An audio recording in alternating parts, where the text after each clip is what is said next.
Right, Sri Lakshmi, hi, good afternoon. And who else is there? Right, let me see. Anusha is also joined us. Oh, Doctor, good afternoon. Doctor, good afternoon. Nice to see you. And hey, hi, sir. Who else has joined us? Okay, this is Saundarya. Hi, Saundarya, good afternoon. And if you need camera access, if you want to switch on your video, please let me know. I can have it switched on also from my end. Anybody wants to come on video? Nobody. So that means you're not sitting decently at home, that means.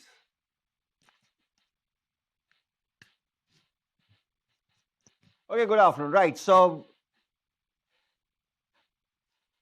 I had been waiting for some time just to see that whether you guys log in or not. So I've been a little patient here. And okay, now people are slowly coming in. People are slowly coming in. You guys had a class in the morning also? Did you guys have a class in the morning? No, this is the first class, right? Or you had a class also in the morning? Rishi, you had a class in the morning? No, right. Okay, that's the first class of the day. Then why is some of you look tired? Some of you look tired, as if either you've been studying since morning or you've been, what have you been doing, by the way? Some of you look very tired. Anyway, it doesn't matter. Okay, good afternoon. Okay, good afternoon. Yes, we had an optional class. Oh, no wonder you look tired. Optional class is also there. Okay, Prashant, nice. So Prashant, so some of them had a class. Okay, no wonder, no wonder. You had CSAT class. Oh, who prepares for CSAT? Seriously, what is there to prepare in CSAT? Is reading comprehension, reasoning, anybody can do that. Trust me. It's basic arithmetic, subtraction, multiplication, division. I'm sure anybody can do that. You don't need classes for that. But anyway, some of you require that also. Okay. Now, quick recap. One, I'll give you a recap. And second, what I'm going to do today and tomorrow. Because next weekend will be my last 2 days with all of you. I'll be finishing my course by next weekend. Happy? No. Quickly done. Period. So next weekend will be the last 2 days with me. So, okay. Now, what we have done till now is I have done with essence of ethics, the meaning of the word ethics, the definitions, the definitions of the word ethics. If you remember, I gave you 4 definitions of the word ethics. We discussed the relation of ethics with law. We discussed relation of ethics with religion. We discussed the relevance of ethics. We also discussed ethical rights. We also discussed ethical competencies, basic ethical principles. So we have discussed this part in essence. Then once I finished with that, I discussed 2 very important ethical rights. Right to privacy. If you remember, I discussed right to privacy, where I spoke about right to bodily privacy. I repeat, right to bodily privacy. If you remember that. So once we finish with that, that's the essence of it. Then after that, we start with something called determinants of ethics. That is, what path leads you to be ethical? Or how can one be ethical? And that's where I start with the first approach. That is how to be a good person. We are talking about virtue approach to ethics. That's what we were doing last weekend. And today I'll finish with the determinants. Hopefully I should be finished. Yeah, I'll finish it today. Once I'm done with that, I get to the second topic. That is human values. And by tomorrow evening, I should have done with the entire human values and foundational values. And who knows, if tomorrow time permits, I may start with emotional intelligence also. So that's the agenda for today and tomorrow. And this is where I stopped last time. I guess I stopped at the word self-control. If you guys remember it, this is where we stopped. We stopped at self-control. And just look at the sequence. The most important virtue a person needs to cultivate is self-control, self-discipline. If you want to be good, you need to practice that self-discipline. You know, humans become evil. Why? Because we lose our self-control. Have you noticed something? When you get angry, what happens? You lose your self-control. Why do you overeat? Because you lose your self-control. Why do we give in to temptations? Why do you lie? Because you lose your self-discipline. Have you noticed something? The problem is with our self-control. Why is it afternoon after afternoon lunch you want to sleep? Because you lose your self-control. Discipline. I hope you understood. So that's why self-control. And you'll see the hierarchy. The first thing is about discipline. That's the first big character. You know why I'm talking about self-control is because once you come into service, you'll be tempted all the time. Somebody is giving you a bribe. You have to stop yourself. Because there'll be a lot of bribe givers. Yes, there will be a lot of bribe givers. So you have to stop yourself, self-control. Next part is, today we'll start with the next one. Are you wise or intelligent? Okay, now as usual, the rule goes, don't copy. Helen, relax. Rishi, Thama, relax. Don't copy immediately. Because you guys are one of those on your marks, get set, go kind of characters. You see and start copying. Don't. First listen, understand, then you copy. You know why? Because these are the basic fundamentals. Without this, you will not be able to build your case answers. And case studies is 120 marks. So these are all concepts you need to apply also. And everywhere there's a question. Okay, now follow this. 12 years of school, and Anusha's case, 5 years of college, because she's an architect student. Medicine also, 5 years. Engineering is 4 years. 12 years of school, 4 years of college leads to intelligence, degree. Your 9-point CGPA or 10-point CGPA is equal to degree. Degree is equal to intelligence. 21 years of life is equal to experience. 21 years of life is equal to experience. Where do you learn more? You learned more from this or you learned more from this? Where is your actual learning? Your actual learning is in your degree or actual learning is from life experience? Where do you learn? I want answers, as usual. You've forgotten the modus operandi of this class. I want answers. Rishi, where do you learn most? Yes. This one or this one? First one. But the problem, yes, all of you will say that, okay, wise, we learn through experience. Okay, Padmi, thank you. Learn from experience. Wise, why? Life experience, okay. Great. Vamsi, good afternoon. Vamsi, good afternoon. Life experience. Yes, sir. Okay, life experience. Great. All of you will say life experience, but the point is, did you actually learn something from your life? Huh. All of you. Have you learned something from life? You know, today we talk about life lessons. What lessons have you learned from life? That's what is experience. If you learn lessons from experience, that means that is what is lessons from your own life. Of late, it's very fashionable for people to become life coach. Have you heard of the term life coach? Motivational speakers are life coaches. They coach you about life. I don't know. 24-year-old kids are life coaches nowadays. I'm sure Instagram is full of these life coaches. Everybody is a TED talker. Everybody is a life coach. Come on. Delhi University next week, I think next week, one of the colleges in Delhi University has a TED talk going on. They invited me. I said, who else is coming for the TED talk? So they said, there's this person and that person is a life coach. I said, how old is the person? 31. I said, what the hell? 31 years of life, what can you coach? What lessons have you learned? I refused. I said, no, I cannot be seen with them. You know something, life is full of lessons, but the point is we never learn lessons from our life. Every friendship is a lesson. Every class is a lesson, by the way. Every class is an experience. Every failure, every success, everything in life is an experience. And every experience is a learning. So what have you learned from life? UPSC will be interested in that question. What have you learned from your life? That's what we call life lessons. And life lessons are nothing but this, wisdom.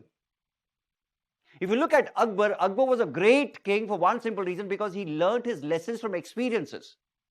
Akbar was an illiterate. He never went to school or college. I hope you know that Akbar was illiterate. Thumb impression kind of a king. But he was a great king. Why? Because he learned lessons from life. For example, Ashoka learned a big lesson from Kalinga war. And he changed completely. Life lessons. So what lessons have you learned from your life? And learning lessons from life is nothing but wisdom. So when you're copying this, in bracket, please mention the word life lessons, because UPSC will be interested in asking that question. Life lessons. Your character development happens, I repeat my words, your character development happens only if you learn lessons from life. Nobody can develop your character. You need to develop your character from your own lessons. I'm sure you have learned a lot of lessons from your life. That's what is wisdom.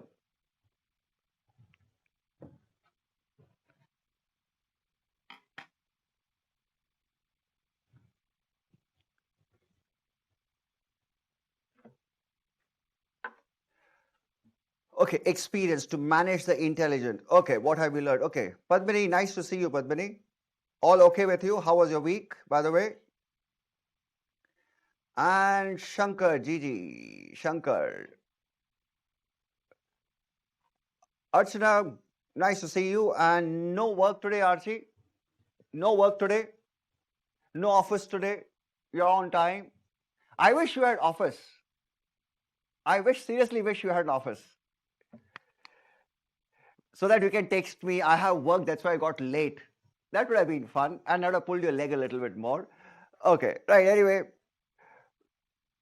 More efficient learning through. Okay, let's see what exactly is wisdom. Acha, please remember this question, life lessons. One. Second, if UPSC asks you this question, how can you develop your character? This question has not been asked. Character development happens only by learning from your life experiences. Nobody, I told you the other day also, nobody can make you a good person. You become a good person only by learning from your life experiences. Your experiences. I hope you understand. Every mistake you learn. So let's see what exactly is wisdom. Wisdom is this. Distinct from intelligence. That means it's separate. Intelligence is equal to degrees. Your 10-point CGPA, your marks, A plus or A negative or A whatever, that is all intelligence. For example, maths, 2 plus 2, 4 is intelligence. Applying Newton's laws is intelligence. Learning statistics is intelligence. That's not wisdom. Remember that. Wisdom is this, superior level of knowledge. The important word superior.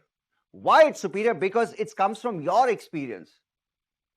Reflective. Reflective means you think about your experience and you learn from it. I repeat, think about your experience and learn from it.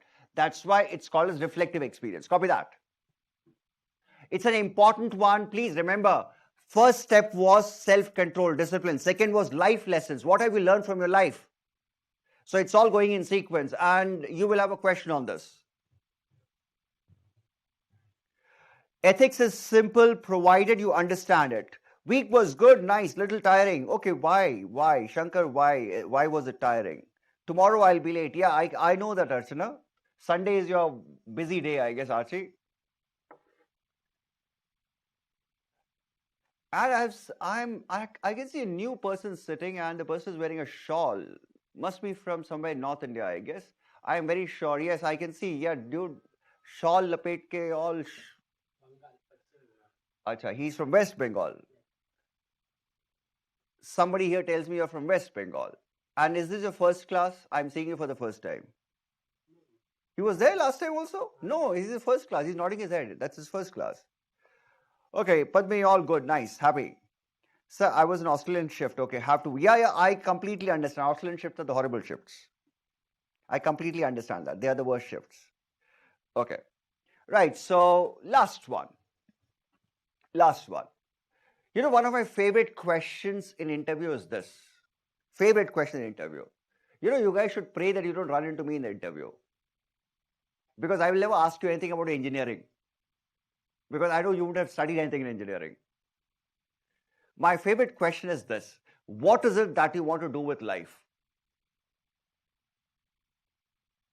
Simple question. What is it that you want to do with your life? And most fools give me an answer, I want to be an IAS officer or I want to be engineering service officer. You haven't answered my question. I'm asking you, what is it that you want to do with your life? Being an IAS is a job. That's your career. What is it that you want to do with your life? If you look at Mahatma Gandhi, he dedicated his life to the nation. That was his life. If you look at Mother Teresa, her life was dedication to the poor. So what is it that you want to do with life? Whatever you're doing right now is for your career, it's not for your life. So my simple question is, what is it that you want to do with your life? अरे जिंदगी में करना क्या है यार? Life, what is it that you want to do with life? That is what is wisdom. That's what is wisdom. Wisdom will teach you this. Conduct of life. What should I do with my life? Not career. Civil service is a career that takes care of your needs. It gives you a monthly income, salary, status. That's need. But life, what is it that you want to do with life? Do you want to write a book? Do you want to contribute something to the society? What is it that you want to do with the life? Let me tell you something. Civil service is only 30 years, 60 years to retire. But your life is going to continue. So what is it that you want to do? It's only one life. So what is it?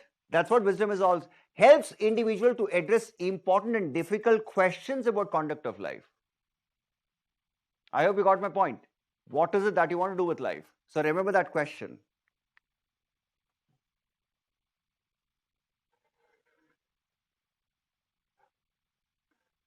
I'm going to dedicate myself to reclaim water bodies. That's very, very nice. Very good thought. Very good thought. Chandramohan, very good thought. Very good thought. Please remember, life is bigger than your career. Once you have your career, you should start thinking in terms of doing something in your life. Life, not career. Meaning, making life meaningful, being useful, helping to others. Okay, great. Arshia, good afternoon. So, Arshia, should I start the class a little late tomorrow because you'll be late?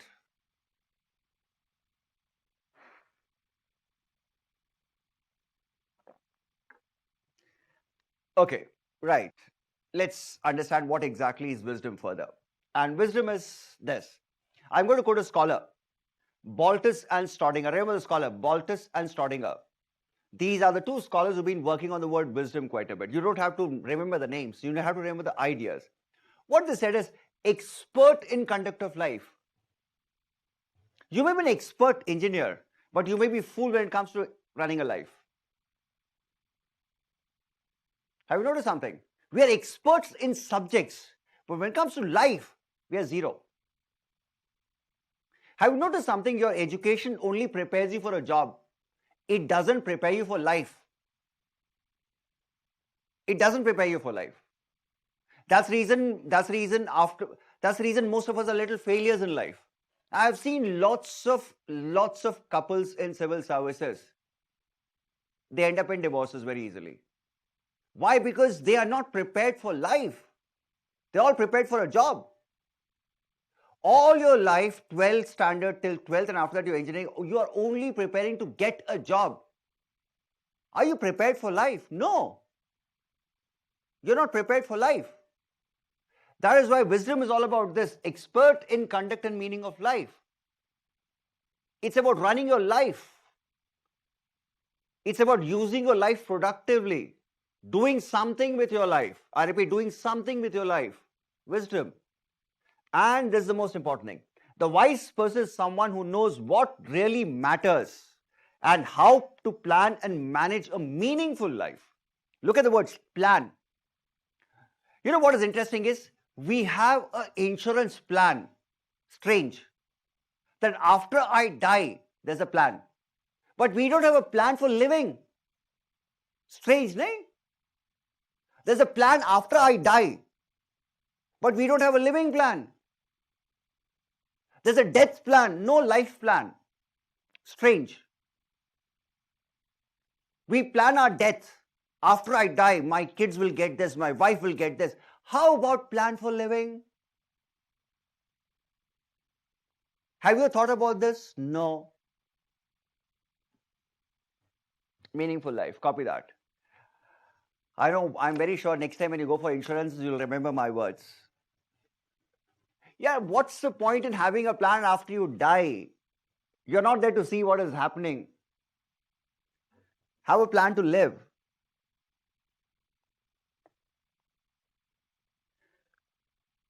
Anusha, are you there? Suddenly you went missing. Priya, good afternoon. I'm glad that a lot of you didn't change your DP so that now I remember your names also. Nishant, hi.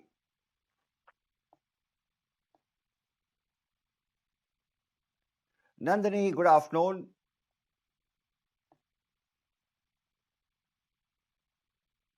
Vamsi, how's it going? Are you there or you're happily sleeping at home? Okay, Anusha, glad you're there.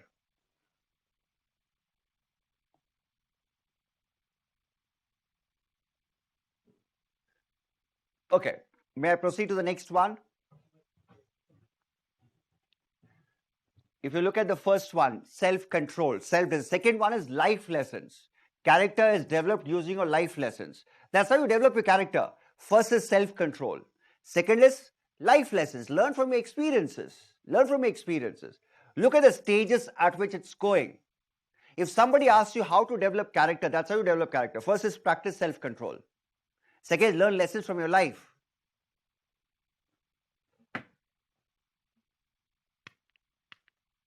Doing some service, great. Sir, by getting LIC policy, we'll be helping bailing out banks which have become bankrupt. You know, banks are bankrupt because of their poor business practice. You will not be able to help any bank. Trust me.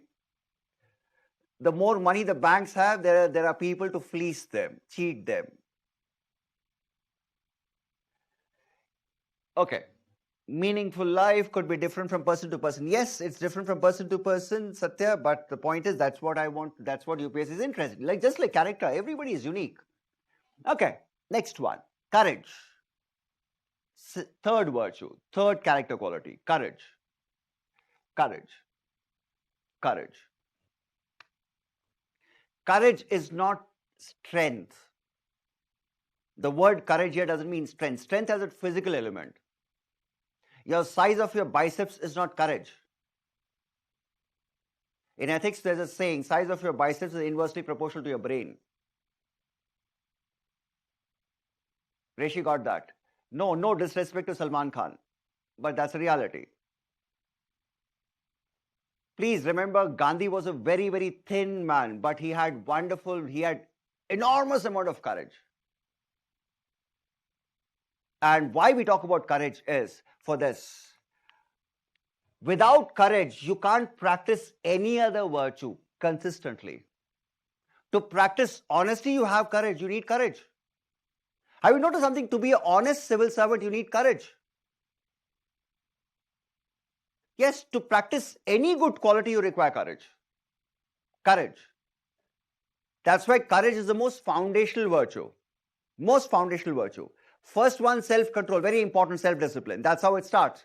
Second, learning from experience. Third, to put the learning into experience, put the learning into practice. Whatever you learned, if you want to put it into practice, you require courage. Suppose you learn from an experience that I have to be honest all the time. You have to have the courage to practice it. If you look at Mahatma Gandhi, he had courage to practice ahimsa. Have you noticed something, Chauri Chaura? Violence broke out, he stopped the movement completely. He had the courage to practice it. I hope you're getting a point. So courage means it gives you the strength to practice other virtues. Copy this is given by Maya Angelou. She's an African-American poetess, but it's a very wonderful quote.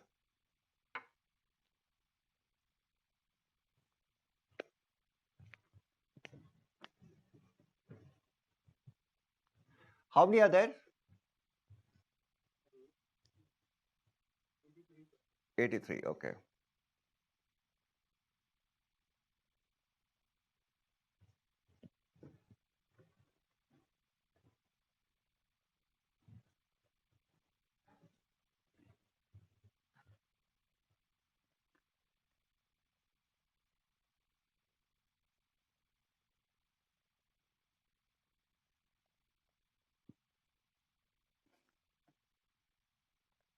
Oh, somebody had history optional in the morning. Okay.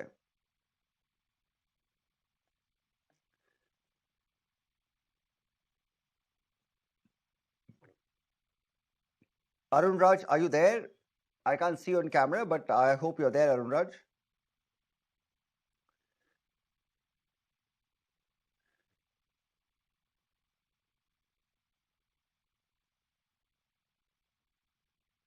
Okay.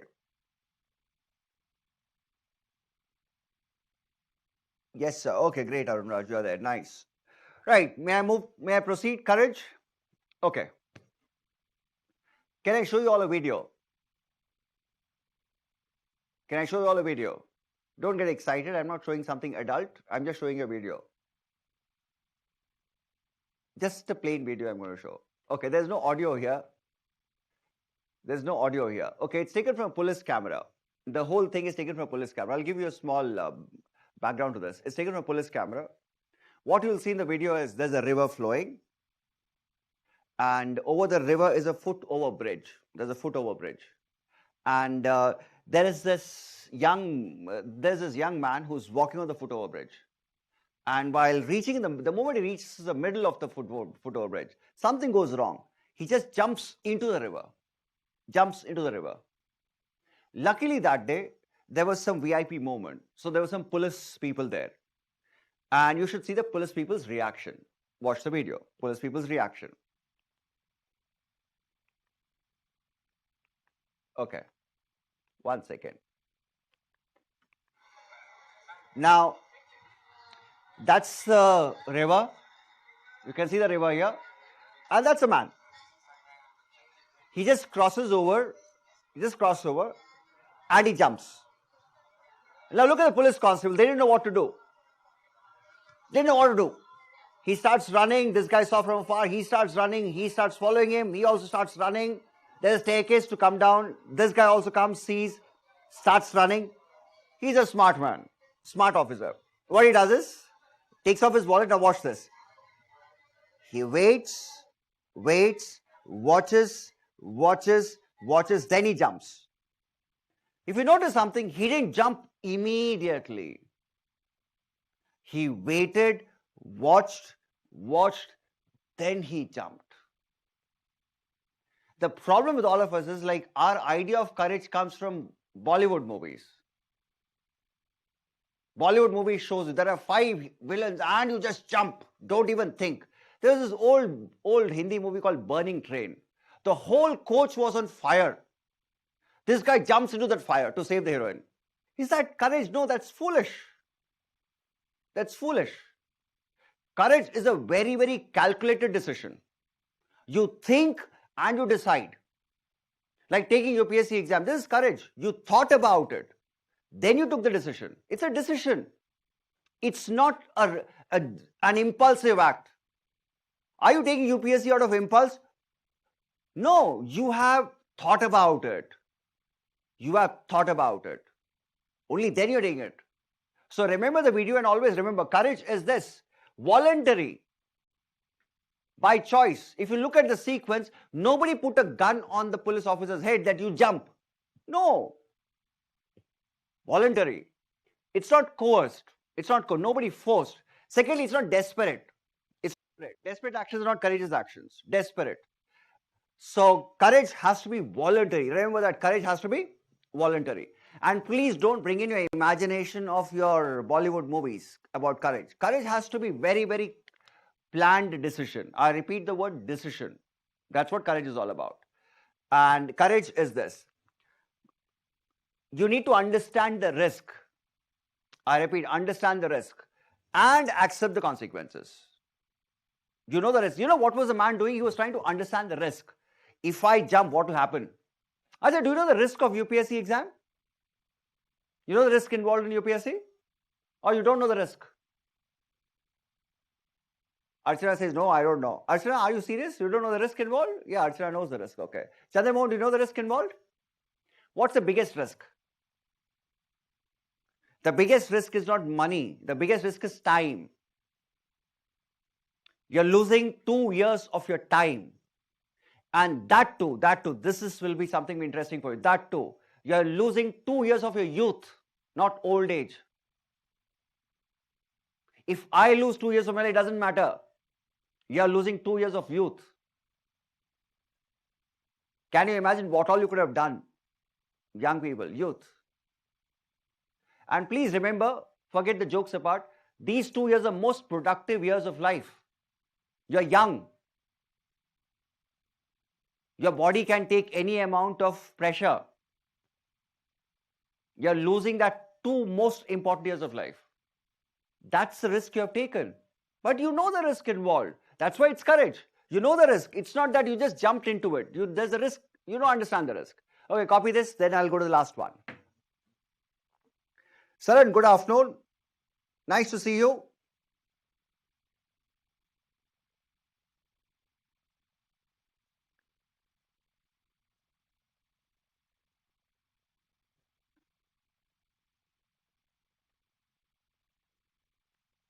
Arey, Bishnoi Saab, happy to see you. I missed your message. Ramesh Bishnoi is also here. Nice. And he has a business account. Oh. Ramesh has a business WhatsApp account. Great. बड़े लोग बड़ी बातें.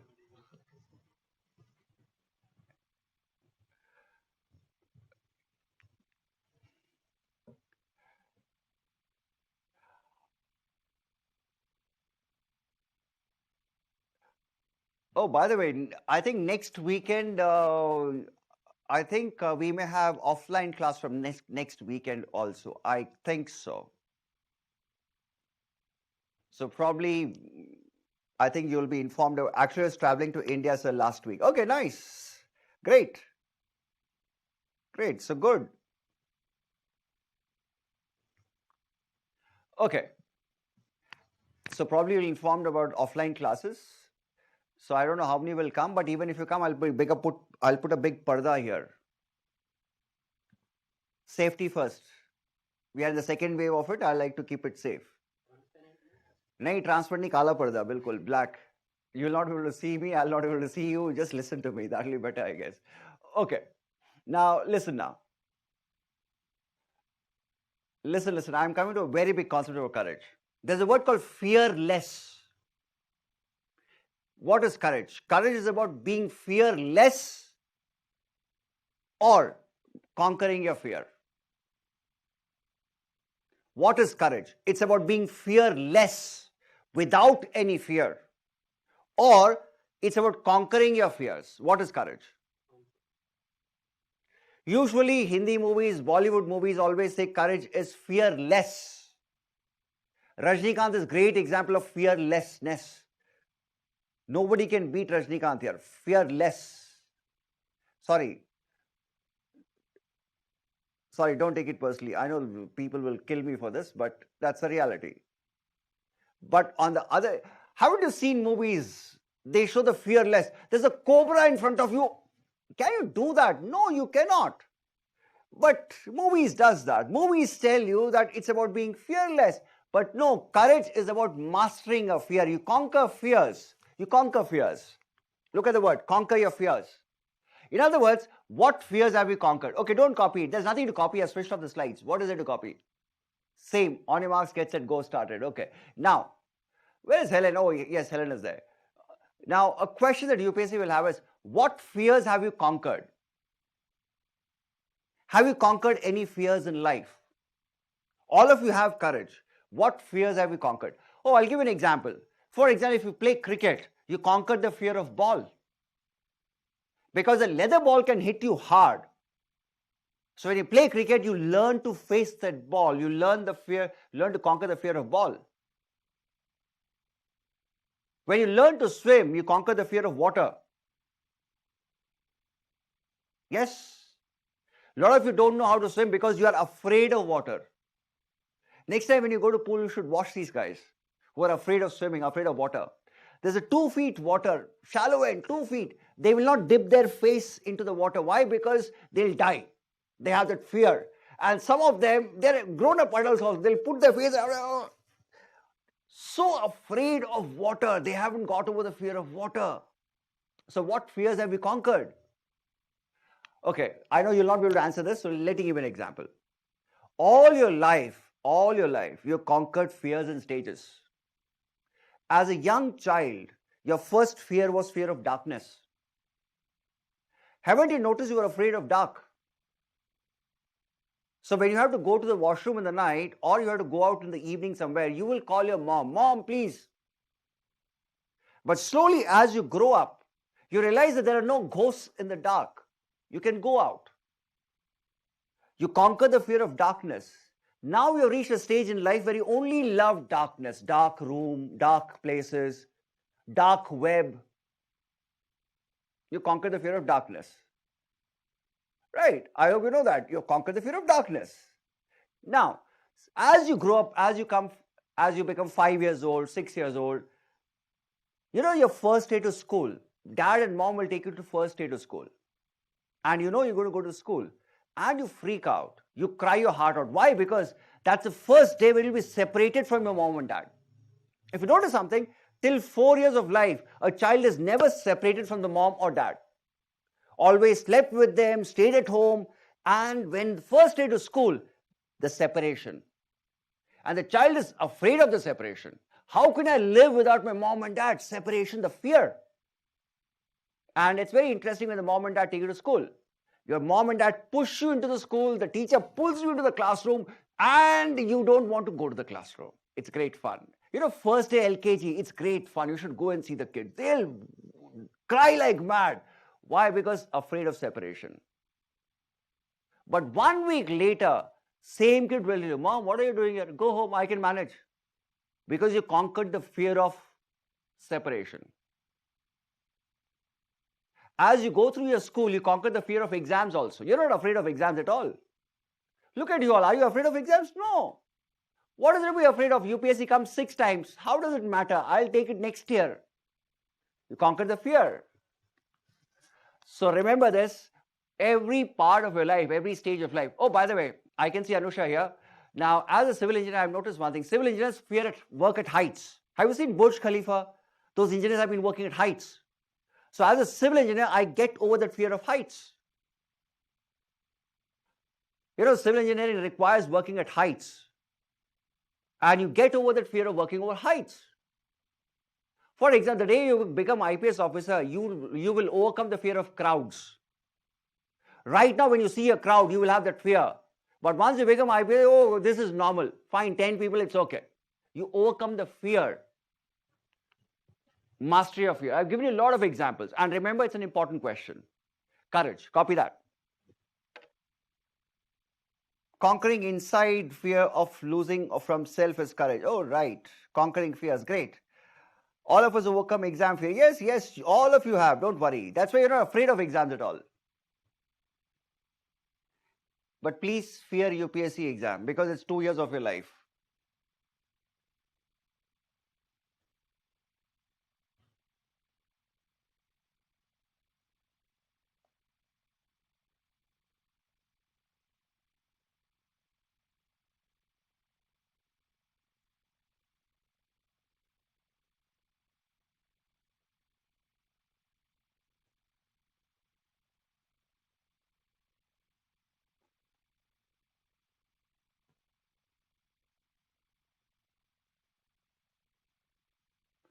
Okay, let's proceed. Let's proceed. May I proceed to the next one? Courage. Have you noticed something? I have not used the word bravery. Bravery is different from courage. Courage is every day. Taking UPSC exam is not bravery, it's courage. You're not going to lose your life by taking UPSC exam. If you fail also, nobody's going to kill you. Your life is not at risk. Is your life at risk? Nothing. No life is at risk. You fail 6 times, it doesn't matter. You're not going to get killed. So it's not about bravery. This is courage. Bravery is something else. Bravery is something else. That's why we have something called National Bravery Award. We don't have National Courage Award. Have you noticed something? 26 January, we give out National Bravery Award. Brave. These are 2 different words. These are 2 different words. So let's explore what is bravery. What is bravery? Copy this and understand the difference. Because in exam, if they ask you about courage, please write about courage, not about bravery. Bravery is something else. That's why I said taking UPSC exam is courage, not bravery. That's why I showed you the police constable's example. He was jumping into a river. He is not jumping off the cliff of a mountain. That is different. I don't know how many of you have done bungee jumping. When you do bungee jumping, that is courage. That's not bravery. When you go on a trek in an isolated stretch, that is courage only. That's not bravery. So please remember, bravery is something else. Rishi is smiling. Rishi, have you done bungee jumping somewhere? Is fear healthy, sir? Yes, fear is good. Fear is natural. It's a natural body's response. When you see a snake, you will have a fear for sure. You cannot control it. You know, I think I told you this. I started my career with Discovery. I worked for 12 years with Discovery Channel, Bear Grylls. And one of the first training things which we did was survival skills. And as far as survival skills, I need to handle snakes. And that was the most horrible part of my training. Being a Mumbaikar, growing up in concrete jungle, I had never seen snake in my life. But I would handle it, but fine. 2 weeks, that's it. Now I'm expert. It's okay. Now snakes don't fear me at all. So the point is, that's how you develop courage. Okay, anyway, public speaking. A lot of you will have fear of public speaking. The moment you stand up on the stage and speak, oh God, you'll have that fear. Don't worry, next week we have offline class, I'll do that. I'll call you on the stage and tell you the address, look at the camera and speak. You'll have that fear. But slowly you do it for a couple of times, you get over the fear. That's courage. Bravery is something else. Bravery means you are putting your life in danger. You are risking your life to save somebody else. Higher cause. That's why in army we have Paramveer Chakra. I sacrificed my life for a higher cause. That is bravery. Look at this. Undertaken voluntarily, potential adversity. Potential adversity is losing your life itself. You may end up losing your life. So that's why it has a very higher purpose. Look at the words. It has a very higher purpose. Higher purpose. What? It has a higher purpose. So remember the word bravery means you're risking your life. You're risking your life. Higher purpose. Copy that.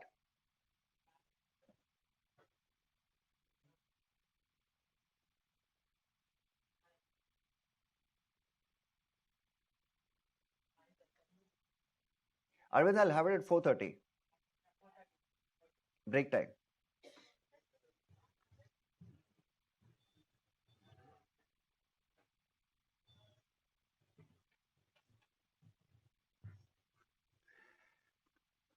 Please remember this question, conquering fears. That will be a question. And fear is, yes, fear is healthy. You should have some fear. Fear is a motivating factor. Have you noticed something? When you play any sport, it's a fear that motivates you to practice constantly. Why are you studying for exam? Because the fear of exam. That's why you're studying. Otherwise, you'll not study. Trust me. There's a little bit of fear of exam. That's why you're studying. Otherwise, you'll never study for exam. So little bit of fear is healthy, not extreme fear.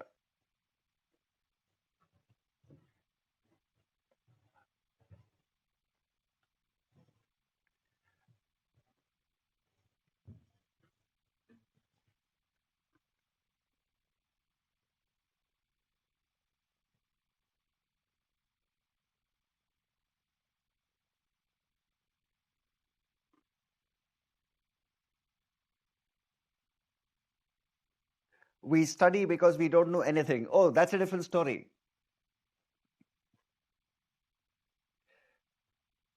Okay. You haven't left your name, and that's the first text message you're sending me. Who's this? I don't know. Akhilesh. Oh, Akhilesh had wished me good noon. Okay. Akhilesh, nice. Akhilesh, where are you from? May I proceed to the next one? Next slide. Done. Bravery. Have you understood bravery? And please remember, you will have only one chance, or you may not have one. Life doesn't give you chances to be brave. But life gives you every day chance to be courageous. Courage is every day. I repeat, courage is every day. Bravery is once in a lifetime, once in a lifetime. Some of them may not even get a chance to be brave. So remember that. Okay, next one. Let's go to the next one. Now, next is moral courage. This has been asked earlier. I repeat, this has been asked earlier, but we need to just know the concept. So that's only one slide. Okay, Akhilesh, Tamil Nadu is very big. Which part of Tamil Nadu? You know, one of the problems most kids have when you write answer is the same thing. You will make it very general. I asked him, where are you from, Akhilesh? Tamil Nadu, sir. Arey, where in Tamil Nadu? Thoothukudi, Kanyakumari, Madurai, where? I am from Punjab, sir. Where? Bhatinda, Firozpur, Amritsar, Chandigarh, where? Ramesh sitting in front of me, he also did the same thing. When I asked him, where are you from? He said, sir, I am from Rajasthan. Arey, where in Rajasthan? He remembers that. Then he said, I am from Jhunjhunu. Where? I am sure you belong to a place. Where? Why I am telling you this is when you go for UPSC interview, somebody asks you, where are you from? Give them the district, they'll understand. Don't say the state. Never. Rule. Be specific. You're all young graduates, you should understand these specifics. I hope you understood. When somebody asks you, where are you from? Tell them, this district, this state. Period. Don't say the state. Or some of them are wonderful geniuses. Where are you from? South India, sir. Are where in South India? Kerala, Karnataka, Tamil Nadu, Andhra Pradesh, Telangana, Andaman, Lakshadweep, where? So remember, Akhilesh, don't take it personally, but it's a lesson for everybody. Okay, now he's talking Udumalpet. I know where Udumalpet is, close to Pollachi. Nice. Udumalpet has a sainik school also, Akhilesh. It has a sainik school also, Udumalpet. Okay, now he'll be surprised, how do I know these things? Okay, chalo, anyway, we'll have some fun. Okay, now this is what it is. Moral courage is this. Stand up for what is right, even if you stand alone. In other words, moral courage means when you know it is true, stand up for it. I'll give you an example of moral courage. One of my former students, he's in revenue service. He's in revenue service. He's a very good kid. He was with me right from B.Tech itself. So I knew this kid right from the beginning. Right after 12th standard, I've been seeing him. One was a very principled, honest, nice kid. Nice kid. Not a genius, average. He qualified for civil service, got a revenue service job. And his father, he went in for arranged marriage. So he told his parents, you look for an alliance, there's only one condition, no dowry. No dowry at all. And the expenses for the marriage will be shared and there'll be no dowry. You will not take anything from the girl's family. Not even clothes. He made very clear. That's the only condition. So finally parents arranged for a marriage and the girl was a nice educated girl. And he also liked the girl, the marriage was fixed. And 2 days before marriage, the girl calls him up and tells him that I'm not supposed to tell you this, but your father has taken a lot of money in cash as dowry from us. 2 days before the wedding. And this boy knew it's wrong. Any other person would have just left it. Okay, after 2 days, I'll see what can be done. You know what he did? He called up his father immediately and told him, I'm not cancelling the marriage, but I'll go to the court and get the marriage done. And meanwhile, if you don't want that to happen, return the money. Otherwise, no wedding function will happen and straight away go to court, register my marriage, done, period. Now, that is what his moral courage is, standing against his own father. And he made his father return the money. How many of you will have that kind of courage? You know it's wrong. You know it's wrong. Dowry is wrong. But do you have the courage to stand up? You know bribery is wrong. You know your boss is taking bribe. It's wrong. Will you have the courage to stand up?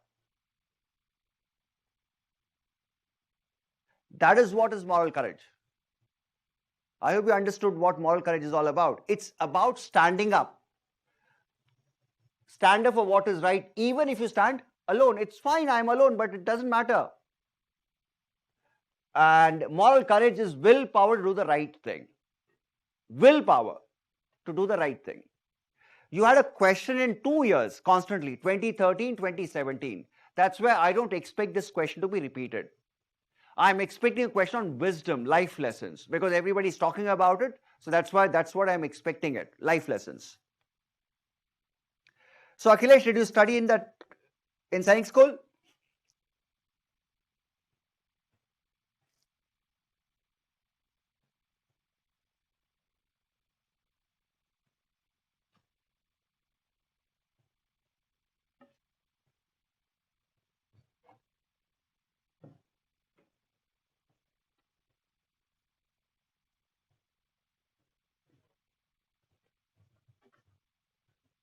No, sir. Okay, great. So Akhilesh, are you in Chennai?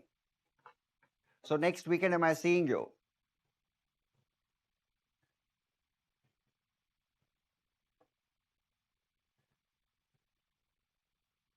Oh, I have not introduced you to this batch, right, Arvind? I have to. I have introduced you to. Okay.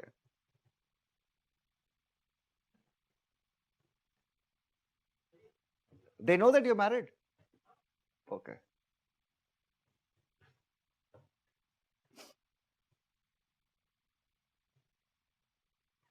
Okay, Akhilesh, not possible. Only online mode. Okay. Why are you getting messages there on your marriage anniversary?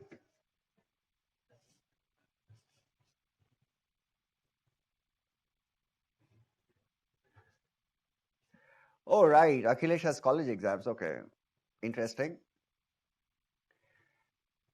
May I proceed to the next one? Have you done understood? Okay, please remember this thing that wisdom is important for exam. Wisdom, life lessons. Okay, next one. So, can you understand? I hope you understand the sequence. Self-control. Then the next stage is, what is the next stage? Life lessons. And the third stage is about courage, practicing it. Okay, next question. We can skip this. Do you guys get bored? I'm coming to a bigger question now. Do you guys get bored? Do you guys get bored? What, yes or no? Yes, Archana is the only honest one. She raised yes. Chandramohan says, no, sir, we don't get bored. Are you serious? Yeah, everybody gets bored. Same food every day. It's boring. Same polity, same ethics class every weekend. It's so boring. Yeah, it is boring. Same wife 25 years. It is boring, right? Life is boring at times. I'm sure all of us get bored. You know, people often ask me, aspirants, I mean, UPSC students often ask me, uh, success mantra, how to succeed, how to pass this exam. Let me give you a small tip. I'll give you one guru mantra or one tip for all of you.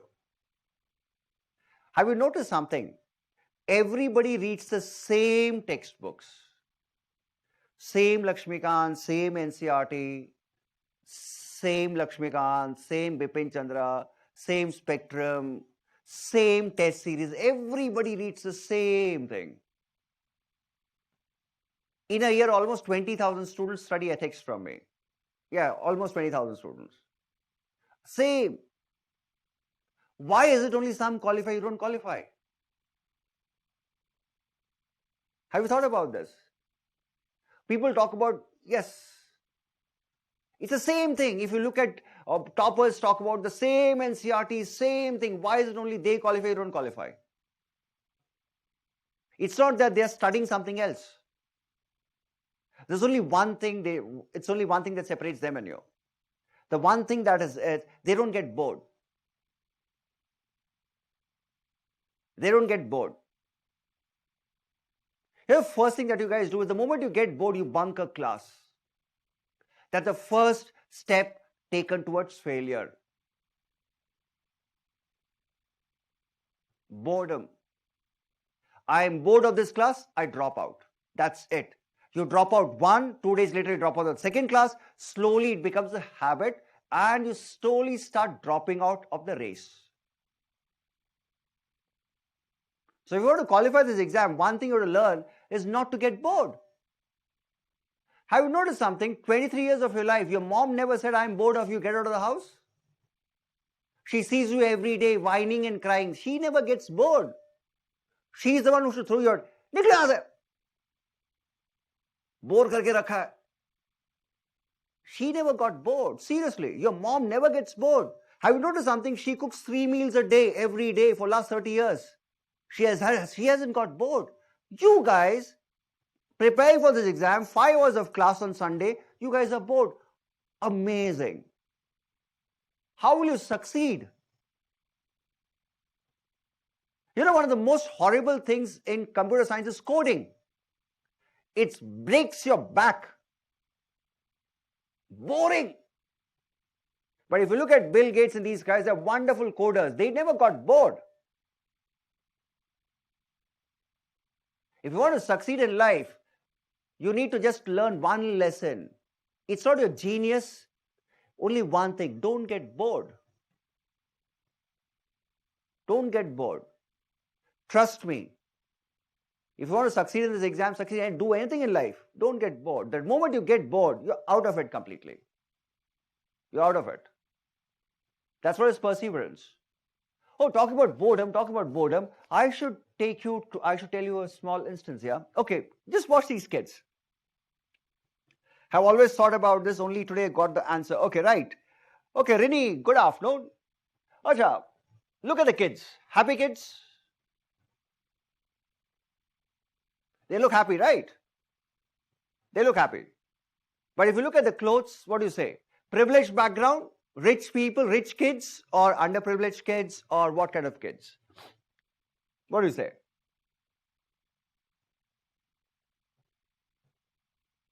Rich kids? You see the picture carefully.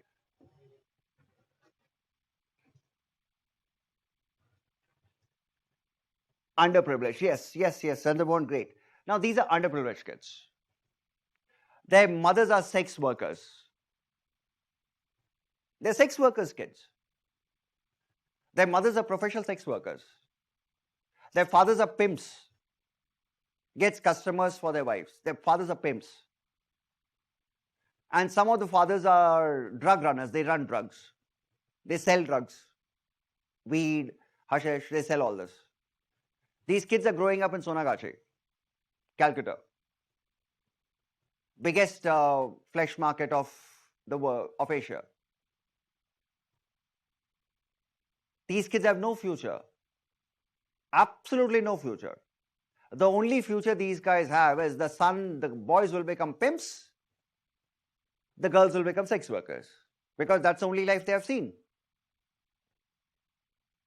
They live in the margins of society. Nobody wants them. Nobody. They can't go to school because no school admits them. And even if the school admits them, no kid wants to sit next to them because the mothers are sex workers.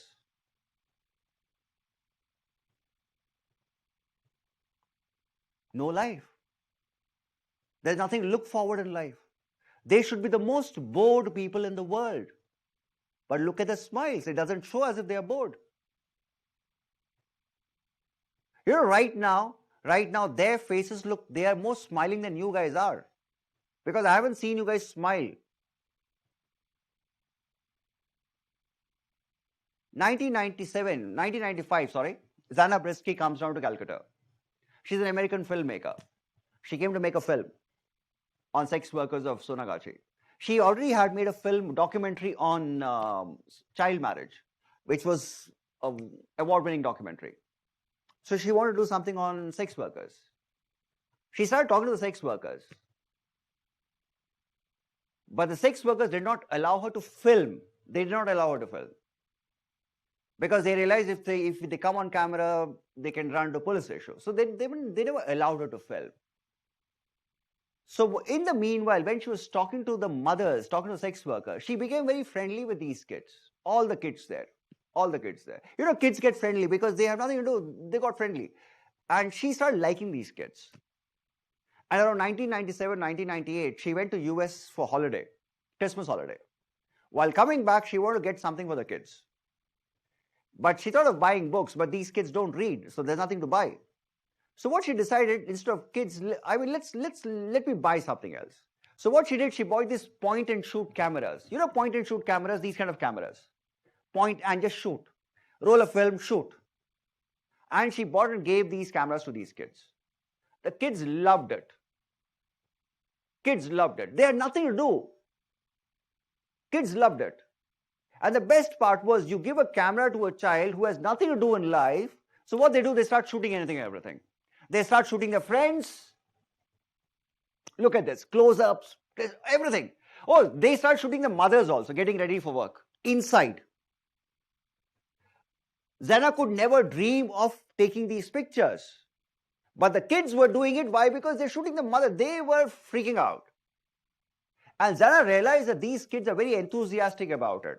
So what she started doing was every Saturday she started sitting with them, collecting the photographs, negatives from them, getting it printed, sitting with them, and started teaching them photography.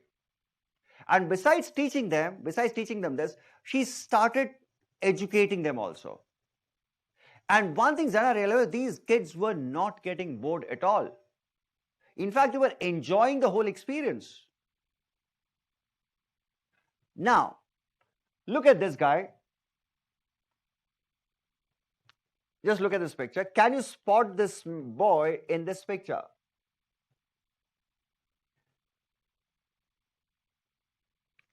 I'm sure you can spot him. He's in the second row. He's in the second row. You could have seen. Now, this boy is this earlier. His name is Abhijit. He is right now studying film in New York. He's also acting as assistant to a Hollywood movie director. You know what? Why these kids could do so well in life? Because they didn't get bored. You guys get bored. Why? Because you have the privilege of being bored. Boredom is a luxury. You have that luxury. You have the comfort to get bored. That's why you don't have the drive. That's the reason you people find reasons to fail, not reasons to pass.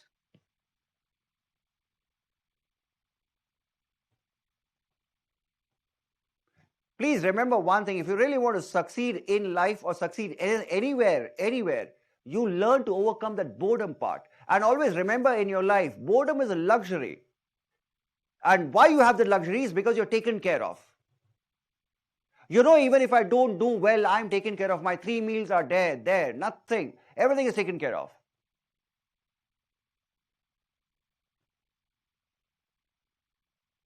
That's what perseverance is all about. All of you have a goal. Are you working towards that goal? All of you have UPSC as a goal, but are you working towards it? Are you walking towards it? You know, the problem is, there's one more problem with all of you guys. You want to run towards the goal. Walk. Walk. Every day you should have this thought. What did I learn new today? You have to walk towards, there are no shortcuts to success. You're all looking for shortcuts. There's no shortcuts. There's only one path, and you have to walk that path. Not run, walk that path. Simple. That's what perseverance is all about. It's about goal-directed actions. Look at this. Goal-directed action. If you have a goal, are you walking towards it? Perseverance. Gandhi had been walking to India's freedom right from 1919 onwards. He walked. Dandi March, everywhere he walked. I hope you understood. Goal-directed action. We all talk about obstacles. Let me tell you, everywhere you'll have obstacles. Everywhere. There's no way in life where you will not have obstacles. Everywhere. So copy this. Remember the word perseverance.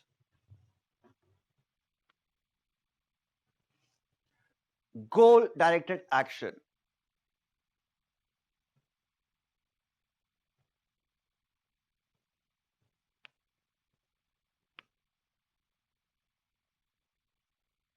Arvind, how many are there?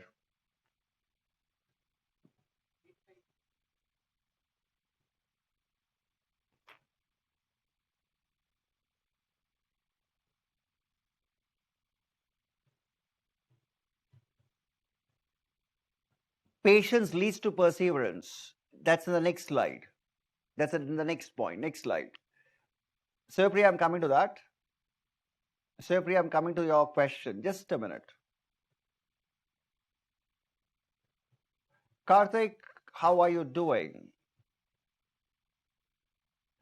Karthik is very honest. Karthik says, often I get bored. Yes, learn not to get bored.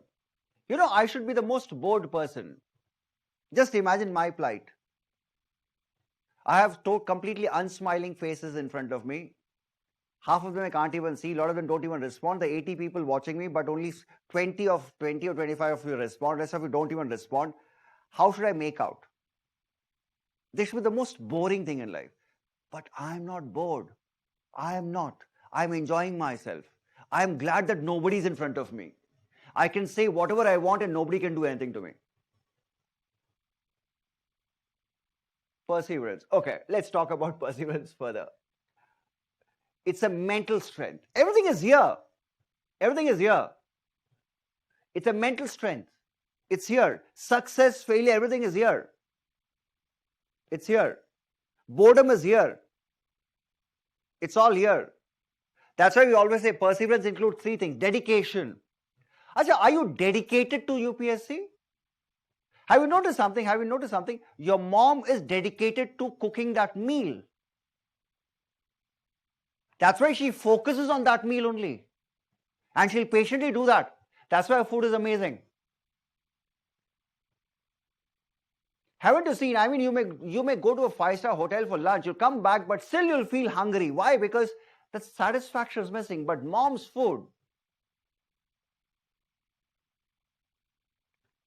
dedication. Are you dedicated to civil service exams? If you're dedicated to prepare for this, you'll be focused on it. And that means you'll have a patience to succeed also. You will walk slowly.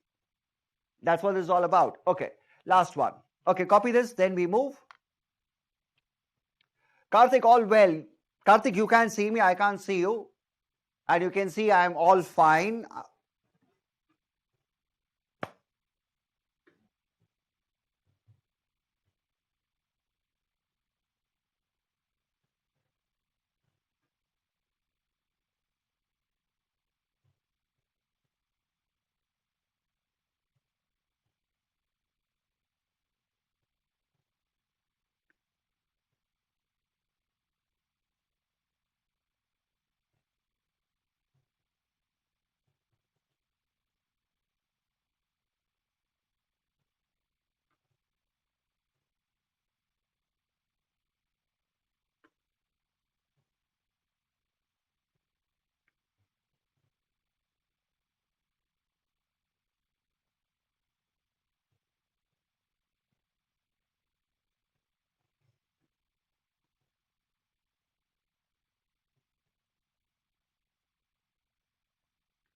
Okay, next one. Achha, I have a question to all of you. Starting something is easy or finishing something is easy? What is easy? Starting is easy, finishing is easy. Let me ask you, starting or finishing? This will be fun. Let me see. Most easiest thing, right? Okay. Starting. Okay. Okay, starting. Everybody agrees here. You know, starting is the most easiest thing. You fill a form for UPSC, started it. Starting a relationship is the most easiest. You propose and she accepts, relationship starts. But the most difficult thing is, can you take it to logical conclusion? Can you finish it? Everybody has started this journey of UPSC, but the point is, can you finish it? And please remember, the world only remembers finishers. Sometimes students come and tell me, sir, I took interview 3 times and I failed. Big deal. You haven't qualified, right? So what's the big deal? I took main 6 times. So what?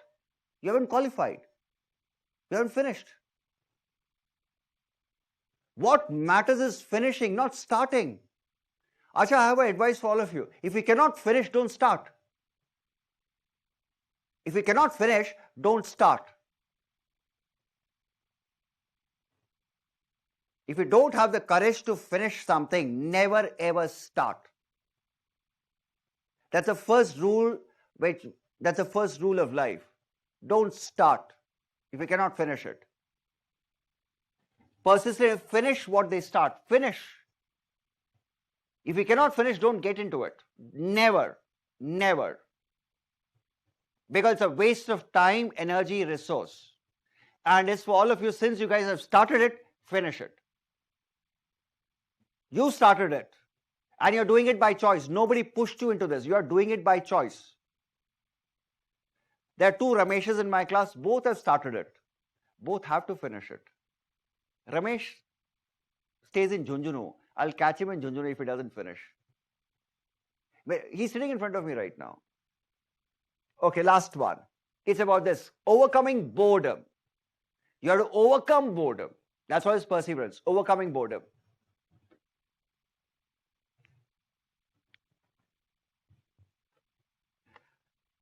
Is finishing about getting results or trying it best to get it done? You have to finish. Here it's results. In UPSC context, it's results. It's not IAS, it can be results. It's about qualifying this exam. So in the context of UPSC, it's qualifying this exam. In workspace, it can be a deliverables. If you start something, if there's something to deliver, finish it. So it changes from context to context.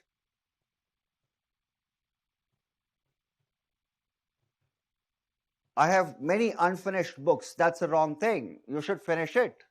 Otherwise, don't start a book. If you cannot read, if you cannot complete a book, don't start. Pointless. It's a waste. It's a waste. You know, a lot of you buy books. A lot of you download books. The problem, a lot of you download books. Now you have these PDFs. A lot of you download books. For UPSC itself, you must have downloaded lots of books, which you'll never read. For ethics also, I can give you books, but the point is, I know that if I give you a book, you'll download it, you'll never read it.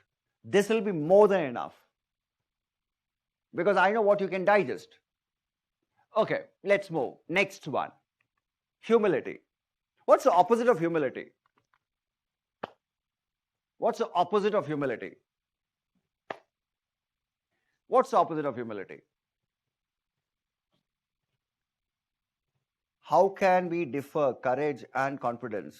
What is this question? Okay, Akhilesh, confidence is something else. Confidence is self-assurance.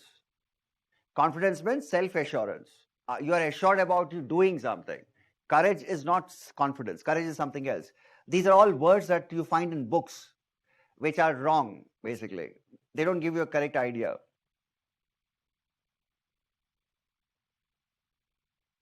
Yes, Archana, I get your point. Yes. Oh, by the way, coming into service can be terribly boring. Why? Because same job, 8 hours a day, it can be terribly boring.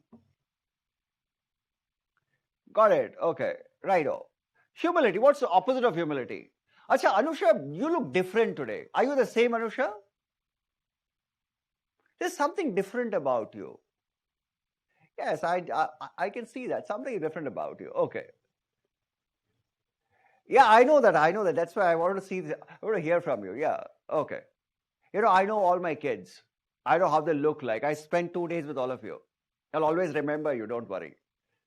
You may not remember me and you may not identify me in the airport, but I'll remember your faces. I have that habit. Okay. Right, so let's move. What is the opposite of humility? It's not pride. It's not pride. Yes, Ramesh has got it. Arrogance. Arrogance. Arrogance. I said, don't take it personally. One of the big problems I've noticed in most young college kids, especially if they come from good campuses, it can be IIM or IITs. Vamsi, don't take it personally, because I've been in that circuit for some time. They have that arrogance about them. I don't understand the reason for their arrogance. In Hindi, we call it ghamand. I'll give an example of it, how it works. In tech campuses, MTech admissions are based on GATE score. Everybody knows that, GATE score. Rishi will know, Vamsi will know that, GATE scores. And since they have high GATE scores, so they get MTech admissions also, they get some scholarships also. And I used to teach a course in MTech long time back. I used to teach a course called Scientific Communication. That is technical writing, how to write research papers. Because in MTechs, you have to write research papers. You have to write papers. So I used to teach them. It was a 4-credit course, compulsory. And since these guys are toppers, so the first day in class, look at the thing. The first day when I go for the class, first day of my class, first day semester, tech writing course, tech com course, all the toppers will be sitting in the last row, not in the front, last row. Because they're gate toppers, they'll be sitting like this. Because they are toppers. You climb on the stage, I first do my introductions, then I try to bring them to the ground. And the way I bring them to the ground is very simple. I'll tell them, welcome to my class. You are all here because you're unemployed. You're not fit to get a job, that's why you're sitting in my class. You may be gate toppers, but you're not worthy of a job. Unemployed. That's it. Zameen pe. Then it's grounded. Oh, that's a fact. If you're doing an MTech means you're not fit to get a job. Rishi, agree? Rishi, do you agree with that? Right, Vamsi will also agree to this. I don't understand, you are unemployed. What is the arrogance? You may be gate toppers, but you're unemployed. What is the arrogance? It's just an exam you did well. Big deal. Why is it the moment you become an IAS, you become what is it? You just qualified one exam. And we have thousands of IAS in the country. Thousands of them. What is the arrogance? And this is the problem with a lot of these this generation has that little bit of an issue. Especially if you go to a good campus. If you go for a middle-rung campus, okay, they're a little grounded, fine, because they have really worked hard. But these big campuses, they have that thing. And if so the point is, why can't you be grounded? What have you achieved? You're hardly 22. What have you done in life? What have you done in life? Even Neil Armstrong, first man on the moon, he was also very grounded. He never had that arrogance about him. First man on the moon. I'm sure you must have heard about Yuri Gagarin. First man in space. If you look at all big achievers, have you seen Abdul Kalam Sahab? Most grounded. Lal Bahadur Shastri, very, very grounded. Ratan Tata.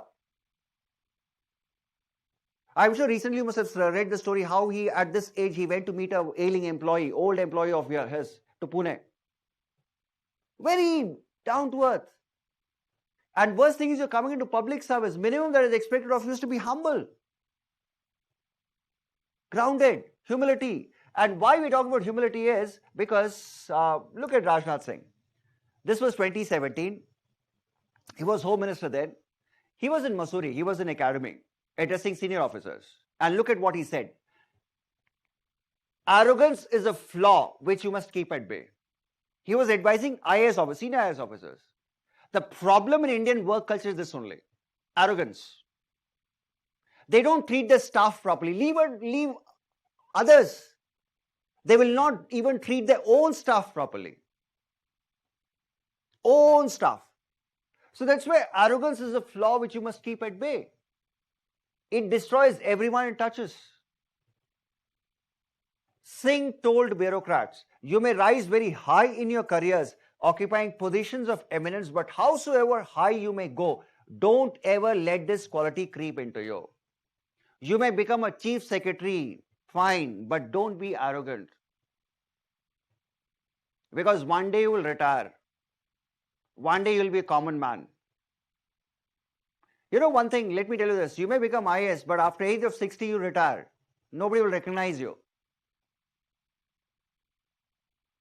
You're not going to be IAS all your life. You will not be IAS till the grave. The respect is till the time you're there in service. Once you're out of service, nobody bothers about you. So keep it grounded. Keep it grounded. And why I'm telling you this is because when you come for UPSC interview, please don't show your arrogance in any way. Because they are very severe nowadays. Because we don't want this. We want an officer who can be with the people. Got it? Okay, you want to copy this? You can copy it. It may be useful. Okay, I'm doing B.Tech plus M.Tech, not given gate. Oh, that's very smart. So right now online classes are going on? Rishi? Yes, I do agree some people are arrogant. Yes, Vamsi, that's a disease campuses have nowadays.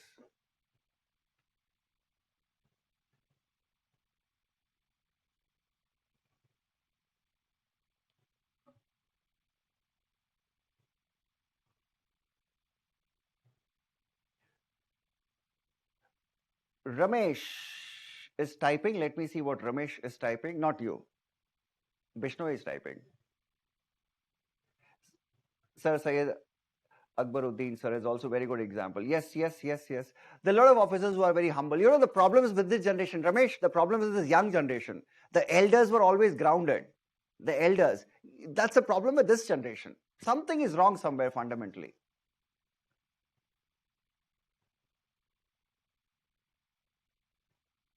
I'm 27 and working. Seems everyone here is very young and only studying. Rini, no. There are a lot of working professionals here. Rini, you are mistaken. Rini, यहाँ सब काम काजू है. Everybody is working here. Most of them are working. Some are college kids and most of them are working.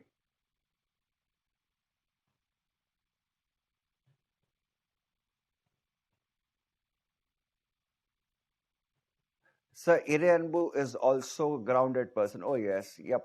Chandra Mohan, yep.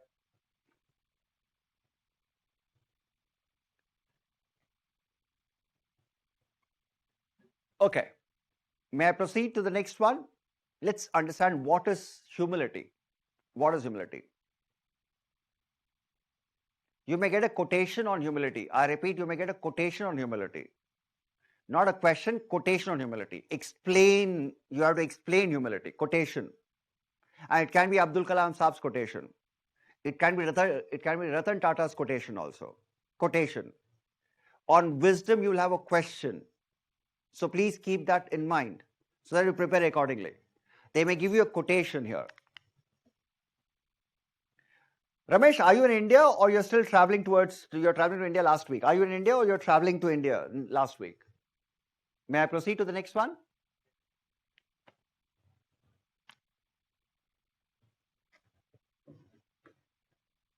Okay, how to be humble? That's a big question. How to practice humility? How to practice humility? Okay, nice. And if I remember correctly, you are in Hisar. Oh, you're traveling back next Sunday. Okay, great.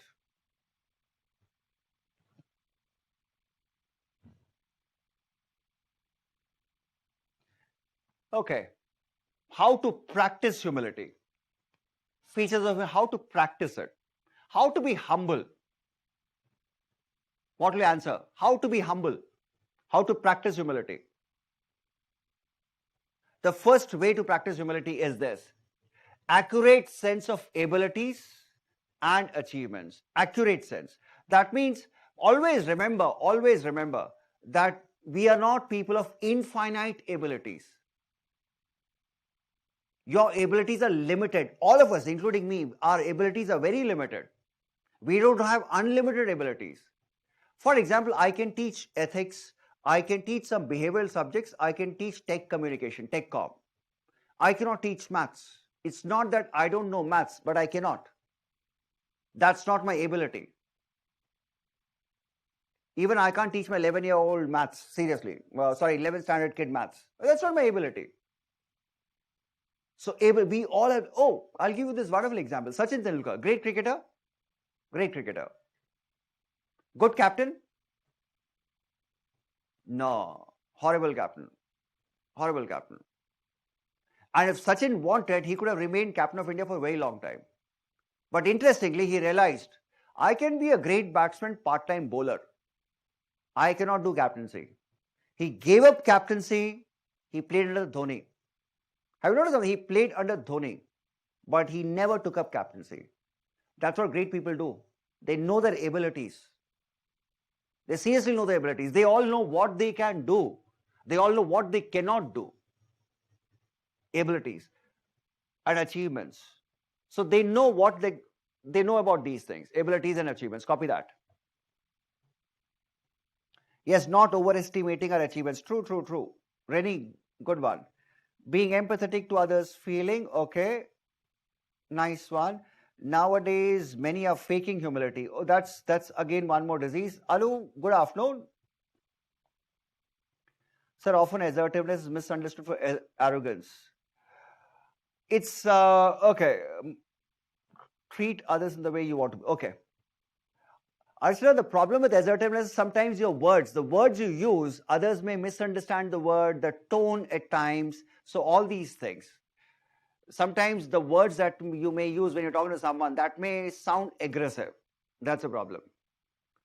And that's what it is. And sometimes your body language, probably you may be communicating well, but your body language may look aggressive.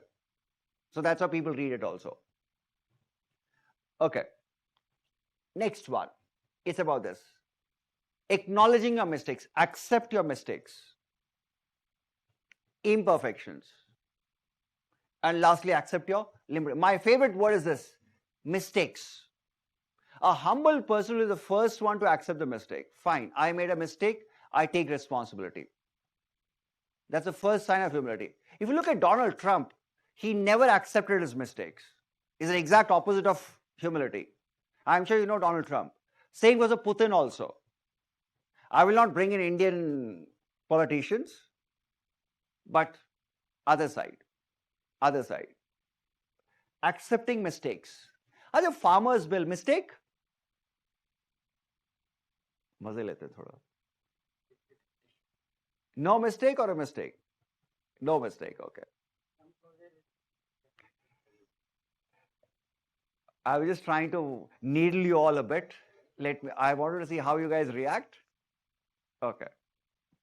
Mistakes. Okay. Last one. This is my favorite one. Be broad-minded. A humble person will be open to new ideas. Broad-minded. There's nothing wrong in being broad-minded.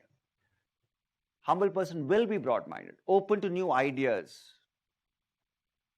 That's the first, and it's an all-India service. Be open to new cultures. Accept new ideas. I hope you're getting my point. Accepting new ideas. It's an all-India service. Accepting other cultural practices. Openness. And the last one. Yes, Archana, I agree with you. It could have been handled better. Okay. Chandra Mohan, even I get your point because of votes. Okay. Right. I have a small observation. Vamsi will also agree to that. Rishi will also agree to that. I don't know, Anusha will agree to this or not. I don't know. You know, when you go to campus, any campus, it can be best, any campus, tech campus or any campus. Whenever you go to these campus, you will notice there'll be one category of students, very few students. There's a very small category of students who will behave as if they're God's gift to this world.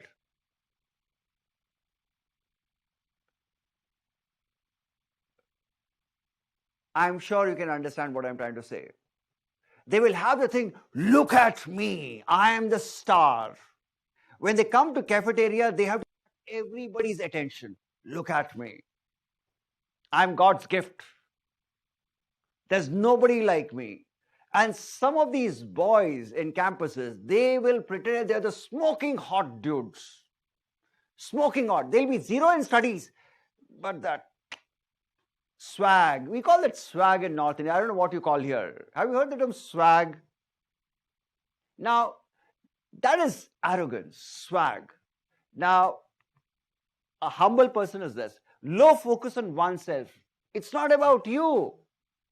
It's not about you. It's about everyone. Have you noticed something? There's one thing great about Dhoni, MS Dhoni. He wins the trophy. He will not be in the front of the celebration. He'll give it to others. Have you noticed that? It's not about me. It's about the team. I'm sure you must have seen that with Dhoni. You see any IPL, any matches, he'll always do that. He'll win the trophy, he'll give it to the others. He'll collect it, he'll give it to others. He'll never be there. Why? Because it's not about me, it's about the team.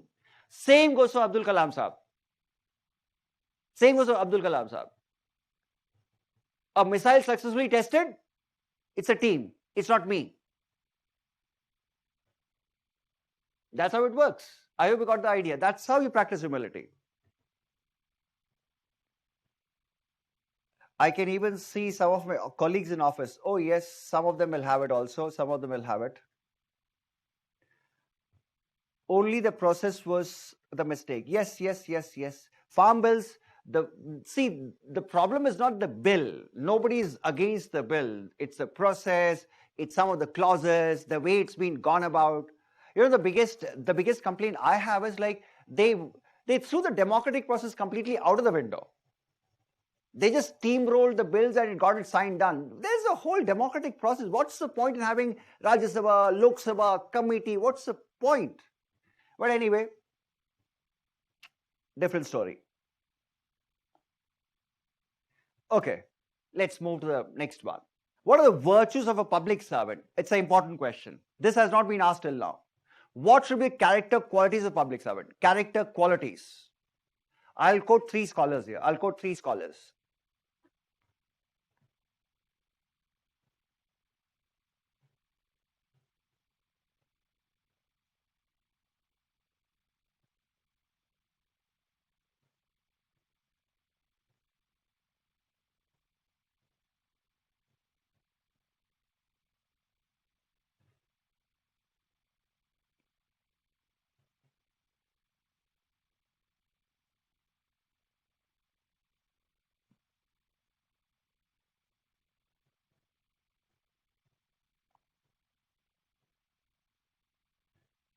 Okay, right. I'm going to quote three scholars here. Scholars' names are not important. Ideas are important. Always remember, when you're writing ethics papers, don't try to quote scholars unnecessarily. I'm sure it's very difficult to remember the names. It's the ideas. It's the ideas. And write ideas that will get you marks, not the scholar's name. Okay. If you notice something, there's something very interesting.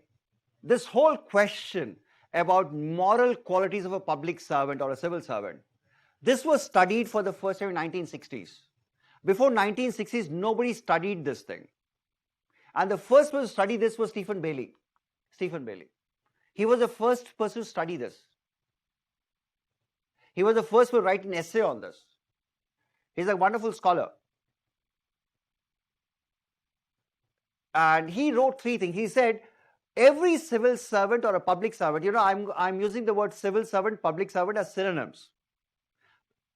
Every civil servant or a public servant world over, all over the world, needs to have three qualities, three moral qualities. You'll be surprised. You'll not see the word honesty here. Yep, you'll not see the word honesty here. The first quality they need to have is optimism. Challenge. Service is a challenge. Every day there's a new challenge. Oh, COVID. Big challenge for civil servants. Do you agree? I'll share something with you here. When lockdown came in, it had to be implemented by police professionals. And police officers are not used to health issues. They are used to fight crime. It was a big challenge for police people to implement lockdown. Because it's a health issue, it's a pandemic. But they took up the challenge. Have you noticed something? The district administration during lockdown ensured that the civil supplies continue. Ration, rice, all that was done. And please remember, administration is not used to this. It was a new challenge. They faced it. That is why we talk about optimism. That's why we talk about optimism. Public servant needs to be optimistic. You cannot put your hands up, oh, I cannot do this. This is beyond me. No, you have to face it. Optimism. Oh, talking about optimism, let me add something. It's very easy to bash Nehru and all these early leaders. Just remember, 1947, we had this partition. And partition was not only about partition of boundaries. Resources were divided. There was a massive bloodshed. There was a massive influx of refugees. And most importantly, we had more than 300 princely states to handle. We are short of revenue, short of food, short of everything. Poor nation. But they managed it. Today, 70 years down the line, we have the hindsight. We can be critical. But at that moment, that was the best thing those guys can do. They were optimistic about it. It's not that I'm a fan of those politicians. I'm just saying the word optimism. Have you noticed something? The conditions in which India became independent? When you study modern history, you should realize it. You know, all of you right now are sitting in a very comfort spot only because 2 generations of Indians sacrificed their lives. 2 generations. I'm not talking about leaders, I'm talking about ordinary Indians. 2 generations. And all they did because they were optimistic about it. Optimism.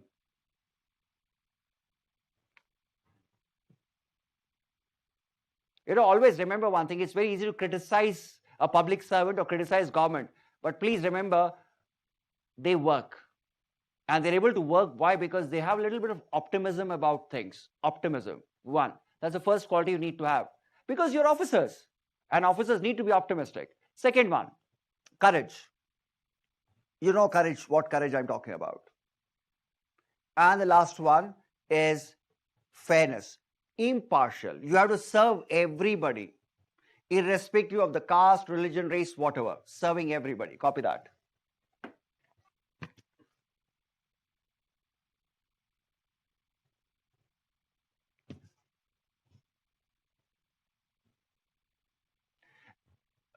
Okay. You know, I'm going to quote 3 scholars. You can pick and choose your ideas. What suits you can pick. Out of the 3, you can pick any one.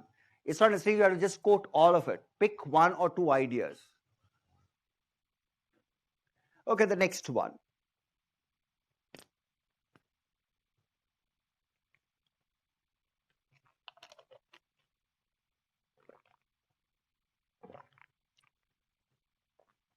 Catherine Denhart. Okay. She was writing in 1990s. She's a very popular scholar, and she wrote one of those classic books, The Ethics of Public Service. A lot of you don't need to read the book. You don't need to read the book. Trust me, you don't need to. Once you join service, they'll make you read it. Once you become IAS, they'll make you read it. It's a compulsory reading in IAS. Once you join, that's a different story. But right now, understand the ideas. She's a very influential scholar because she actually wrote this. Look at the ethics of public service. And subtitle is Resolving Moral Dilemmas in Public Organizations. It's a very influential book. Okay, before I get to her, I have a question for all of you. Why do you want to join the service? Very basic question. You're working so hard, wasting 2 years. Why do you want to join the service? Why? Let's see. Status. Okay.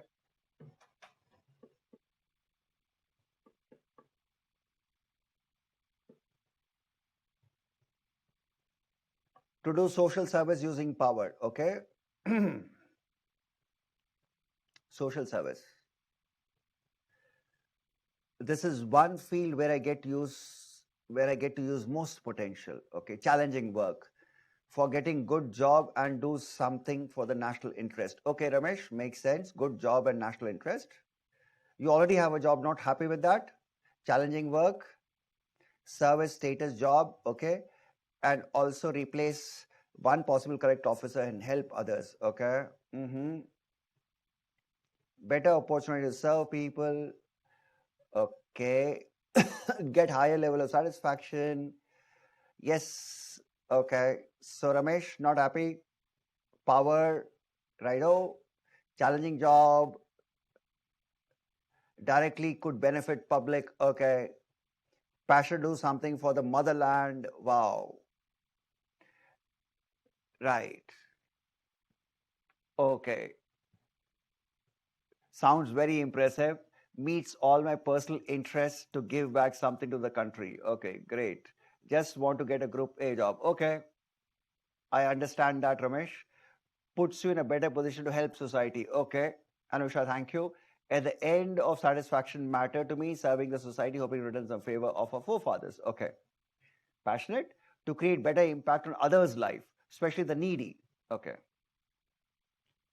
Like to service so much. Okay. You think the old men sitting in the board, they'll be impressed by all this?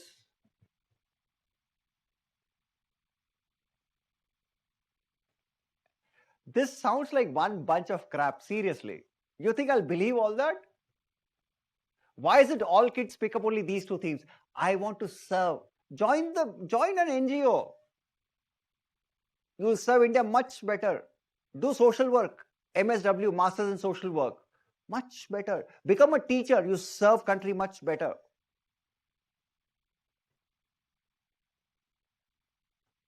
Seriously, that means you haven't given a thought at all. You have not given a thought at all. Why is it? Okay, one makes sense. It's a job. All of you are looking for a job, better job prospects, makes sense. Why don't you say that? That's the first thing you should be telling them. It's a better job prospects. A lot of you are working, you're coming into service. I have seen Indian engineering service officers. They're engineering service officers, already in engineering service. They are through UPSC. Same powers, same package. But they come into IS. Why? Because they feel it's a better job. Everybody likes to get a better job in life. There's nothing wrong. That can be one valid point, and that's one of the most valid points. But besides it, what? Serve? That will not cut ice anywhere. Serve. Please. Then join Mother Teresa's missionaries of charities. You will, if you really want to serve, become a UN volunteer. There's something called United Nations volunteer. Join that. You'll get money also. You'll serve people all over the world. Not only India, all over the world. You didn't know that, right? You can become volunteers in UN. And you can serve anywhere in the world. Anywhere. You guys have missed a big point here. Big point here. That's what Catherine was also pointing out. She said every civil servant thinks it's a service or its status, its power. She said the first thing you should always think about is,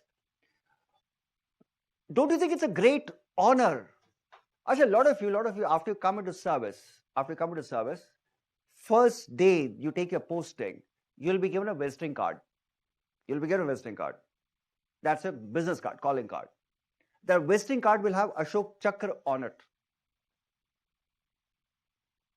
Yes, it's a white color visiting card they'll give you with Ashok Chakra.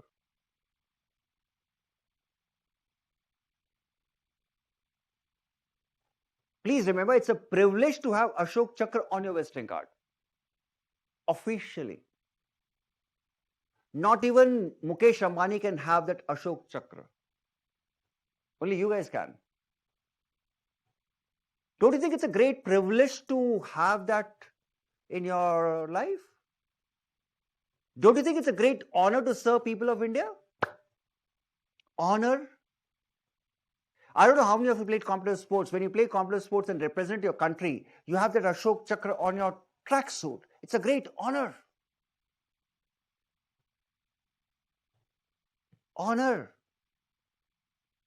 Out of lakhs of people, only 800 people every year get the honor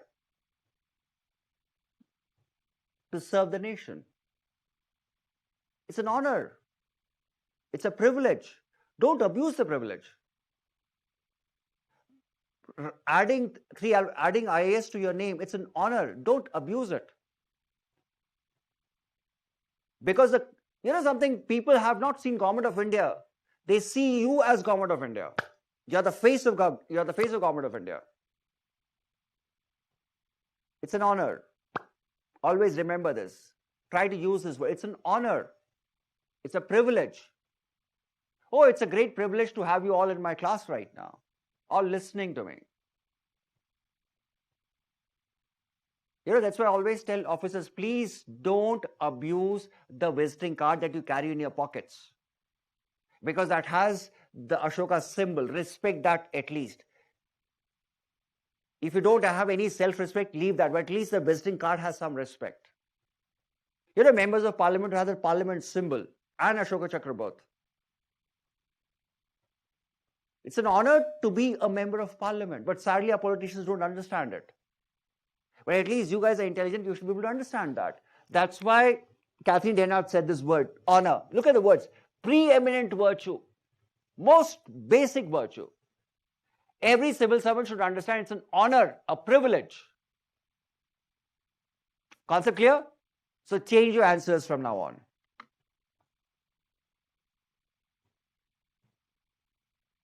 And one more thing, don't go by these coaching institute answers. They have this interview coaching where they'll tell you, you say this, you say that. No, it should be personal. It should be straight from your heart. Direct dil se. It's like proposing to someone, straight from the heart.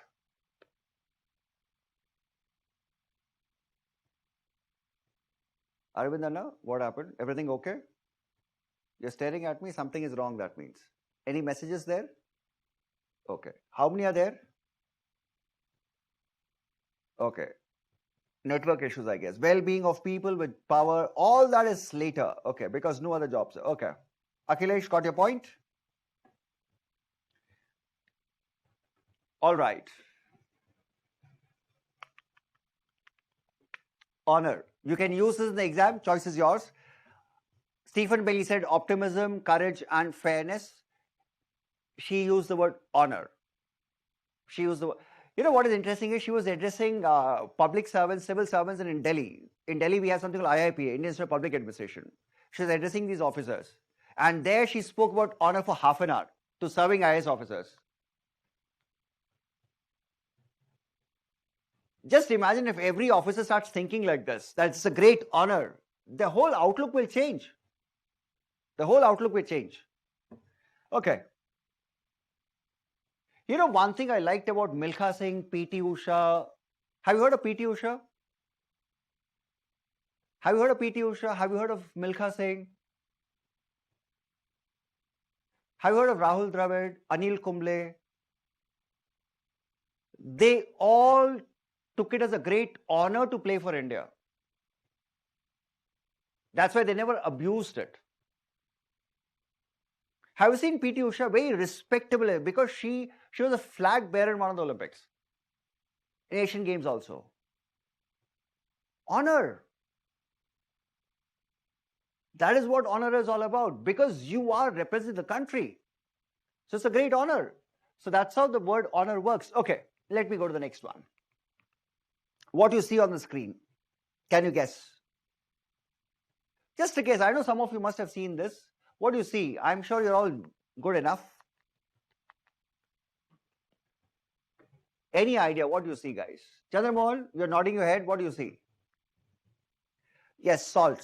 These are, oh, Ramesh says paddy fields. Oh, Ramesh, that means the visuals are not very clear.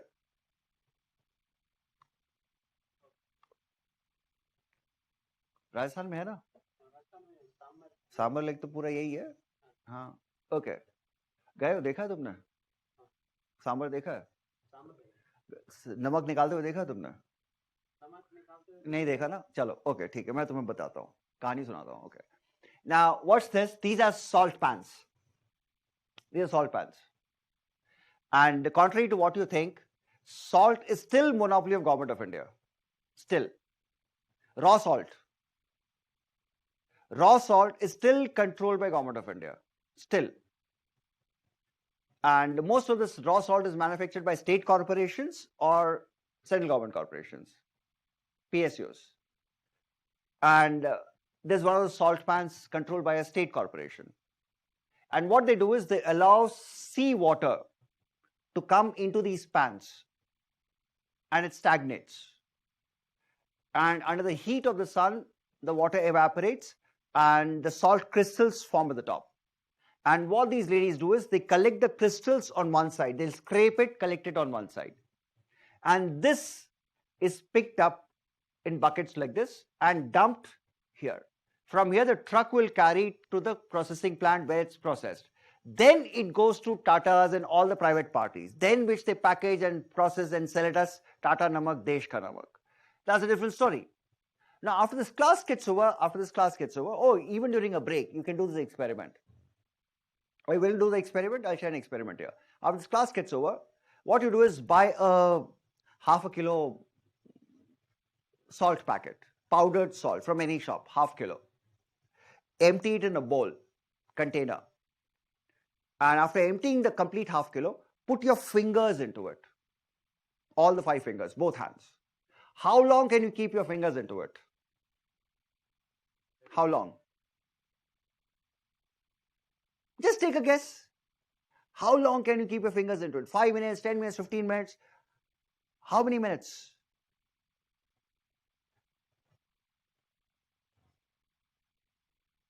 10 minutes?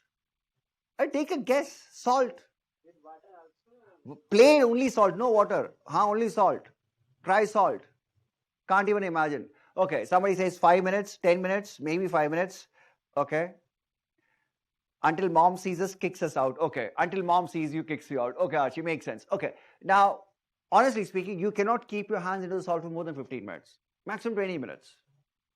It'll start burning. It'll start burning. Your skin will start peeling off. Salt can do that. Salt can do that. Urea comes from salt only, don't worry. Salt can do that. And look at this. These women are handling salt bare hands for 8 hours a day. Shocked? Some of them are walking bare feet on it.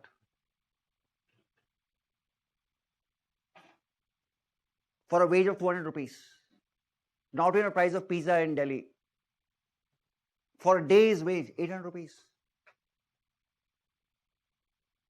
They were my consulting clients. I mean, I was acting as a consultant for some time. And I visited the salt pan for the first time. When I went there, when I saw all this, when I saw the salt workers, I was horrified. Because most of them did not have proper fingers. Most of them did not have proper fingers. The fingers are all they were out of shape or probably just torn off. And a lot of them said one thing, they can't feel anything on the palms. The skin had become completely senseless. They can't sense anything. They can't feel anything. Horrifying. I had never seen anything like this. And it's a government corporation. And since I was advising them, so what I did, I went back, I bought the CMD. CMDs are usually IAS officers. I bought the CMD to the pan just to take a look. He came, he was horrified because he had never seen something like this. Nobody has. You know, when we have salt in our food, we never think how the salt is made, in what conditions. We enjoy the salt. Next time when you go to McDonald's and shake salt on your burger, think how the salt is made. It's made by these people. Think about it. And when the CMD came, he was horrified. He went back, he wrote a letter to Industries Minister, asking them for money, state government, so that they can do something for these guys. At least safety gear, health checkup. The Industries Minister wrote back saying that we don't have the money. We don't have the money. What you can do is, it's a PSU, you can take your call. If you can raise your own funds, we have no problems. Any other officer would have just given it up. But this man did not stop. He started writing to hospitals, Dr. Reddy's, Reddy's Laboratories, Apollo Hospitals, he started writing to everybody as a CSR. Dr. Reddy's Laboratories and Apollo Hospitals and Sun Pharma, it's a big pharma company in Gujarat, Sun Pharma, they all came forward as a CSR. Now, the interesting part was when the doctors came to the site for the first time to do a primary medical checkup, they got shocked because they had never seen anything like this in the medical practice. Hands like that, or feet like that. And right now the situation is almost all these pans have medical facilities, they have a database, and all because of one officer's initiative. Now that is what is called benevolence. I am giving you authority not for your benefit. Look at this, disposition to promote welfare of others. That is what is benevolence. Your job is to promote the welfare of others. That's your job. That's why you're a public servant. That's why you're a civil servant. Have you heard of MP Lad? MP Lad, Member of Parliament Local Area Development Program. The purpose of the scheme is to help the people, not help the MLA. Help the people. Benevolence. It's about this. Essentially regarding the interest of others more important, not your personal interest. It's interest of others. Copy this.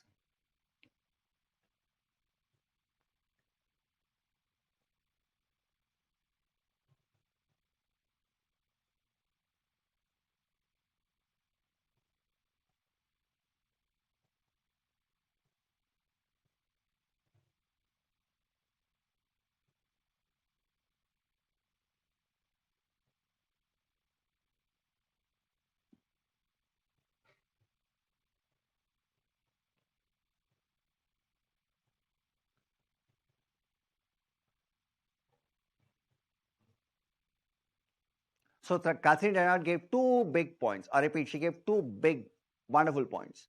One was, I repeat, one was benevolence, other was honor. First one was Stephen Bailey, optimism, courage, fairness. Catherine. And frankly, she is very influential in Indian circuit. In India, she has a lot of influence. Among bureaucrats, among academicians, she has a lot of influence. Because of her work, because of her ideas, she's a very well-respected scholar in India. In fact, a lot of your paper setters or paper people who correct your papers would have read her, not would have, will have read her. Okay, may I proceed to the last scholar? And this man, can I proceed? Archana, have you finished? Okay. Okay, David Hart. He was former Prime Minister Manmohan Singh's favorite scholar. You know, there's something called Civil Services Day. I don't know how many of you know this. There's something called Civil Services Day in Government of India. That's the day when IAS officers are given medals and certificates for their work done. And whenever Manmohan Singh addressed civil services officers, he always spoke about David Hart's and his idea, benevolent bureaucrat. David Hart gave one big foundational quality. He said, benevolence is all fine, fairness is all fine, but the point is, the most basic quality a public servant should have is caring. He should care for the people. If you are caring, you'll be benevolent. If you are caring, you'll be fair. If you are caring, you will do something for others also. Caring is, don't you agree? He has given a new perspective. Caring, we have to care. Look at this, love for humanity. Last one, caring for the citizens within one's jurisdiction. Care. Copy the words. So I've given you all the qualities. It's up to you now how you use them in the exams. Caring.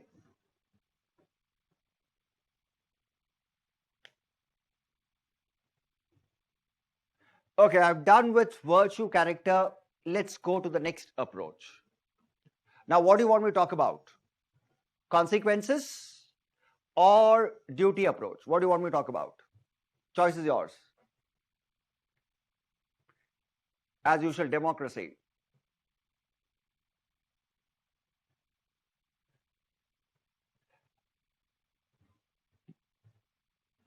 Rishi, what do you want me to talk about? Anusha, what do you want me to talk about? Helen, what's your take? What, duty or consequences? Results or doing your duty? Okay, Archana says consequences, Chandramohan says duty, Padmini says duty, one more person, duty, Helen also says duty, Ramesh also says duty. Archana, you're outnumbered, you're outgunned. Everybody has gone with duties, only Rini has gone with consequences. Okay, Anusha also says duty, and there's one more person saying consequence. Who's this? Okay, the person hasn't left the name, so I can't say much. So person who has left the name, I'll not count his vote because he has not left his name. It's Nota. Okay, duty. Saundarya says duty. Right. Even Prashant says duty. Prashant also says duty. Bhai? Duty. Chalo, everybody talks about duty. Archana, there are a couple of you only went for, majority has gone with duties. Okay, chalo. So we'll talk about duty.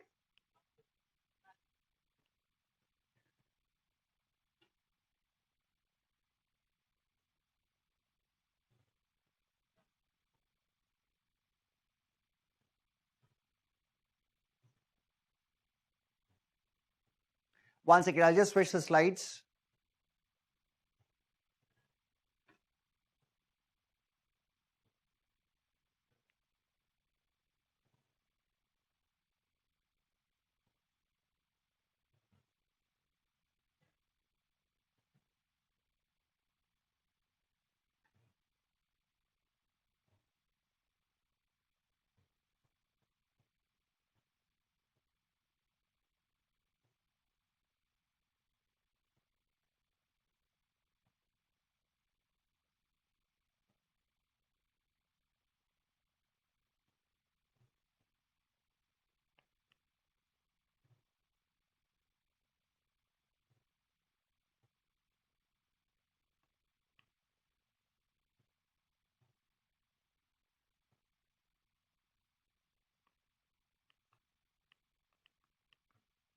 Okay, let's start.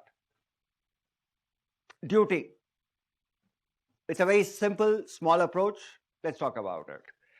And okay, I'll give you a break around 4:30, 4:40. Let me start with this. I'll reach a convenient point, then I'll give you a break. So don't hurry into a break, because a couple of you texted me about a 5-minute break in between. I haven't given them 5 minutes. I said, do you guys get a 5-minute break in between the class also after 2 o'clock? I don't think so. मिलता है क्या? कई बार मैं कई बार नहीं दूँ ना, मैं देता ही नहीं हूँ कभी. You know, frankly, I will not even like to give a half an hour break also in between. I would like to continue. Flat out. Yeah, I'm standing and talking. You guys are happily sitting at home. What's your problem?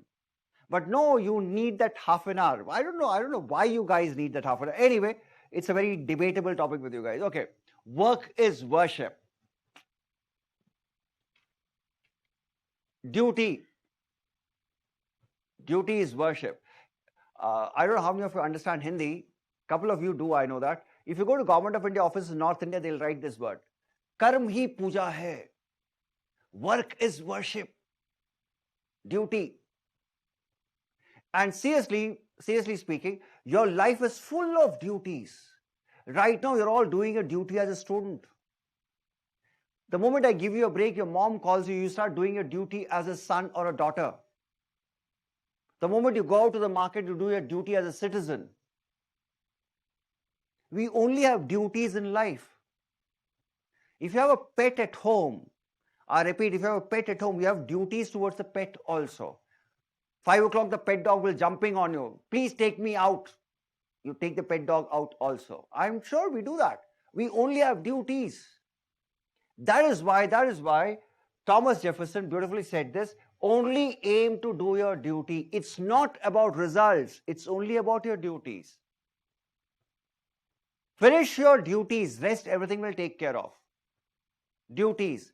So that's what he says. Only aim to do your duty and mankind will give you credit for where you fail. It's not about fail or it's not about pass. It's about do your duty. Right now, your duty is to study. Do that. It doesn't matter you pass or fail. Just do your duty. Just do your duty. I hope you got it. That's Thomas Jefferson for you. Copy the quote. This is important for you. Quotation. Then I'll talk about one more after this.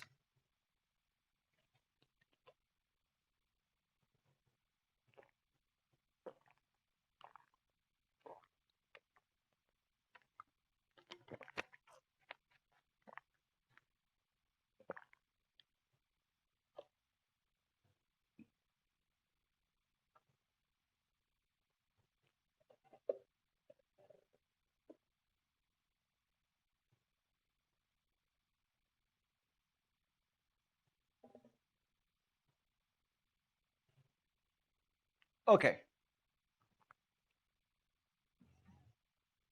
You know, interestingly, we all talk about rights. We only want our rights. Right to speech, right to privacy. We only talk about rights. Why is it we never talk about duties? As a citizen, we only want rights. Why is it as a citizen we never talk about duties? That's what Mahatma Gandhi said. You have no right to talk about rights if you don't do your duties. So do your duties first, then you talk about rights. Be a good citizen first, then you talk about rights. You know, the problem with all of us is we are not good citizens, but we want our rights. So do your duty first, then you talk about rights. That's Mahatma Gandhi for you. Interestingly, we have a whole chapter in Constitutional Fundamental Duties. We never even bother. Learn to respect national anthem, then you talk about your rights. Learn to respect the flag, then you talk about rights. Do your duties first. We always want the country to do something for us. Why can't you do something for the nation? Minimum, do your duties. Right now, your duty is to maintain social distance, wear masks. Do that first.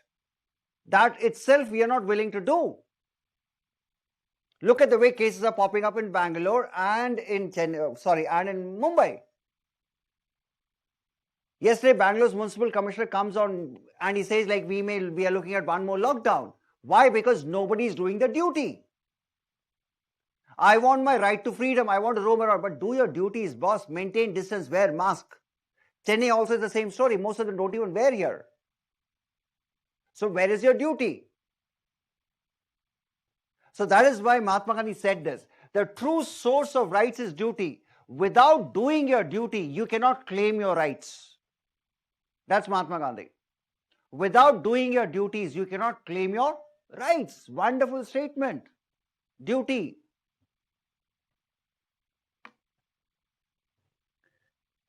Yes, duties are not punishable. Yes, that's a problem. You know, we never take our duties very seriously. We never. We want freedom, but we don't want to respect others' freedom. Your duty is to respect others' freedom. We want equality, but we don't respect others' equality. We don't respect others properly. So anyway, duties. I hope you got the idea of Gandhi here. Ask not what your country can do for you, ask what you can. Yes, JFK, right. Aditya, good afternoon. Aditya, looks like this is your first message to me because I haven't seen your name before pop up. Okay. Have you heard this name Aditya before? No, I don't think so. Anybody would have heard that name. Okay. Let's leave this. Let's move to the deontology.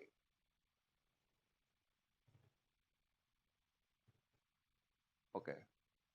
I thought he's talking to me. Okay, deontology. First one. The word deontology comes from the meaning of the word duty. Duty. The word is duty. That's why in Google, when you say the word deontology, that means duty. This approach is very, very clear. This approach says human life is nothing but duties.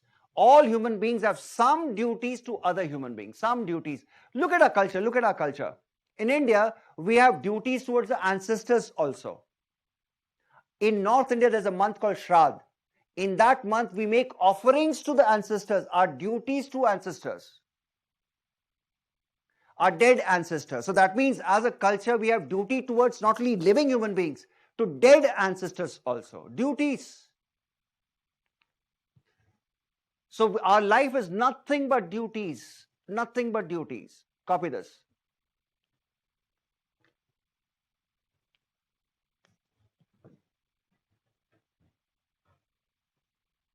I thought you're calling me.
Okay, can I continue?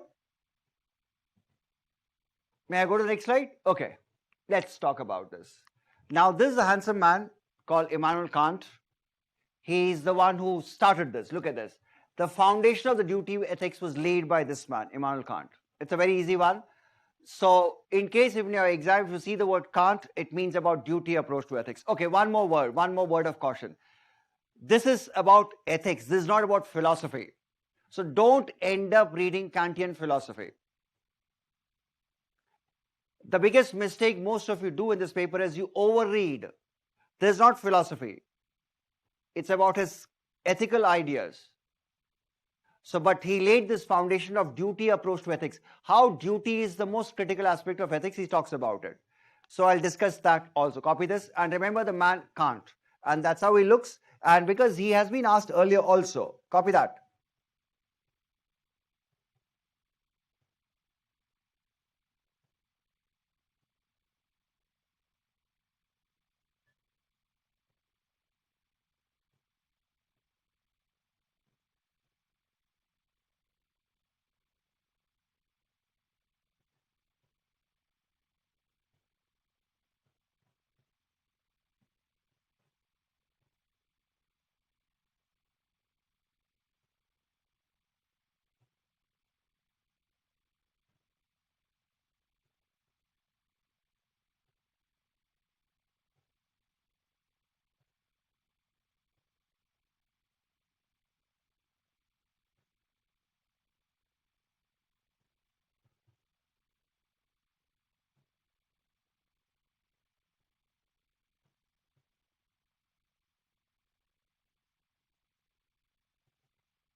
Okay, can I continue? I've been reading some of your messages, interesting messages, some of you have. Okay. Kant's main idea. Main idea. What Kant said was, every action of your life is nothing but duties. We have a duty to be honest. As a teacher, I have my duty to be fair to everybody. As a citizen, it's my duty to protect national interest. So all your life, you only have duties. So look at the words he says. Ethical actions are those actions that could be listed as duties. All your actions are nothing but duties. So every single ethical action can be listed as duties. Copy that. So that's why he's the one who laid the foundation for this approach. Every single action can be, I repeat, every single action can be interpreted as duties.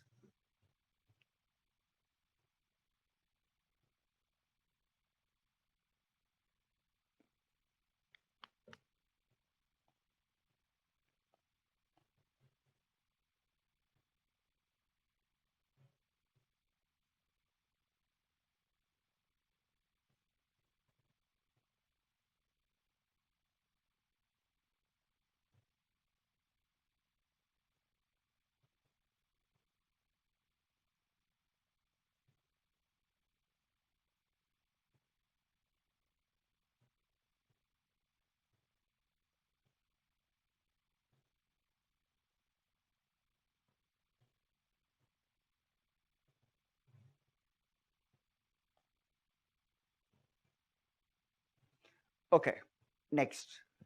And please pay attention. This is his core idea. I repeat, this is core idea. And please pay attention. The two words here, categorical. Second is imperative. The two words here. And please stick to this only. Don't go Google it and get confused. That will be the biggest mistake you guys will be making. And the two words here, categorical. Second is imperative. Two big words. Categorical means true all the time. Listen to this. I'll give you an example also. True all the time. There are some principles in the world which are true all the time. I repeat, there are some principles in the world that is true all the time. That means applicable all the time. For example, 6th century BC, Mahavir spoke about ahimsa. Mahavir. Buddha spoke about ahimsa. 6th century BC. Fast forward, 1919, Mahatma Gandhi spoke about same non-violence.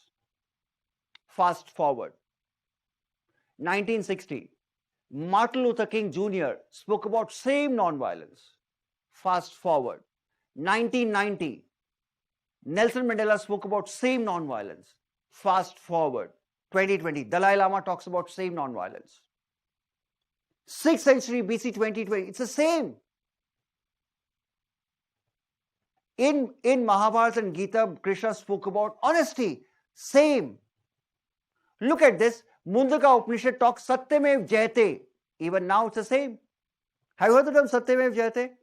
It's there in Mundaka Upanishad, and even now it's applicable. So that's why there are some things which are true all the time. Look at the words, true all the time. That's why it's imperative. Imperative means we have to follow it. I repeat, we have to follow it. That's why, for example, there's being kind. To be kind, Buddha also spoke about kindness. To be kind is true all the time, and we have to do that. If you're an engineer, safety is true all the time. If you're an engineer, safety. So that's what Kant's, this is one of his most impressive ideas. What he said is there are some principles in this universe which a human being has to follow. It's his duty to follow it. Listen to my words. There are some principles in this universe. It's your duty to follow these principles. Duty. Not to hurt others. Things like that. Copy this.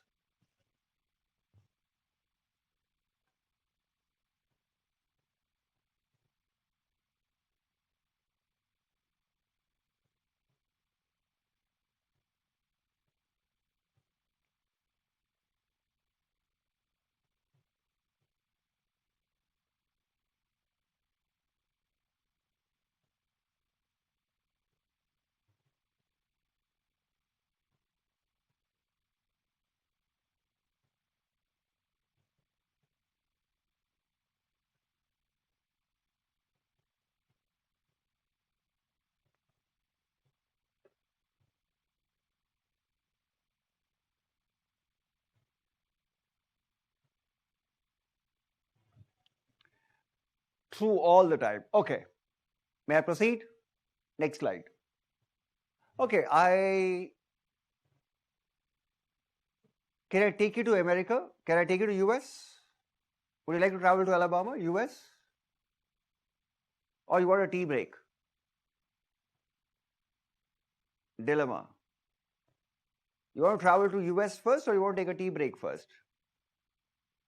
Should we travel? Okay, right. So let's continue. I know some of you will hate me for this because it's 4:30. It's okay. Okay, US first. Done. Oh, you guys love to travel. That means I'll take you to a lot of places. We'll travel to Alabama here.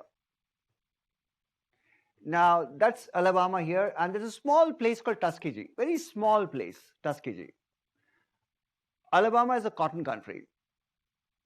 It's like South. It's completely full of cotton farms, cotton plantations. Even now, it's more or less agrarian. This was 1932. Full of cotton plantations, and African Americans used to work in cotton plantations. And in 1932, one of the biggest diseases, biggest health issue that US government had or US had was syphilis. Syphilis is a sexually transmitted disease, syphilis. And there was no cure for syphilis. So people were dying because of syphilis. People were dying because of syphilis. So what US government decided was, health department decided was, let's understand the disease. Let's understand how the disease progresses. So what they did, they picked up this site called Tuskegee. And along with Tuskegee Institute, now it's become Tuskegee University. That those days were institute. Along with Tuskegee Institute, they enrolled African American volunteers who were cotton farmers, who used to work in cotton farms as laborers. And all these volunteers were carrying syphilis. That means they're all affected by syphilis. Different stages of syphilis. Some were close to dying, some were okay. Now what the government did was, they promised that they are, look at this, they promised these African Americans that they're giving them medicines to cure them. And they enrolled all these volunteers. Actually, what US government was doing was, they were not giving them any medicines. They're just giving them placebos. And they were not treating any of them. What they were doing was they were just trying to use them to understand the growth of disease. And this study continued even after antibiotics were discovered. Antibiotics is a cure for syphilis. Even after antibiotics were found, they knew the cure, but the cure was not given to these volunteers. Why? Because US government wanted to study the progress of disease. Thousands of these African Americans died without even knowing that they were not given the cure. In 1970s, somebody blew the whistle. The moment the whistle was blown, the whole program was closed down. My biggest question to all of you is, should human beings be used like this? In other words, can human beings be used as means? Can we use humans as a means to achieve an end? In other words, just to make a medicine, can I use humans like this? Just to make money, can I sell a human being? Just to make money, can I employ a child labor? Just to make money, I repeat, just to make money, should I pull out a person's organs? Can we use human beings as means? Can I use this child as a mean to make money? Can I use these kids? This is Kant's great idea. Nobody can use human beings like this. Why? Because human beings are, we can leave this. Okay, I'll come back to the question a little later. What he said, using human beings as means is destroying the human being. Very interesting words. When you use a person, you're not killing the person. You're destroying his life. Please remember one thing. When you kill a person, the life story is over. But when you use a person, you're not killing. You're just destroying his life. Can you imagine what life these kids have? Can you imagine? They have no life. That is why Kant beautifully said this, you destroying human life. And Kant said when you use human beings, you end up doing two things. You violate the autonomy and you violate the dignity. Two big concepts. When you use a human being, you violate the autonomy. Second part, you violate the dignity. Copy this. Then we close for a break and I restart a little later. Copy that. It's unethical to use animals also. Yeah, I know that, but here Kant is talking only about human beings. So that's why I didn't use the word animals. Everyone has dignity, so we are not able to. Okay, great. Vinisha, looks like you studied a little bit of medical ethics, doctor. Means. This question has been asked earlier. That's why I'm explaining it like this with all these examples. This question about means and end has been asked earlier by UPSC. And now they'll focus on these two words, autonomy, dignity. I'll talk about dignity later when I'm doing values, but right now I'll talk about autonomy after a break. Because I have 3 messages about the break. One is a request for a washroom break. You can get up and go and come back. That's not an issue. You're not in front of me, so it's okay.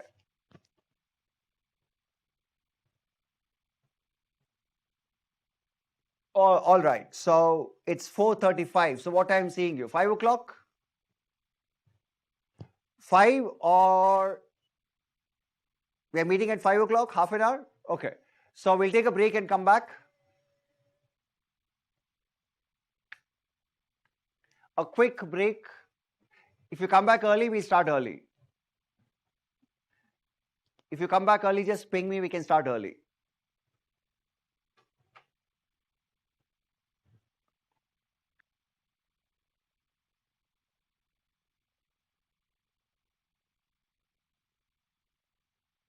How many? 75. Okay, I think we need to wait for 5 more minutes, I guess, because there are almost 15, 20 people still missing in action. Volume, is it okay? Arvind? I feel volume is a little less. Perfect. Okay. Arvind. AC.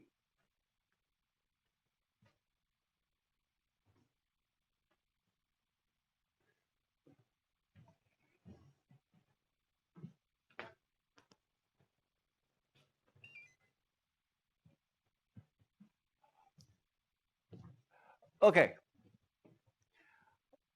Hi, good evening. Padmini, hi, welcome back. And okay.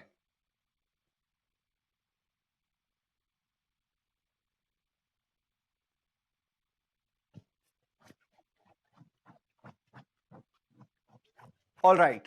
All right. Okay.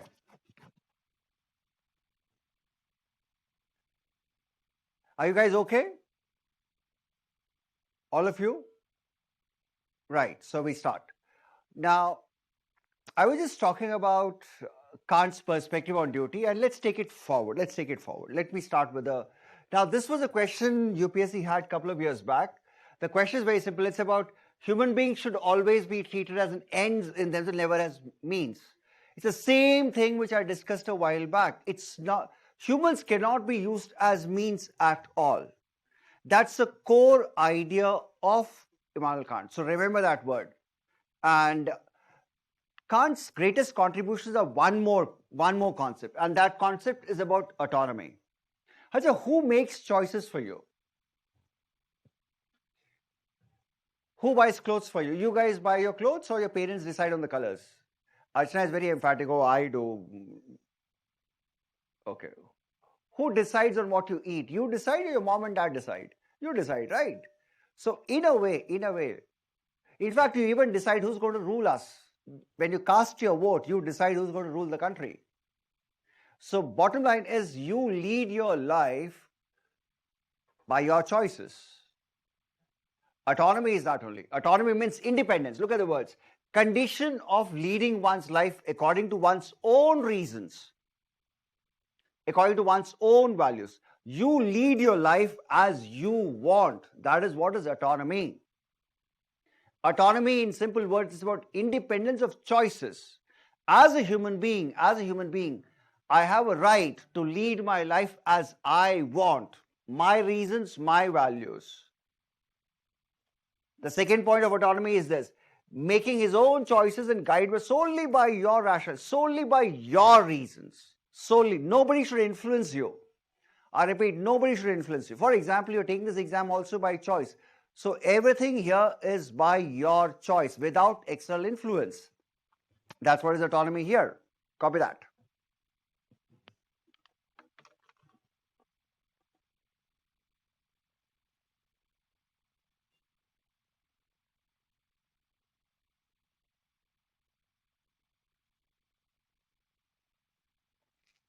Parents influence choices sometimes. They influence. That's it. It's up to you. You can always say no.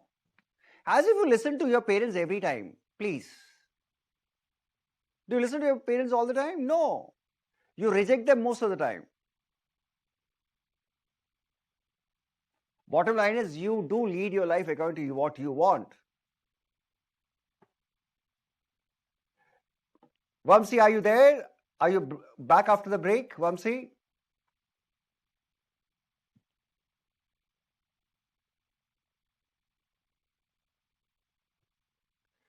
Aditya Karthik, you just said hello once and after that you completely went missing in action. Are you there or you're completely gone? Video is stuck. I can see that. No? Are you sure? Okay.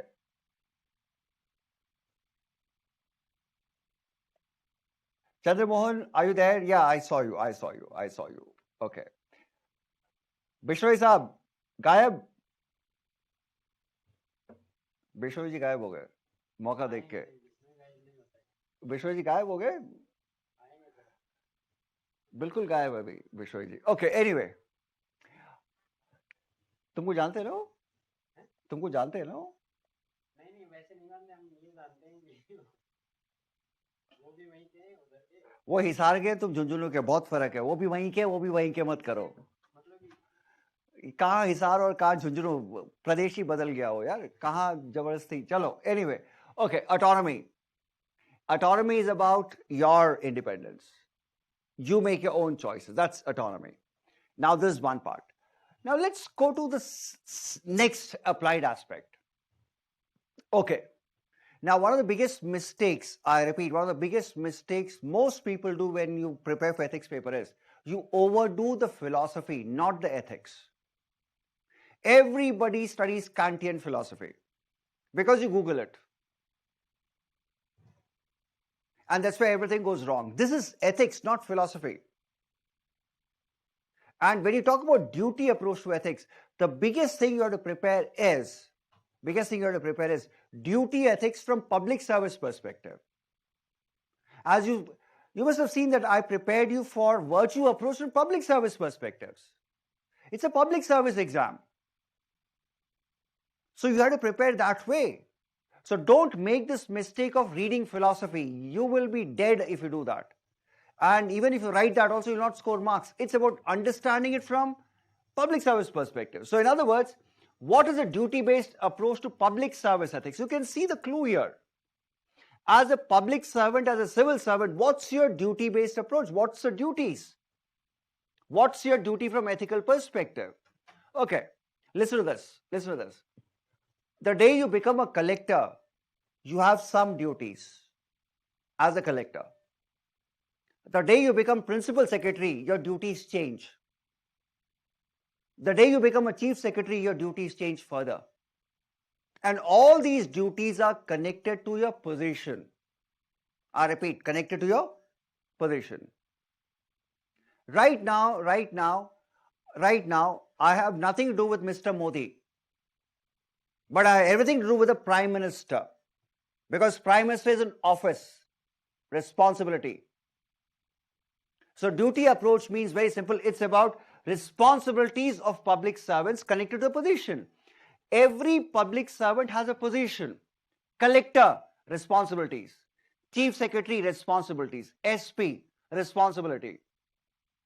So every position will have response. Doing that responsibility is duty approach to ethics. You have to fulfill your responsibilities connected to that office. I repeat, connected to that office. Vice President of India, some responsibilities. President of India, some responsibilities. Governor, some responsibilities.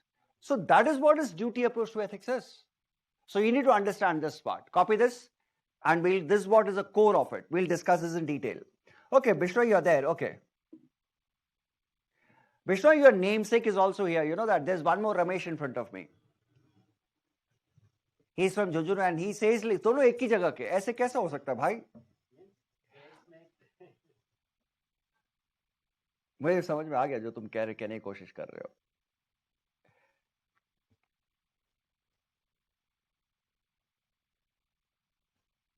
वो भी लिख रहा है. Yes, sir, nearby places.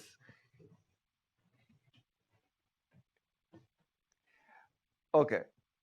इसको copy करो, then we continue. Copy this and remember, circle the 3 words. Same culture, language. Yeah, I know that. Same dal bhati churma, so relax. Okay. Circle the 3 words. Responsibilities, public servants, position.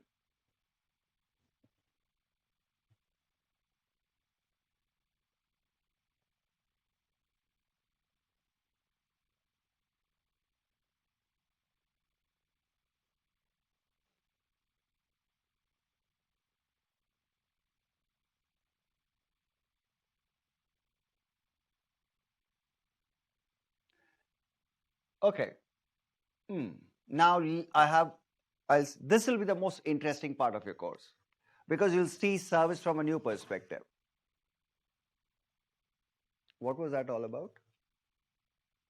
What was she coming in for? She uploads the video. Okay. May I proceed to the next one? Okay. The question. What are the basic duties? Look at the words. Basic duties from ethical perspective. If you are a public servant, if you are a civil servant, what are your basic duties? I'm not talking about services. A police officer will have a different duty. That's a different story. But underlying it, I'm just using a word. What are the basic duties of a public servant / civil servant? What do you think are the basic duties? What do you think are the basic duties of a bureaucrat? Question for you. Basic duties. Basic duties. Let's see.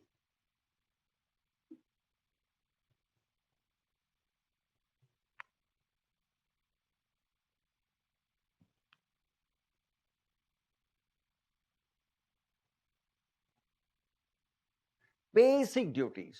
Very, very important word, basic duties. The word is basic. It's similar to all the services. It's similar to everybody. It can be MLA, MP, it's common to all. That's a question UPSC will be interested in. That's why I'm teaching you ethics. Once you become IPS officer, I'll teach you policing ethics. Once you come into revenue service, I'll teach you public finance ethics. But here I'm teaching you basic duties. What is it? Basic duties. Any ideas? A lot of you are working professionals, so let me see. Sorry? Okay. Procedures. Okay. Administrative duties. Okay.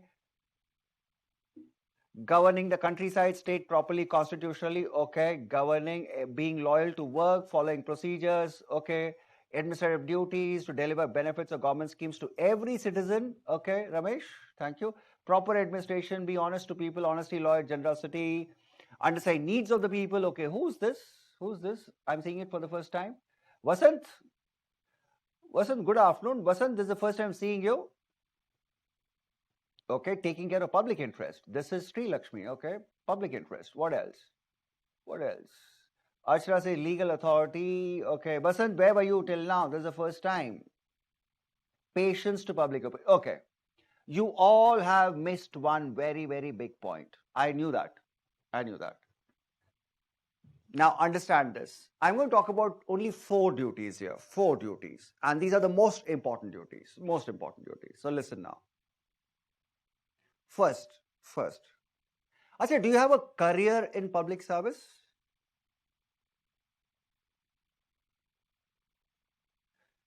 Is it right to use the word career in public service? Career. C-A-R-E-E-R.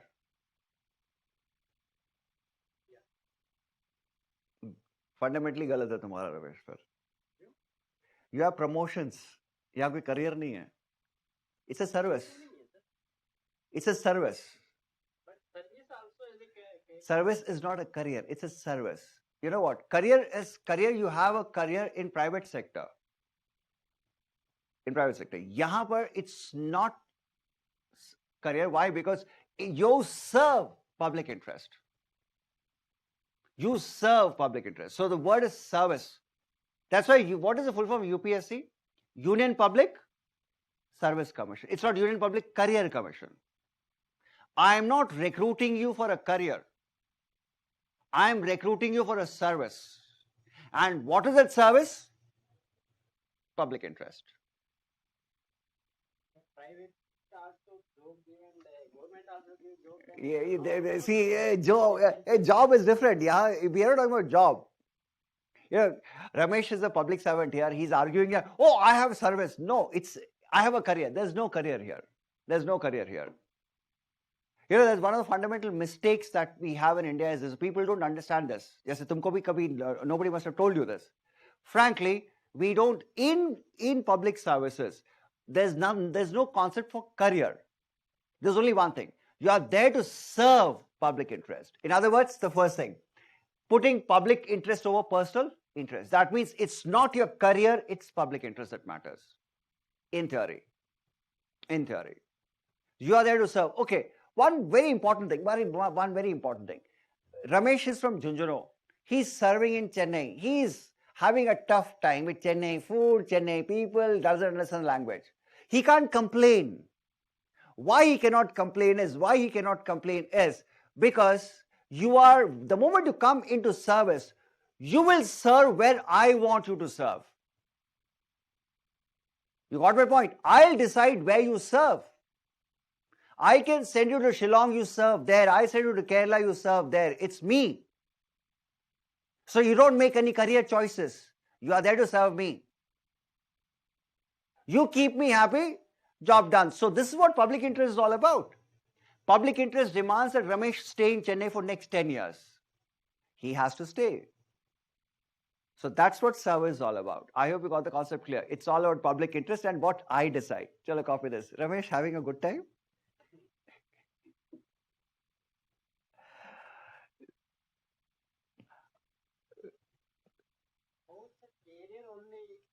everyone is trying to. See, the point is, you come for a job, but you end up being in service. Okay, after enter, okay, it is public service. It's public service, and government decides what the service you'll do. अभी port में 2 महीने में तुम airport में धक्के खाओगे, चिंता मत करो. Sir, we interested go to this. Right? So, career थोड़ी है. You don't make any choices here. Yes. So, that's what I'm trying to explain. Okay. You know, this is the biggest challenge in public service, this only, because you are there to serve. And the point is, you cannot decide where. I'll decide where you serve. Government of India will decide where to post you. How to post you. You cannot challenge it. How to post you, where to post you, what you'll do. Public interest, one. Okay, now my favorite one. Look at the second one. Public servant cannot use his office for personal gain. That is for his personal benefit. He cannot use any of his power for personal benefit. I hope you got the concept. You cannot use it for your personal gain. Your authority is for public service only. You cannot use it for personal gain, personal purpose. Okay, somebody has wished you all the best, Ramesh, for your 10 years. Ramesh, तुम्हारे 10 साल चेन्नई में. Prashant, Ramesh is dying to run away from this place.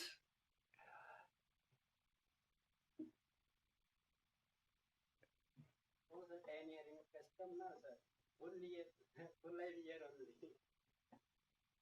फिर तो service खत्म ही हो गई. 10 साल तो हो गया खत्म. Okay, similar difference between earlier public sector banks and private sector banks and profitability. Yes, Rini, almost. Abide by the law. Okay. You know, this is what will be the most troubling part for you guys, public interest part. And you may have a question on this, and don't go wrong here. Please, I repeat, don't go wrong here. Don't go wrong here. And don't even use the word career anywhere in the UPSC interview also. Try to avoid the word career, because the board members don't like the word career. Don't, because career and service, these are two opposites. Career is for personal growth. Service is not for personal growth. It's about something else. So that's why don't even use the word career in public service interviews. It'll be the biggest mistake you guys make. Okay, last one. It's about, okay, that's about this, public interest. I hope you understood the point. Let's go to the next duty, and I'll give some situations for you. You can skip this. Procedural fairness. Now, this is what is the most important thing. A lot of you said also. You know, public service is all about being fair. I repeat, being fair. It's about following procedures in a fair manner. In other words, you have to treat everyone consistently. I repeat, you treat everyone consistently. And in other words, you cannot be arbitrary. That is, you cannot do things arbitrarily. Just because you like it, you will do it. No, it doesn't work like that. There has a procedure to follow. And you cannot discriminate against somebody. That means you cannot discriminate. You cannot be unfair. Lastly, you cannot ignore anybody. There are 4 important words in the slide. Consistent, discriminate, ignore, arbitrary. 4 words. Circle the 4 words and remember the 4 words. And I'll give you a case study here. Let's see how to do the case study. Shall we? Chalo, do this. Then we do the cases. I'll give you a case study. I'll give you a situation. Let's see how you go about it.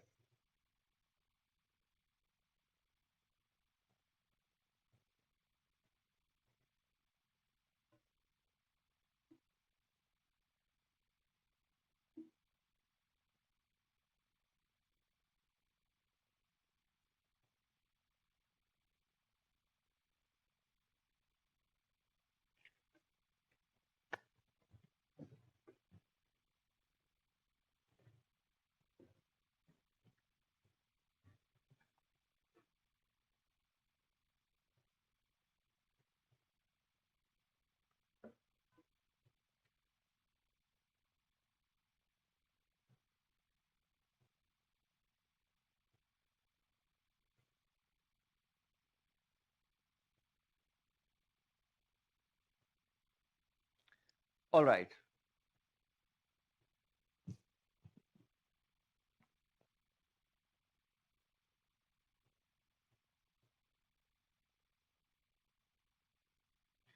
Okay, can I put you in a situation now?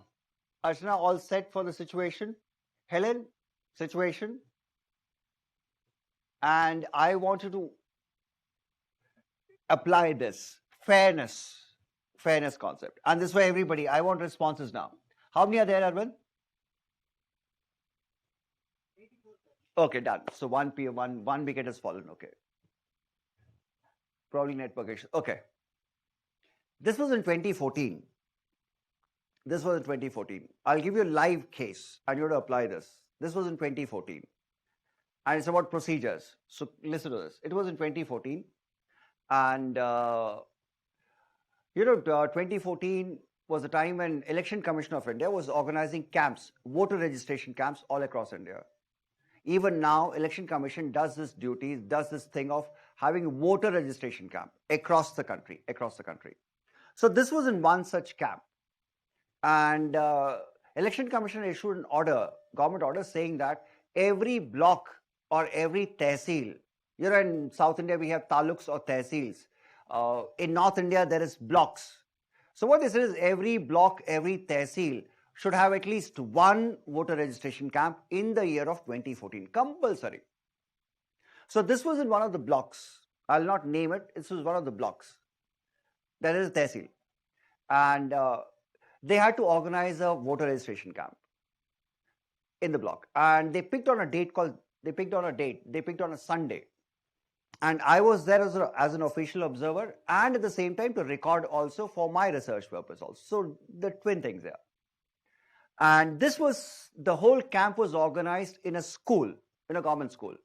And the staff, the clerical staff for the camp came from the block BDO's office, that is the Tehsildar's office. I still remember very clearly there were 7 tables, there were 7 counters. And the camp was supposed to start at 8 o'clock in the morning. By 6, people started coming in by 6 o'clock onwards. And camp started.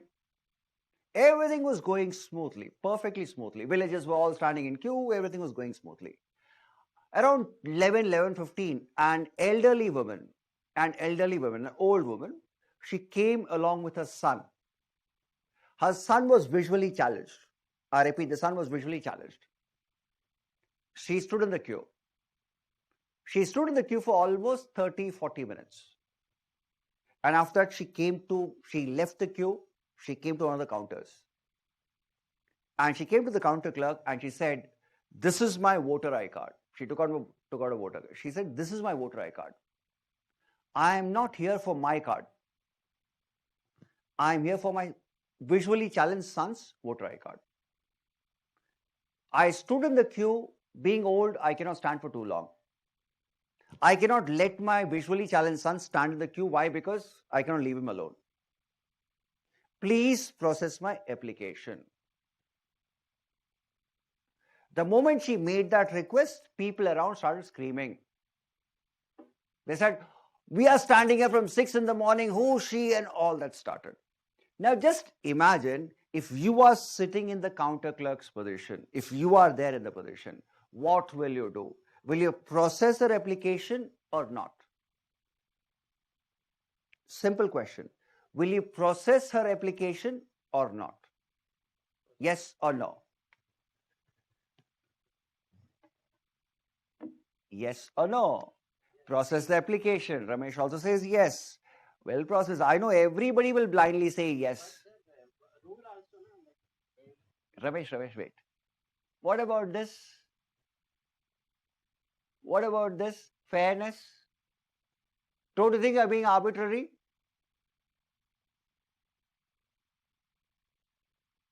Don't you think I'm being arbitrary? Where is the procedure? Don't use constitution, don't use all that. Ethically, is it right? All of you jumped, yes, I will. How will you reason it? Leave out the constitution, leave out the polity part. Ethically, how will you argue it? This is ethics. Even I know I'll do it. But give me ethical reason for it. Why should I do it? This is the problem. Okay. There was no counter for basically challenged people. There was no counter. That is a fault of But see, Ramesh, you cannot write this in the exam, right? There's a fault here. You have to say yes or no. Ramesh is arguing it's a fault of the Tehsildar. Fine, it's a fault, but how will you sort that out? See, that is how case studies are. In a case study, you have to sort the issue out. The lady is standing in front of you. Either say yes or either you say no. You cannot say that, okay, I'll get a chair, I'll make us sit there, then I'll process it, I'll make a separate queue. No, yes or no. If you say no, justify. If you say yes, justify.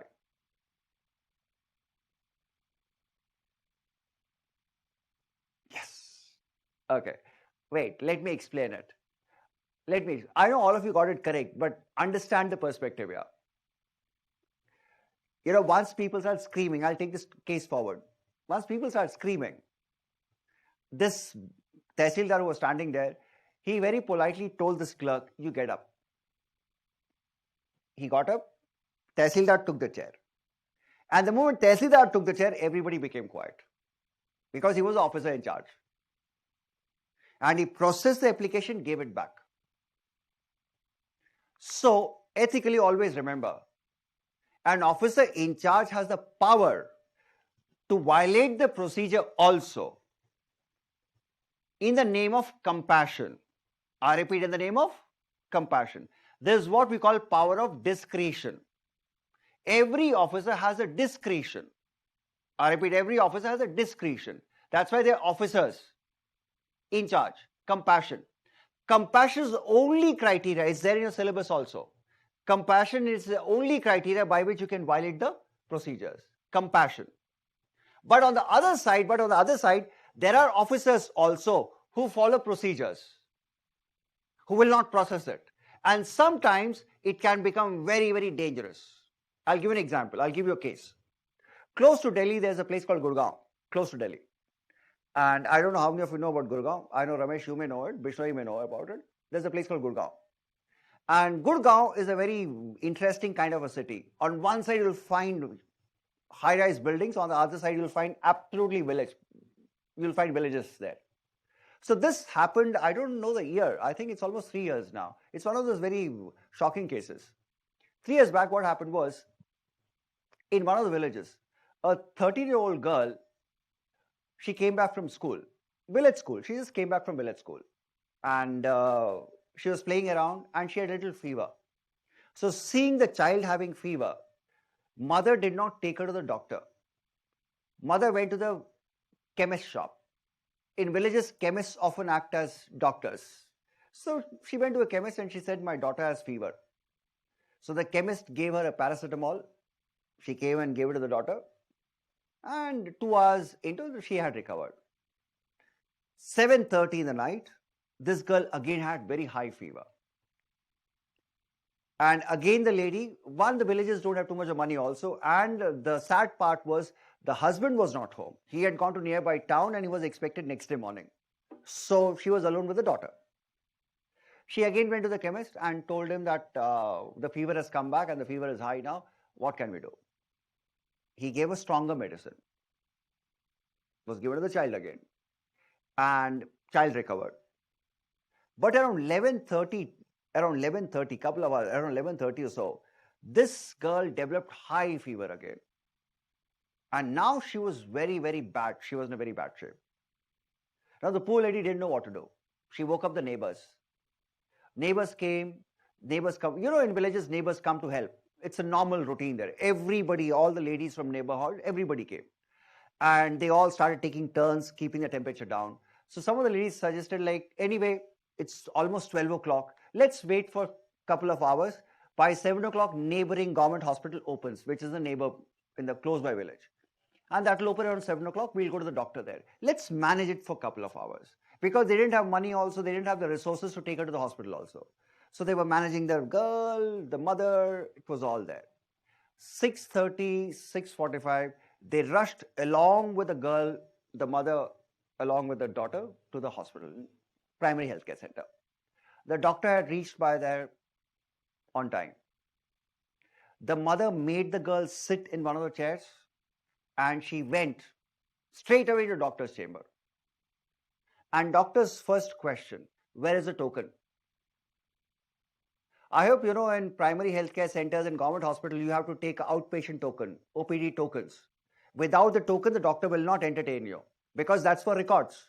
Procedures. Because the doctor has to write the token number, and now it's all online, so they have to punch in the token, everything has to be done. So he said, where's your token? Where's your OPD form token? The lady said, I don't have it, and there's a line there, and my daughter is not very well. Complete, she narrated the case. Doctor said, see, everybody here is not well. All the patients standing here, they're all sick. And they are here before you. So I will see them first, then only see your daughter. Meanwhile, go and get your token. He was following procedures. Is he right or is he wrong? Right or wrong? He's saying wrong, but he was following his procedures. That's what he's ordered to do. He's doing his procedures. The poor lady went out. She stood in the queue. 20, 25 minutes later, she got the token. And meanwhile, the girl was sitting there. And after 25 minutes, when she came back, she woke up the daughter to go and meet the doctor. The daughter did not get up. She had passed away sitting there in the chair itself. She died.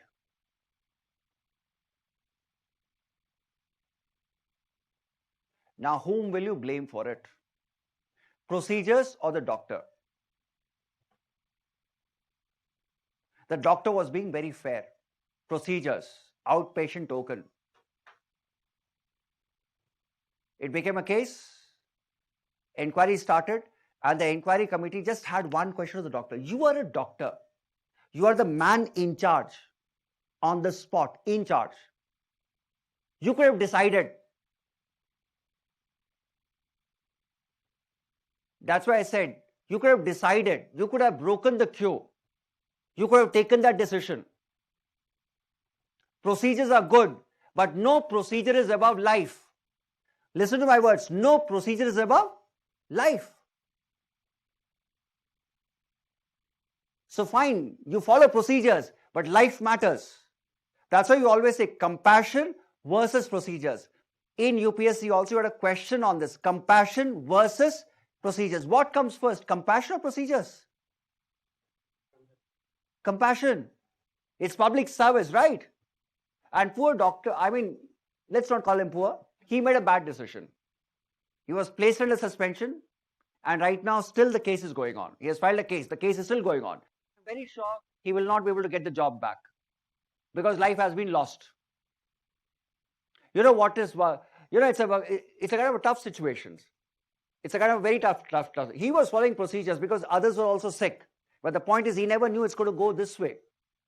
But bottom line is, always try to be compassionate because that's your job. That's your job. And as an officer in charge, you can decide.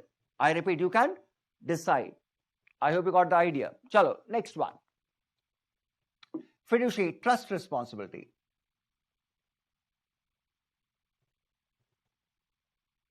This is my opinion. Okay, humanity come before fair. Oh, true.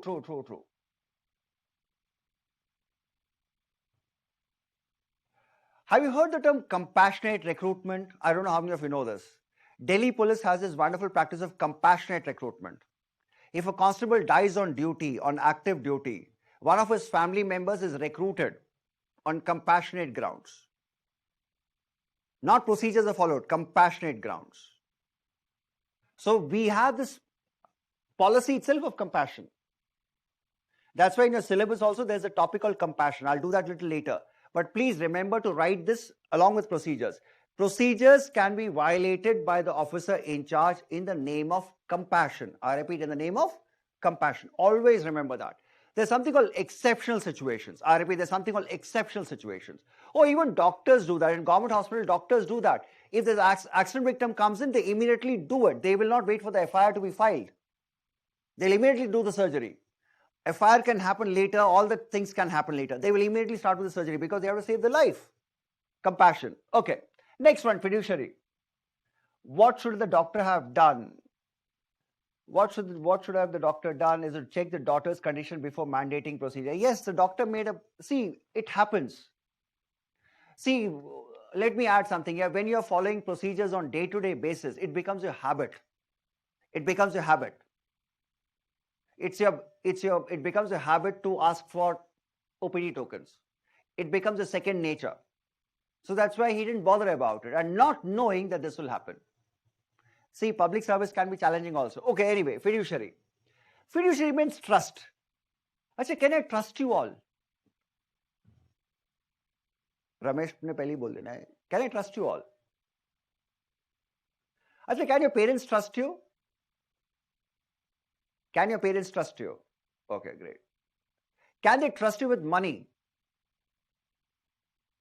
That is difficult. Never, right? Okay. Trust. Please remember, public service revolves around the word trust. It revolves around trust. When you go for UPSC interview, always remember you have to win their trust. If they're able to trust you, you get all the marks. It's not about you answering questions. I should be able to trust you. Trust. I spoke about trust earlier also. Trust. And in public services, there's something called trust responsibility, big words. And what is the trust responsibility? Once you come into service, I'm going to trust you with two things. I'll trust you with power. I'll trust you with money. And whose money is it? Public's money. Public funds. Look at the first word. Public service are entrusted with public funds. So whose money are you using? You are using people's money, public funds. So can I trust you with public funds? A collector of a district is also in charge of district treasury. In Hindi, we call it khajana. Can a collector be trusted with public funds? That's what is trust responsibility. First one. It's an important question. Second, trust responsibility is this: best possible use of resources. Whatever public funds are given to you, you are responsible to make the best possible use of it. You cannot squander it. You have to make the best possible use of it. Copy that? Meanwhile, I'll take your questions. There are a lot of interesting messages.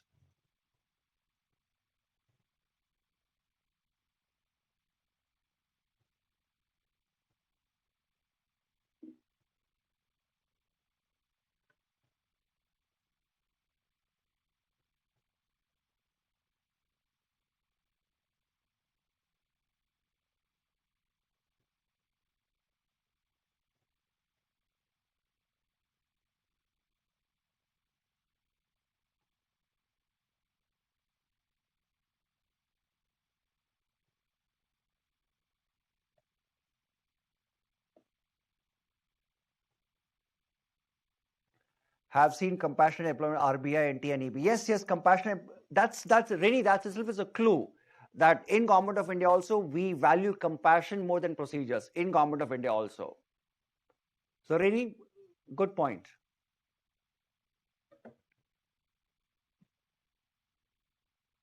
Compassionate recruitment is also done by Tamil Nadu government jobs also. Okay, I didn't know about it. I knew about Delhi police. That's why I quoted Delhi police.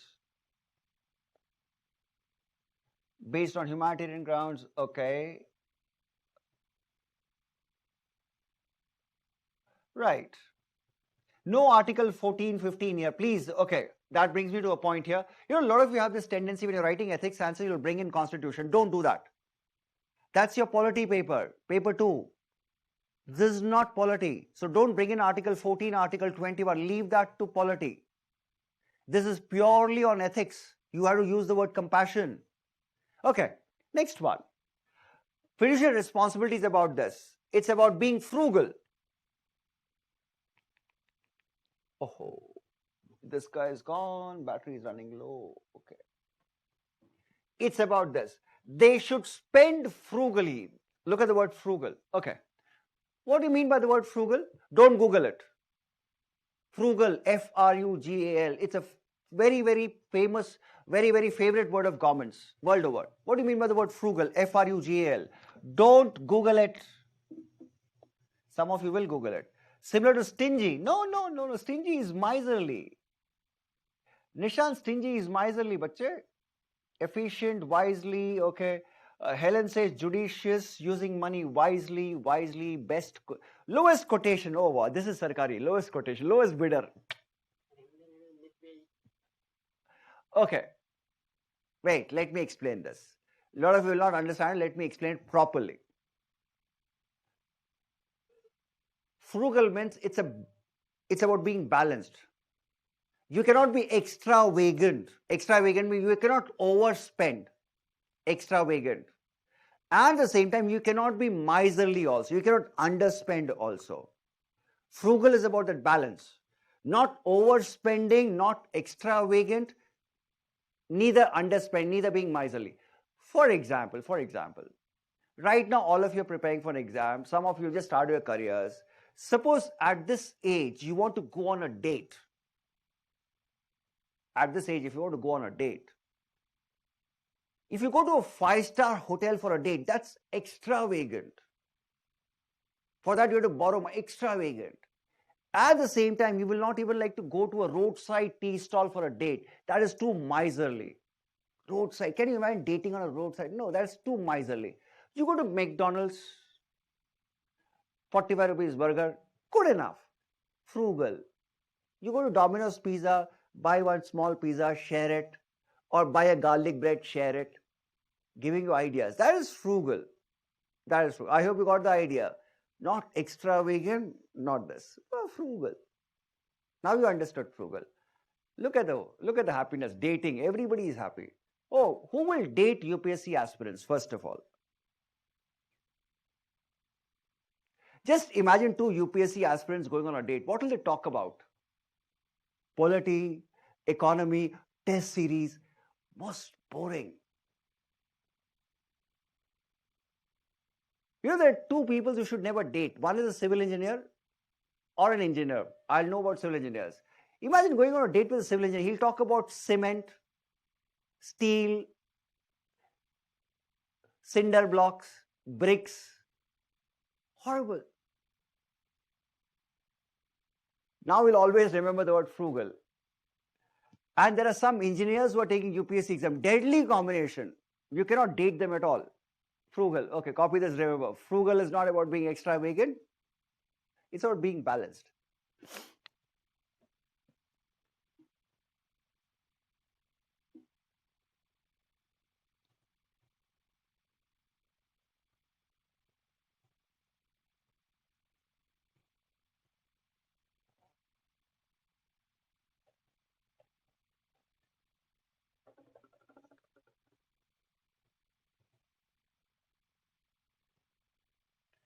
Okay, last one. It's about being effective in limited resources. This is the biggest thing. No country in the world has unlimited funds. No department in our country has unlimited funds. No officer will have unlimited funds. You have to be effective in that limited resources. Limited resources. Copy that. You can expect a question on this. It's an important one. You can have a case study also on this. And the concept is trust responsibility. Trust. Because you're trusted with public funds.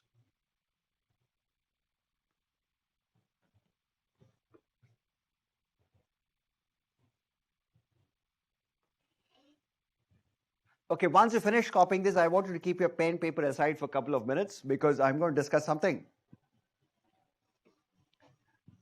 And there's no need to copy there unless you got crayons or colors with you. Okay, Chandramohan, thank you. Okay. Now in India, Helen, have you copied it? Okay, done. I think Helen has finished it. Right. Now in India, 2 kinds of people. Follow this, its concept, it's not there in the slide. I want to listen to me very carefully because it can be a case study also. In India, 2 kinds of people have control over public money. 2 kinds of people. In fact, 2 kinds of people spend public money. One is MLA and the MP. They're elected representatives of the people. That's why members of parliament have something called MP LAD, Members of Parliament Local Area Development Program. I hope you're getting my point. Because they're elected representatives, they have access to spending public money. 1. Second is the public servants, IAS and IPS, these guys. Forest service, these guys. So civil servants also have the power to spend money. 2 sets of people, MP, MLA and the civil servants. They are the ones who spend money. Now, interestingly, the MPs and the MLAs are there only for 5 years. Their power is only for 5 years. Whereas these guys, once you come into service, you will be spending public money for 30 years. How many years? 30 years, till the time you retire.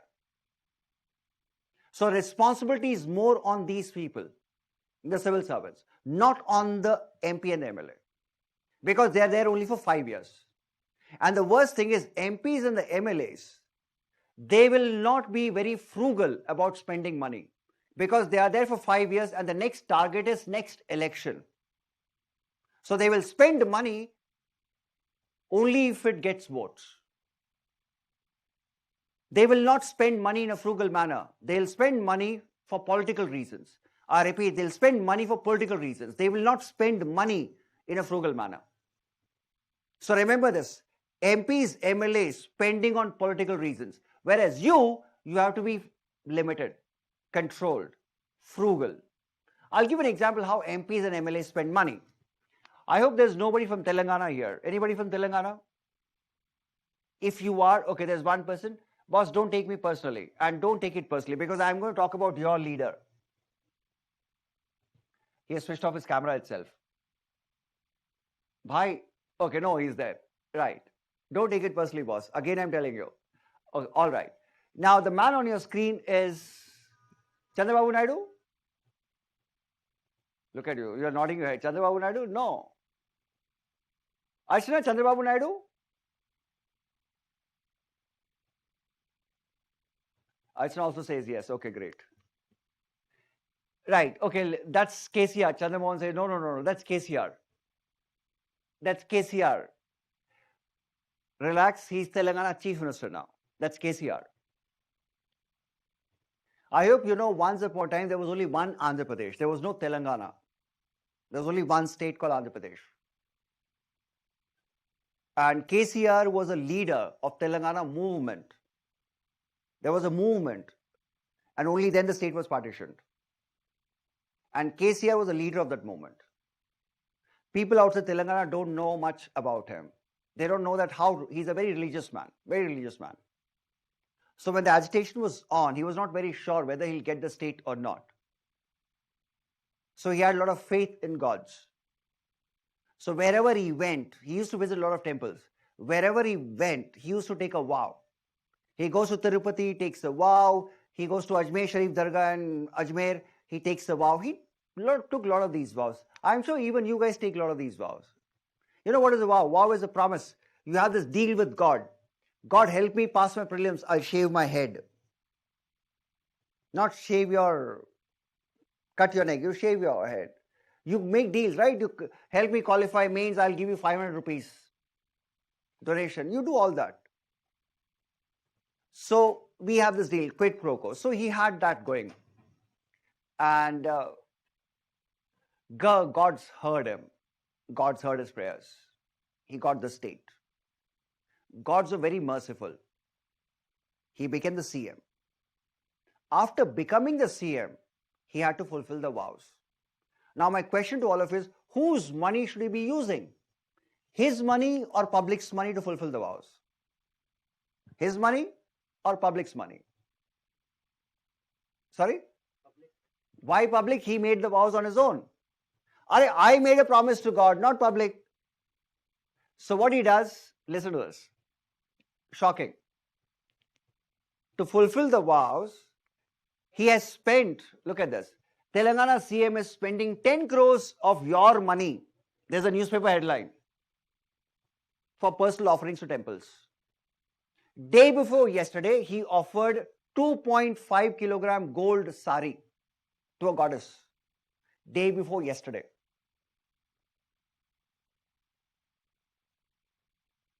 Can you justify this? If you really wanted to make God happy, you could have built a hospital out of this money. If you really wanted to make God happy, you could have built orphanages out of it. There are a lot of abandoned kids. Is this justified? Not at all. This is what politicians, that's what we call political spending. Worst floods in Kerala. Government gives 600 crores. On the other side, you open a Sardar Patel statue worth 3,000 crores. Where are your priorities? A lot of people are asking the same question during COVID also. COVID going on. You start a new parliament building. Where are your priorities? I hope you're getting my point. That is the reason a lot of pressure comes on public servants to do the work, civil servants especially. Especially IAS officers are given a lot of burden to manage the finances. You have to be frugal. You have to be frugal. I'll share one more example about this kind of expenditure. I'm just speaking on some CMs. This is an all India phenomena. Even I think very sure, I'm very sure even in Tamil Nadu also the same story. Every state has its own story. But I'll just pick on Arvind. Laptop is switched off. No battery. Guys, 1 minute. It's completely gone. Guys, just give me 2 minutes. Laptop here is completely switched off.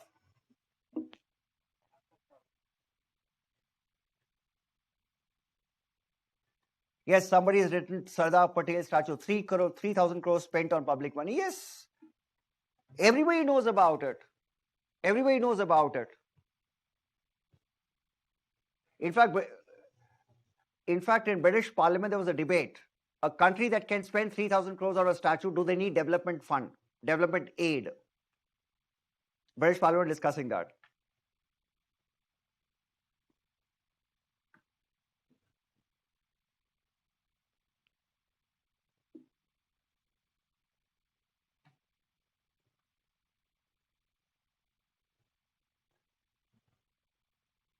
Where? I can't see anything. No, nothing.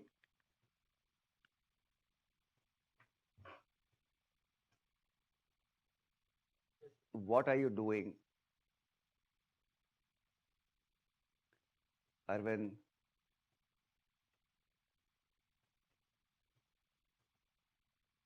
Stop thinking about your wife. Do your work here. No, sir. Any settings in this, sir? He got recently married, so he constantly is absent-minded. Okay, marriage does that to men. They become very absent-minded, at least the first early months of marriage. No, right? Look at Archie. No, never. Okay. Women don't become absent, men do. Look at him. He's behaving like Shakuntala, remembering Dushyant. And suddenly the sage comes and curses him. So that's the stage we are in. Okay. Let's leave that out. Okay. Can you guess the price of this bus? Can you guess the price of this bus? It's a bus. It's a normal bus. It's a normal Ashok Leyland bus, Hinduja Leyland bus, normal bus, which you see on Indian roads, got customized. So can you guess the price of this?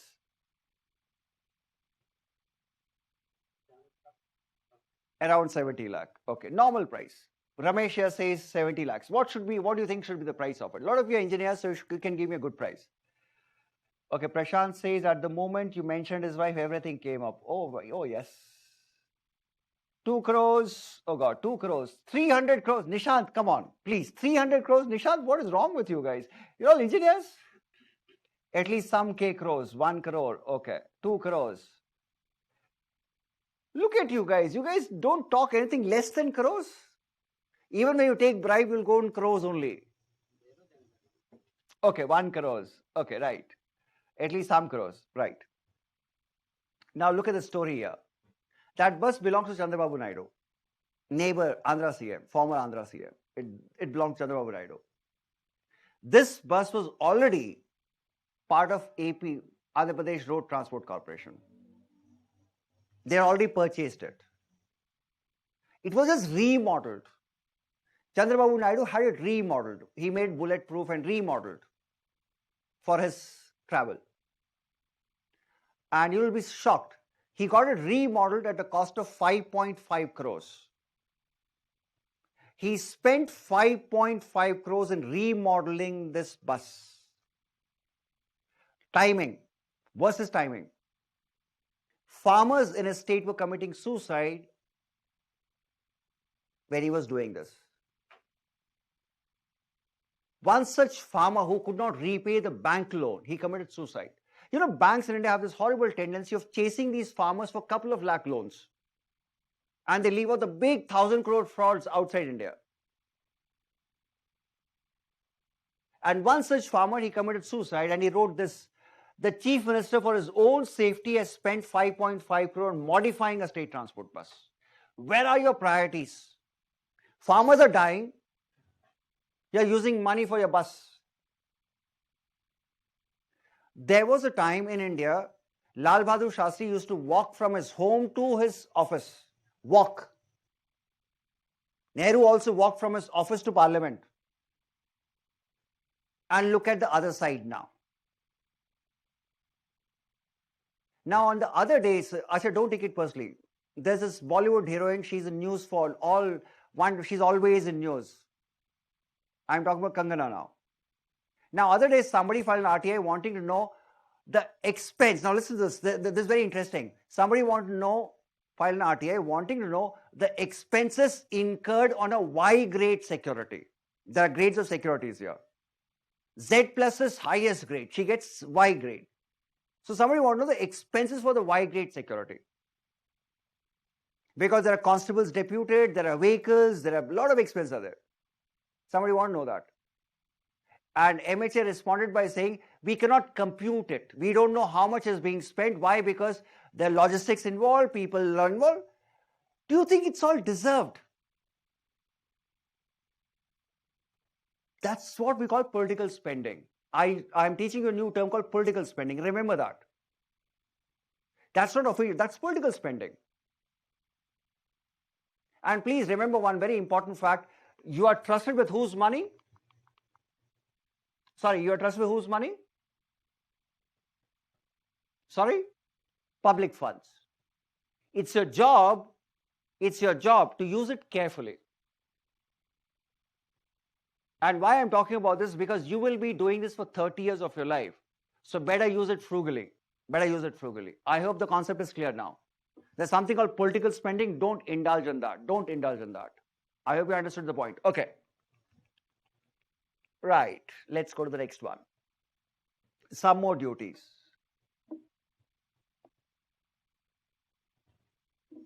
Some more duties. First and foremost, you are bound by and uphold by law. You're bound by and you uphold the law. First basic duty. There's a law, you're bound by it, you have to uphold it. Second one, my favorite one. As a civil servant or as a public servant, your job is to support the democratic process. I hope you know every single public servant has election duties. Right from school teachers, government school teachers to government doctor, everybody has election duties. Because your primary job is to support the democracy. We the people. Have you heard the term we the people? Preamble. And the last one. Public servants are loyal to the policy, not to the minister. Ministers may come and go, but the policies remain the same. Policy goals. Copy it.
Okay, may I continue?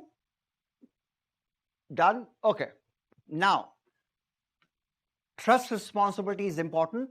Always remember that. Procedural fairness versus compassion. That's the subject matter of a case study. So, two things, keep it in mind. Trust responsibility, important. Public spending. I repeat, public.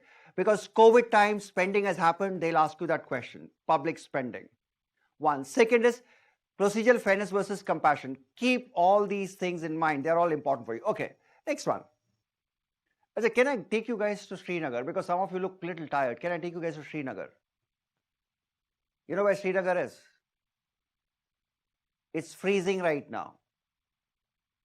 It's freezing. And let me warn you, you will not get dosas and idlis there.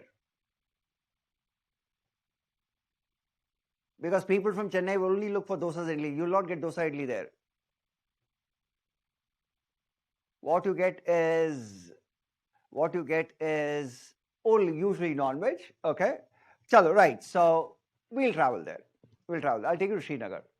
It's all frozen right now. Okay, now that's a usual street in Srinagar. That's how it is during summers. That's Srinagar for you. I could have shown Dal Lake and Frozen Lake. That's pointless. Okay. Now imagine a crowded road like this, a crowded street or a crowded road like this. I've given you the visuals. Crowded roads, crowded streets like this. One evening, a constable, a JK police constable, he finished his shift. I hope you know constables work in shift. He finished his shift. And after finishing his shift, he was going back home. He was still in uniform. He was still in his uniform. He was going back home in his bike. When he was crossing this bridge, you can see a small bus stand here. You can see a bus is parked here. When he crossed this bridge was crossed and there's a bus here. When he crossed this bridge, there's a small bus stand there. He noticed close to the bus stand, there are almost 10, 12 people huddled together. Huddled means standing very close.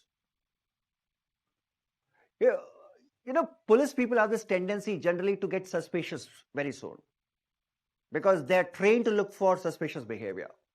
So when he saw the 10, 12 people huddled together, he found something suspicious about it.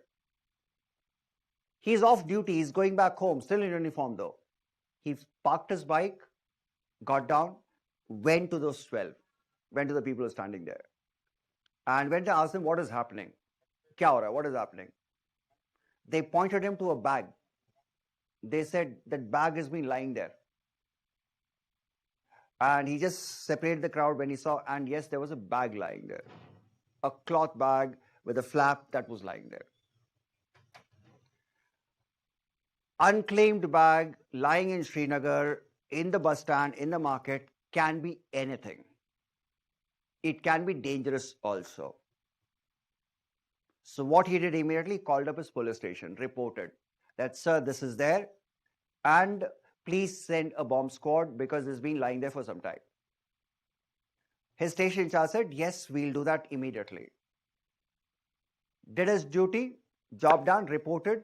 Now he was thinking, should I go back home or should I stay here? What should I do? Because my duty is over. Then nobody knows what happened to him. He went and asked one of the person who was standing there, asked him, how long the bag has been here? He said, I am here for 20 minutes and it's been there. Then he went to one of the closest, nearest shopkeeper and asked him how long the bag is there. He said, around half an hour, 40 minutes is there. Now he suddenly started wondering, if I wait for that bomb disposal squad to come, something can happen also. Because it's already been there for 30, 40 minutes. So he had to take a call. What should he do? So what he does first thing, he just tells the crowd to stand at a distance, safe distance. And he tells the shopkeepers to pull down the shutters. Safety first. Now he was wondering, what should I do? Because he was still waiting, was trying to call the station house officer. He was not taking the call. Must have been busy. Now he was wondering, what should I do? They are not coming, and here it's there for almost half an hour, 40, and it's all crowded streets, anything can happen. So what he does, he musters a little bit of inner strength. He just goes close to the bag just to see what the bag looks like. He just lies down next to the bag just to see, are there anything coming out? Are there wires or what is it? He couldn't see anything.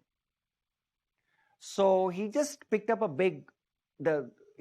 stick, big stick from a bush. He just picked up a stick And after picking up the stick, he started poking the bag.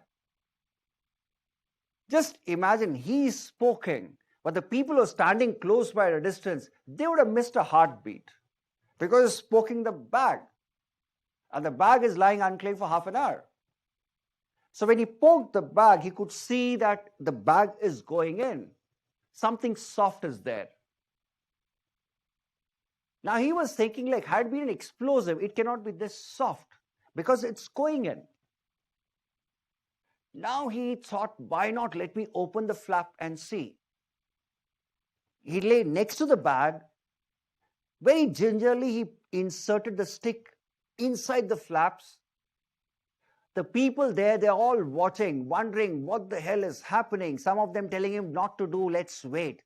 But because they're scared, he just opened the flap. He held his breath, opened the flap, and nothing happened. Flap fell. After 2 seconds, looked, settled himself. Then he went close, tried to look inside the bag. He couldn't see anything. He tried putting the stick inside, poking. The stick went in for some time. After that, it did not go in. It stopped. That means there was something inside. Now he was wondering what to do. He tried calling up again, but nothing happened. No sign of the bomb squads now. Now, looked at it for some time, gathered a little bit of more courage, strength, picked up the bag. Can you imagine what the people must be feeling at that moment? He just picked up the bag. And after picking up the bag, he just took it to one of the spots and tried putting his hands into it. Can you imagine the fear this man must have been having at that moment? He put his hands into the thing, and after putting his hand, he realized that there is something very soft inside. There are no metals. Then he opened the bag wide and he saw inside. It was full of currency notes. There was money inside the bag. There was no bomb.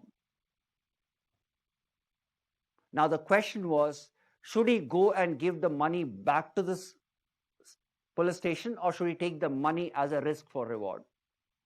As a reward for the risk taken? What should he do?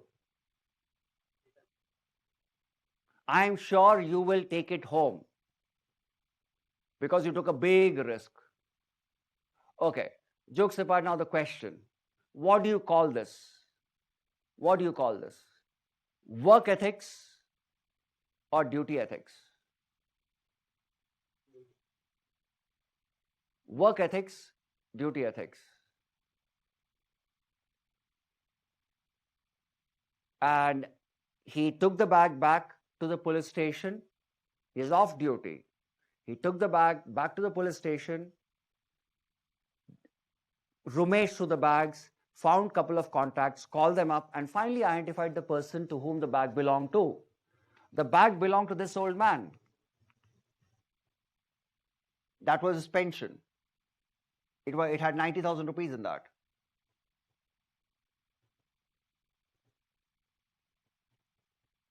What do you call this? This is what we call work ethics. This is what we call values-driven work. One of the biggest flaws in Indian work culture is this. I go to office as a duty.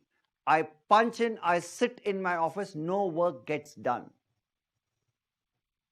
5 o'clock, I leave my office. My duty is over, but no work is getting done. Work. Here, a lot of you, don't take it personally. Some of you are sitting in my class as a duty.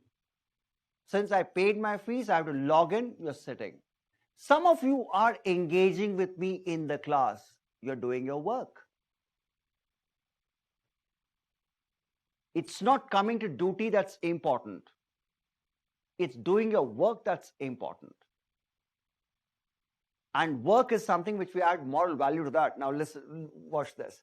Duty refers to a set of functions, while work ethics are values-driven approach to doing work. Duty is obligation of work is seen as a moral good.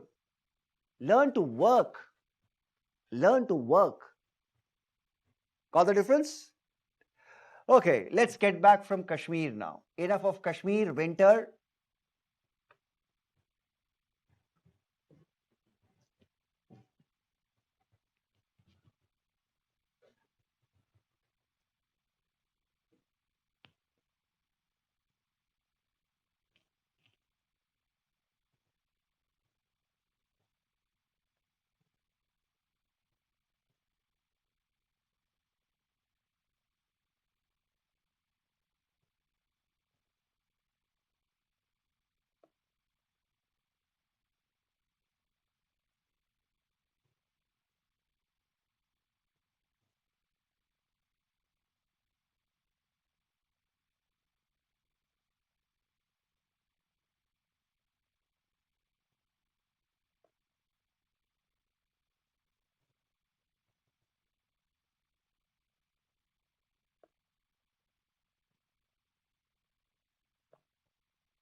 Okay.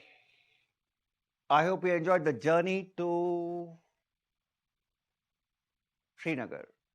Some of you are expecting the bomb to explode. I could see that from your expressions and I could see the way you are looking for it. No, I don't like to tell you such unfortunate stories where the bomb explodes. That's Bollywood. I'm a normal person. Okay, right. These are my usual heroes.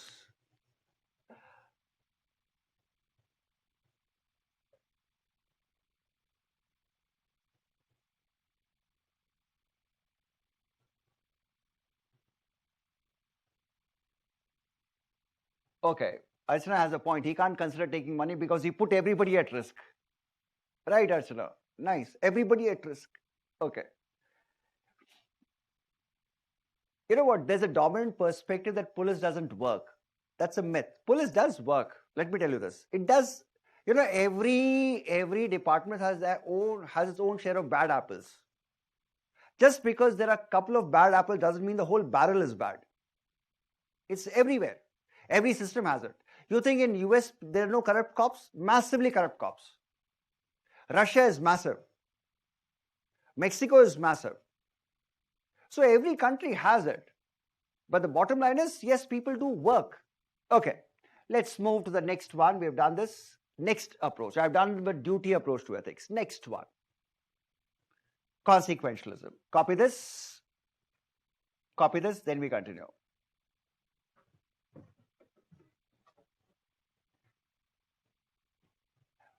Priya wants to know,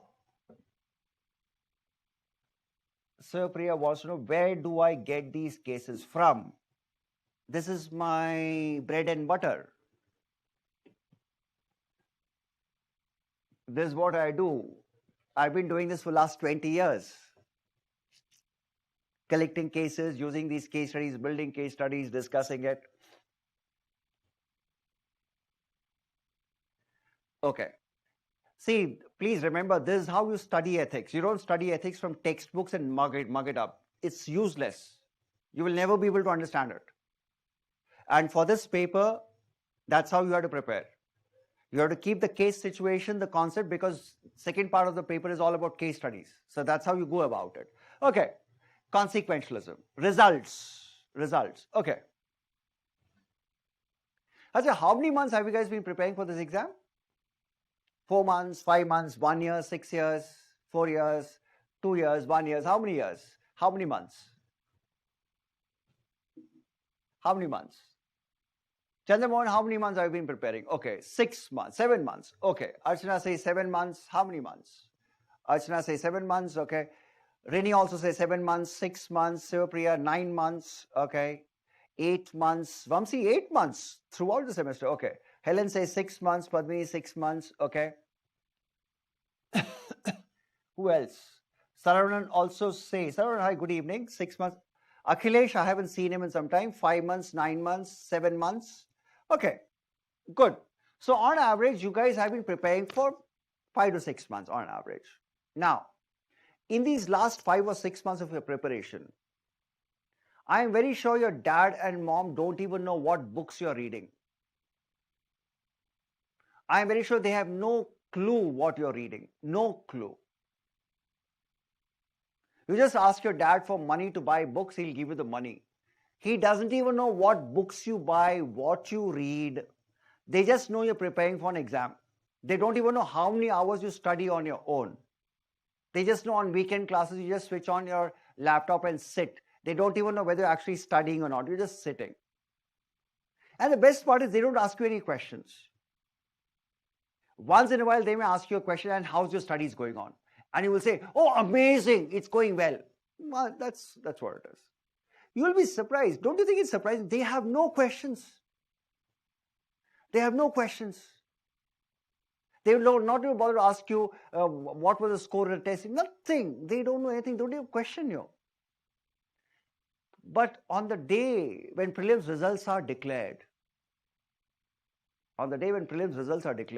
that evening, they have the biggest question. What happened? That's the time you should ask them, Where were you till now? It's interesting, right? They never ask you anything. But on the day of the result, they ask you the biggest question. Why? Because they are interested in only one thing: results. They're not bothered whether you study or not. Results. Did you ever study on weekends in college? Never. I am very sure Rishi and Vamsi would have never attended college campus on Saturday, Sundays. Never. Party, yes. Campus, that too at 6 o'clock in the evening? Never. Never. But look at you guys today. You're all studying. Because results. The day a child goes to school in India, he's introduced to two words: pass, fail. Two words: pass and fail. And some parents will tell the child, if you fail, don't come home. And the child knows only one thing that's valued is success. Pass. And parents also have this question: did you pass? Not only parents, neighborhood aunties are also interested. Did your son pass? We live in a world of results. We don't live in a world of values or principles. We live in a world of results, achievements. I said, don't take it personally. People don't come to IIT to study. Nobody comes to learn. They come for placements. People don't go to IIM to learn. Placements. Everything is geared up for placements, job, achievements, consequences, results. So we live in a world where only one thing that matters is results. That's what this approach is. In this approach, there is nothing called value. There are no values here. There are no principles here. It's all about results. As you say, everything is fair in love and war. It's all about winning. Simple. It's all about winning. That's what this approach is. Okay, this is the latest approach in ethics. Very latest. Oldest is virtue. This is the latest one.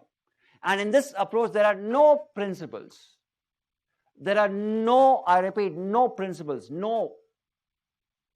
Only there's one principle. It's about results. That's a man, Machiavelli. You can see his name, Machiavelli. They're just waiting for the exam to come and see the results. Oh, yes, Padmini, you absolutely nailed it. They'll ask you, when is your exam? So that they can get to know the result. Okay. Machiavelli. Machiavelli was the man behind consequentialism. Consequentialism. Okay. Have you heard of Netaji Subhash Chandra Bose? I'm sure you must have. All of you must have. Do you respect him? You consider him a great leader? Azad Hind Fauj, respect, great leader? Awesome. Amazing. Nice. Let me share a story about his greatness. And then you tell me what he did was great or not. Can I? Listen now. 1939, World War II started. 1939. And in the initial years of World War II, Hitler was rampaging. Hitler was rampaging. He was almost into France, into Paris. He was rampaging. At the same time, Hitler was killing Jews mercilessly. Mercilessly. Concentration camps, gassing them, burning them mercilessly. And the entire world was anti-Hitler, anti-Nazi. Entire world was very critical of Hitler. And they were finding ways of pulling him down, killing him. 1940, Subhash Chandra Bose reached Berlin, escaping from Calcutta, reached Berlin. He met Hitler. He went to Persia all the way, met Hitler. There's a picture of Netaji shaking hands with Hitler. Even now, you Google it, you'll find the picture. There's a picture of him shaking hands with Hitler. With Hitler's money and Hitler's support, he created Azad Hind Fauj. And with Hitler's support, he comes down to Japan. And from Japan onward, he starts the conquest of coming into India. all with Hitler's money, Nazi money. And unfortunately, we never talk about this side of Subhash Chandra Bose. Why? Because, Gandhi was completely against Subhash Chandra Bose. They were opposites. Gandhi would never have done this. Gandhi would never have done this. Why we never criticize Subhash Chandra Bose or Bhagat Singh throwing a bomb in the legislature is because it's all about ends. That's Machiavelli. There's nothing in this world called good or bad. What matters is end. Netaji was pursuing an end, India's independence. And for that end, there's nothing called good or bad. Hitler is Britain's enemy, fine, he's my friend. For me, what is important is my end. It's not about good or bad. It's not about values or principles. What matters is the end. I repeat, what matters is the end. Copy this and remember it. Remember the example also so that you can connect it.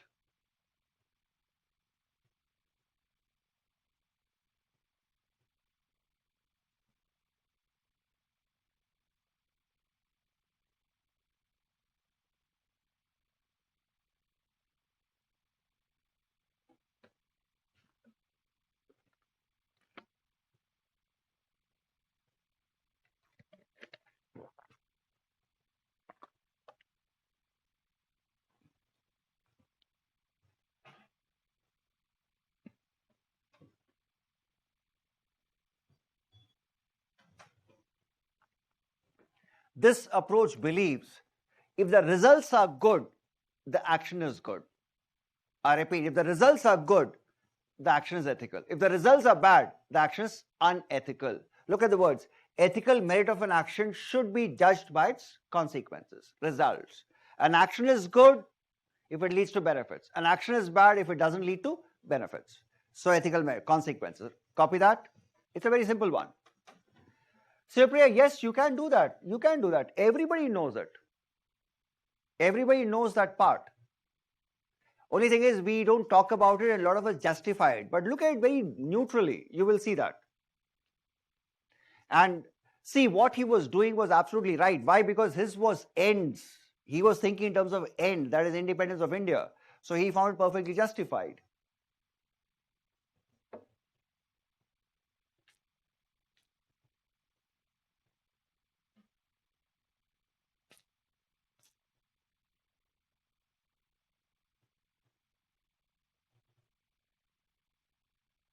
Oh, all right. Can I go to the next slide, guys, if you've copied it? Okay, a matter of debate now. You'll keep it from that side. A matter of debate for all of you now. There's a wonderful Hollywood movie. Do you guys watch Hollywood movies by any chance? Hollywood movies, not Bollywood, Hollywood movies. There's a wonderful movie called Wall Street. Michael Douglas, Wall Street. It's a nice movie. It's a beautiful movie. And in that movie, Michael Douglas makes a speech and he makes a statement. Greed is good. I repeat, greed is good. You ask any stockbroker in the world, he'll say greed is good. I have the same question to all of you. Is greed good or bad? Achha, when I say greed, don't equate greed with money. It can be greed for love. It can be greed for knowledge. It can be greed for power. Is greed good?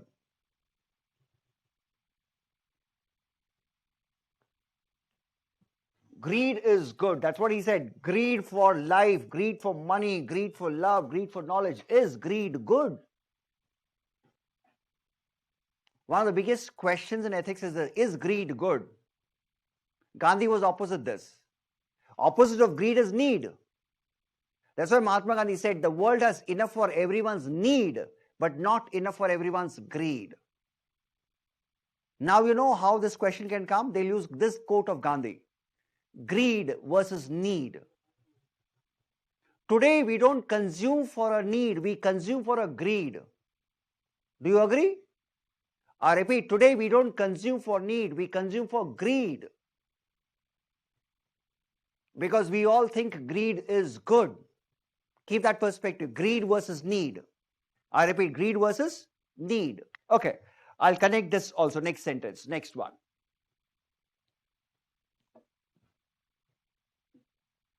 But excess good is bad. Yes, excess greed is bad, okay.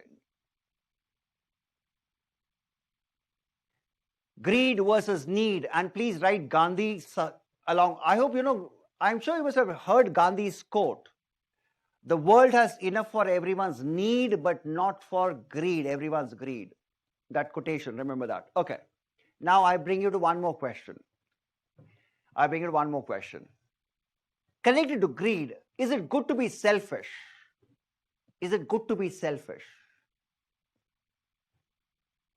Is it good to be selfish? Now let's see. Is it good to be selfish? I want responses.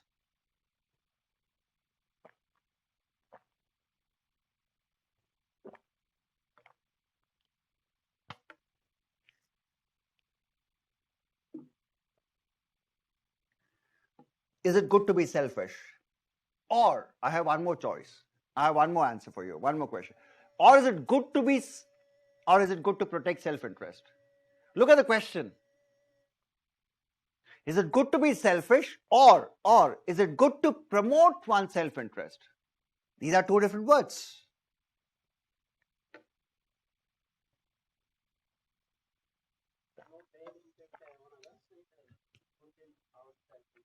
Which is better? Archana says, don't know, sir. What you don't know, Archana? But in limited manner. Yes, sir. Okay, Ramesh, got your point. Protect self-interest is better. Okay. It's like to wear oxygen mask before you help others on the flight. Okay. Oh, nice. That's a nice analogy.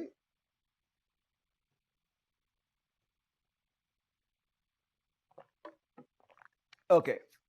There is a perspective in consequentialism. There's a perspective in consequentialism. That is known as egoism. Listen now. Yeah, I got it. Everybody's got a self-interest. We call it ethical egoism. Now, ethical egoism says it's wrong to be selfish. Listen, it's wrong to be selfish. Why? Because when you are selfish, you end up harming others. That means when you are selfish, you end up destroying others' interest. But when you are talking about self-interest, that means you're promoting your interest, but you're not harming others. You're not harming others. Look at the words. Right action is the one that advances one's own best interest. Every human being has a right to promote his own interest, but not harming others' interest. In other words, all of you have a right to study and prepare for this exam because that's your best interest. But that does not mean you harm somebody else. I repeat, you harm somebody else. Each person must put his own her welfare first. This is ethical egoism. This is ethical egoism. That means you have to think about your results first, your results, your interest. But that does not mean you harm others. You have to think about your results. Okay, for example, okay. Let me add something. Okay, don't take it personally. A lot of your friends here, you're preparing for the same exam, you're all friends here. One of your friends, he missed a class one day because of his office. One Saturday, he missed a class. On Sunday, he requests you to share the notes. You share it, it's okay, fine. Then slowly it becomes a habit with him that he starts missing the classes regularly. And 1 month before the exam, he texts you or she texts you that, I want the whole notes. You think it's good time to give the notes? You think refusing the person notes 1 month before the exam, is it justified? If you say no to him or her, the person will say you are being selfish. No, you're not being selfish. You're just protecting your self-interest. You're not harming his interest. We're not harming his interest. He should have taken care of his interests himself by coming to the classes. You helped him once, you helped him twice. That does not mean that you will go on helping that person. See, self-interest is very simple. I will do anything to promote my interest, but I will not harm you. I'll help you also to some extent, but I will not help you to an extent where I harm my own interest. Just imagine 1 month before you give the notes and the person gives back after a week, you lose your time, right? So that's what this approach is all about. It's about your interest, not selfish interest. I hope you got the concept clear. Yes or no? You know, at your age, friends often help you to be, they'll always accuse you. You are being selfish by not helping me. They have to understand you're not being selfish. You're just protecting your interest. I hope you got my point. Because exams are coming, a lot of people behave like that. I know that. And it's a common thing in campuses, very common complaint. Oh, the person doesn't help me, he's selfish. No, it's not about being selfish. You are just being protective about your interest. You're not harming anybody. Got it? Copy this.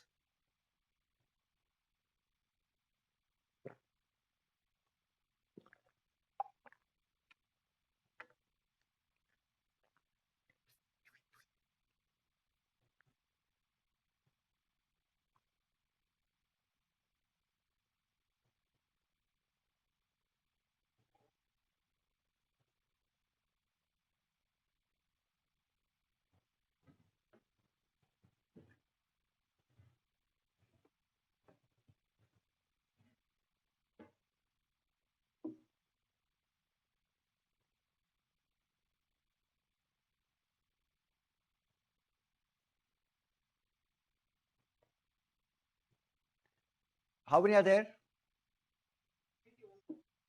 Rishi has left. I think he has his class, I guess. Saturday classes? How is it possible? Saturday, which university takes class on Saturday evening?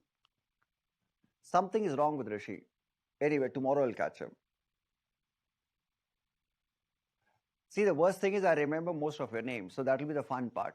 Thank God you told me your names. Okay. Next one, ethical egoism. Now, ethical egoism is this. Self-interest is not necessarily selfishness. That's a key word. When you're promoting your self-interest, you're not being selfish. Selfish acts advance one's own interest regardless of how others are affected. That means when you are being selfish, that means you end up hurting others. You will. I repeat, you will. Whereas in self-interest, you're not hurting others. You're just protecting your interest and you're allowing others also to promote their interest. You're not interfering in them. I hope you got it. So this is the distinction between that. And remember this statement, it can come in your exam. Self-interest is not necessarily selfishness. Self-interest. Got it? Okay.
Okay.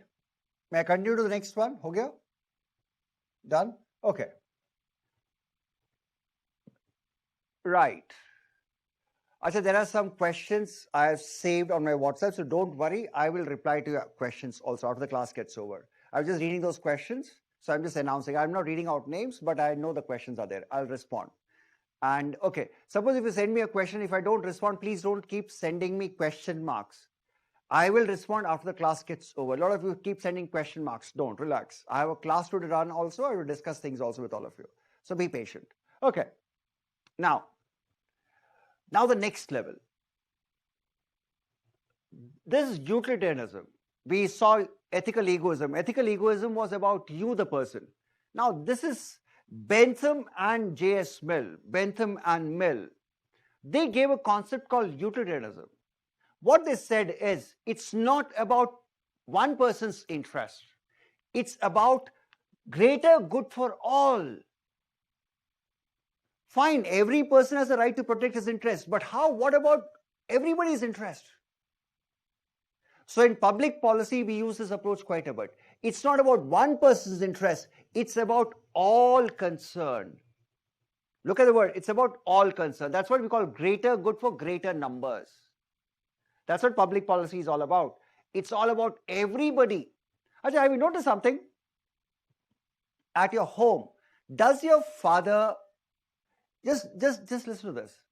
Now, before your father spends money on himself, he will think, by spending this money, who is benefiting? Is my family benefiting or me benefiting? That's the first question a father will have. If you notice something, that's why fathers have a tendency to spend on family benefits, not on person.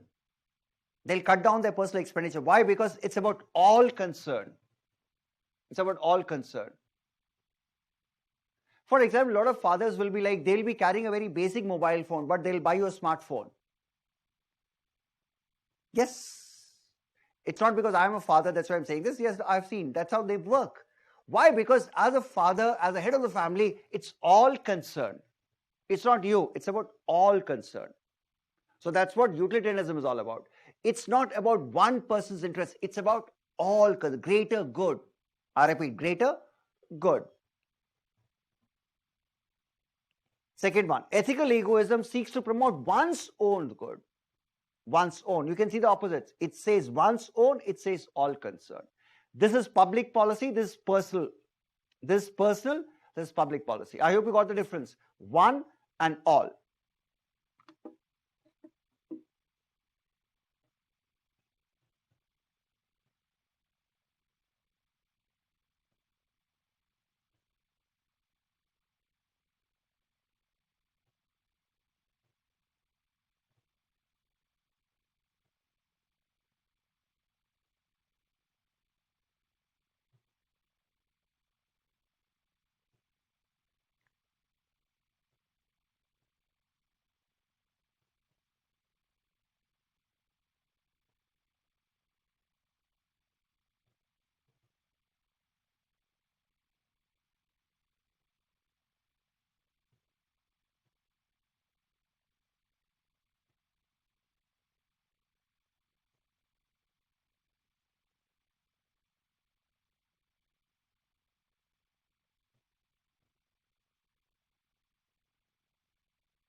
Okay.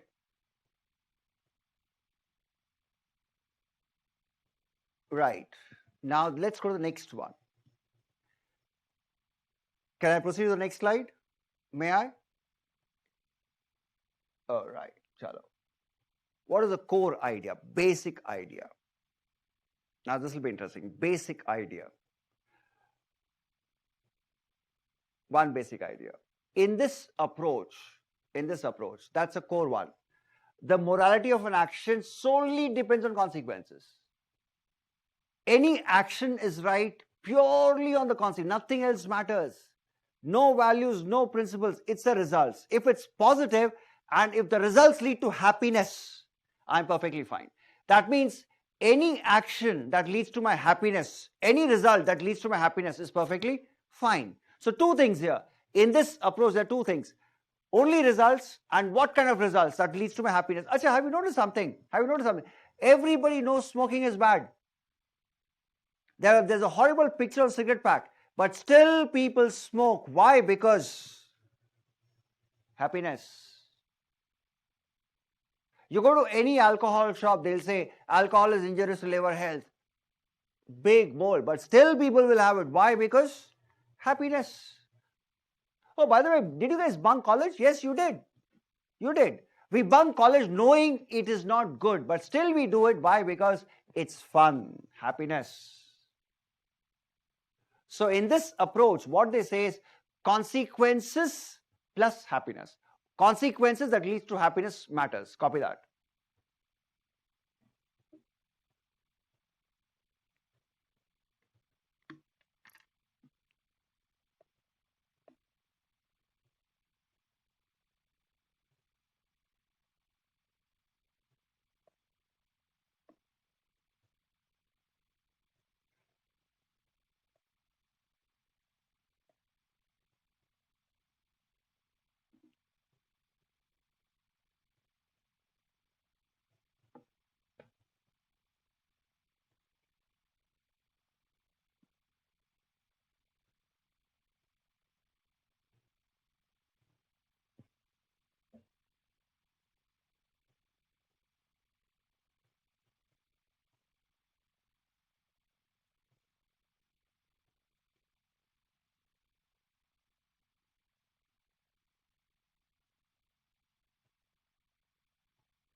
And circle the word happiness. I have a question to all of you. 2014 UPSC had this question. What do you mean by happiness? What do you mean by happiness? Are you all happy people? Are you all happy people? Look at him sometimes.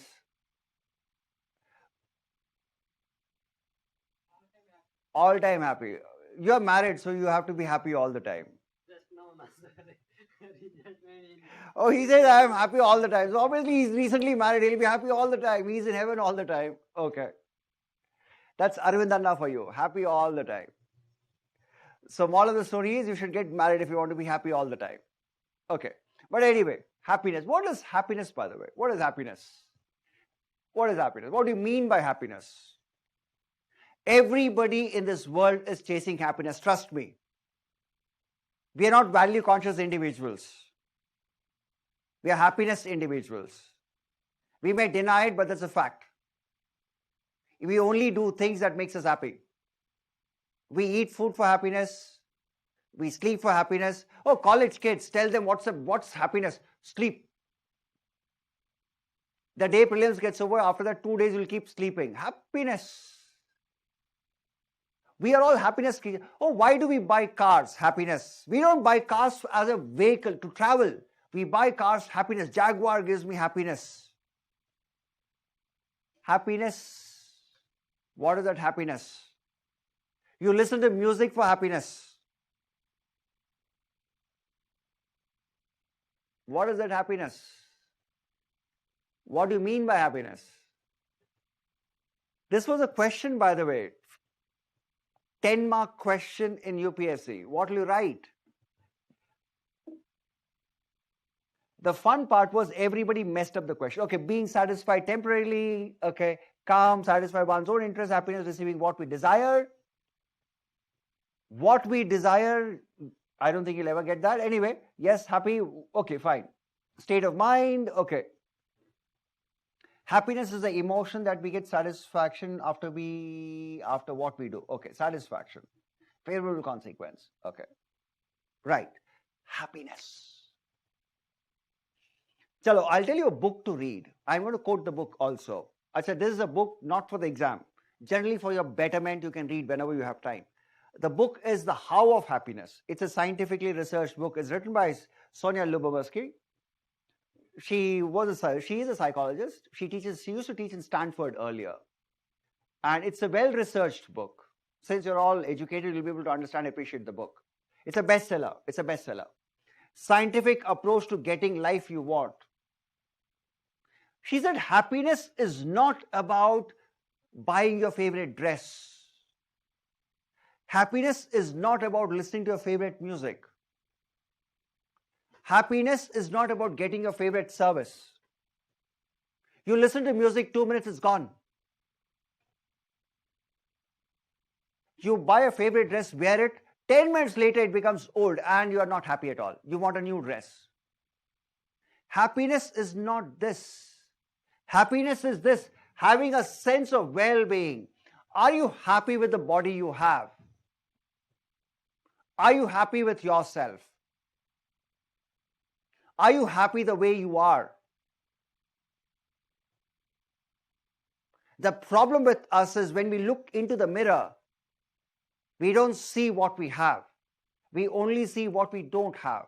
Oh, my hair, my skin, my complexion, my stomach. Where is the happiness? Do you feel good about your own self, the way you are? That is happiness. Well-being. Well-being.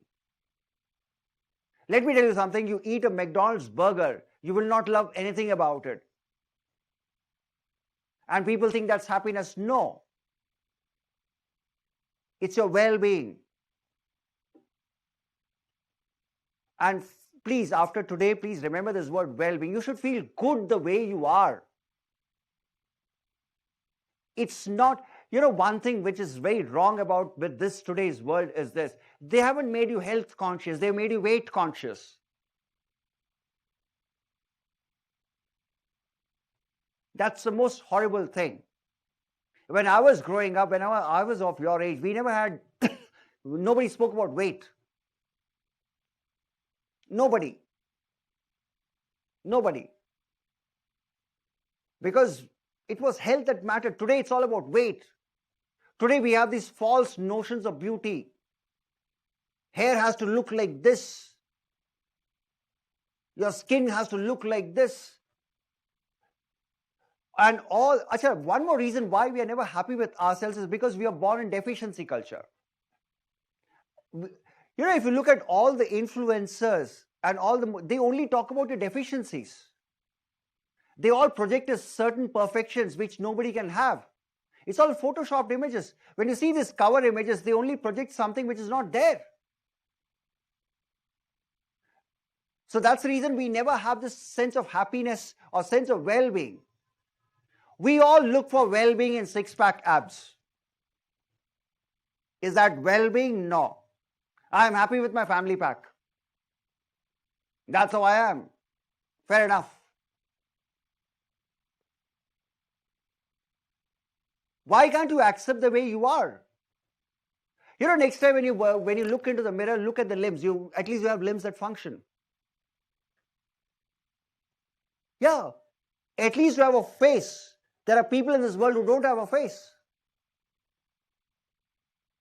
Acid attack victims, they don't have a face. At least you have a life. Be happy. So that's what his well-being is all about. I've seen IAS officers scribbling, oh, why can't you feel good about the way you are? Positive well-being. Copy this and that's how you define it in the exam also. Positive well-being. And I've given you a lot of examples of what it is all about.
Okay, have you guys finished it? Done? Okay, right. And in this approach, that's the last slide I'm discussing. Then we can stop it today. I have some work, so that's why I'll stop it here after this next slide. Then I'll pick it up tomorrow. Is that okay? Yeah, I know you're happy that I'm leaving a little early. Happiness, ultimate happiness. Okay. In this approach, there is no place for intention. It's not the type of action, it's not the intention. Ajay, have you noticed something? Sometimes you lie to save a friend. In college campus, you must have done this quite a bit. Suppose if you're living in a hostel and you have a roommate, and your roommate has to go on a date, and a roommate leaves the phone with you and tells you, if my dad calls, you manage. And it so happens his dad calls. And you manage beautifully by telling wonderful stories. Where is he? Uncle, he's gone to the library. He'll come back in 10 minutes. After 10 minutes, he calls you. Where is he? Uncle, I think he's gone to meet the prof on the way. How long will it take? Probably another 1 hour. For the next 3 hours, till he comes back from the movie, you will keep lying to save your friend. And in return, what you get in the night is a pizza from your friend. Treat. You saved my life. You lied, but you saved. What matters is, it's not the kind of action. It's not about lying. You know, soldier also kills in the name of national interest. Have you noticed something? Soldier kills in the name of national interest. It's not the kind of action. What matters is consequence. I gave you same Subhash Chandra Bose's example. Shaking hands with Hitler. It's not the kind. What matters is consequence. It's not the intention. It's not the intention also. What matters is consequences. So in this approach, there is no place for intention. There is no place for kind of action. What matters only is results. Copy this. And this is the last slide for the day.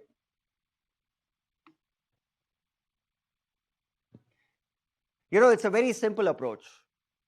Very simple approach. But it has a lot of issues. Tomorrow I'll discuss the disadvantage. You'll understand a lot of issues. And tomorrow I'll start with human values also. Tomorrow I'll start with human values also.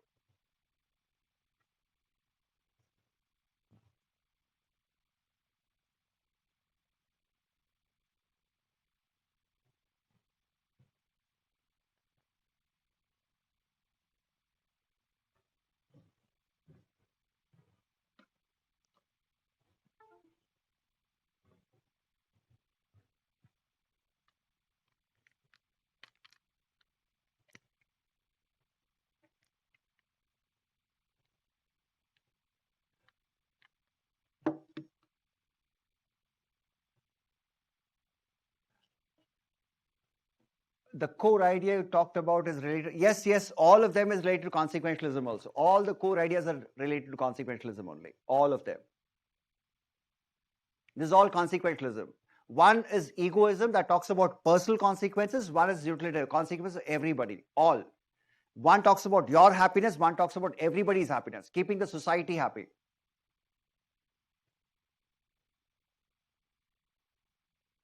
Okay, guys, copy. That was quick. Just because I said this is the last slide, everybody copied very quickly. Nice. Next time I should keep saying this is my last slide so that you keep faster. I mean, you keep copying faster. Right. Okay, guys, I'll see you tomorrow. I'll see you guys tomorrow. And tomorrow, I know Archana will be late tomorrow because she has a work schedule. And for the rest, I'll start on the usual time. And I'll see you at 2 o'clock tomorrow. Okay, guys. Bye-bye. Thanks. Good night. Ciao. See you.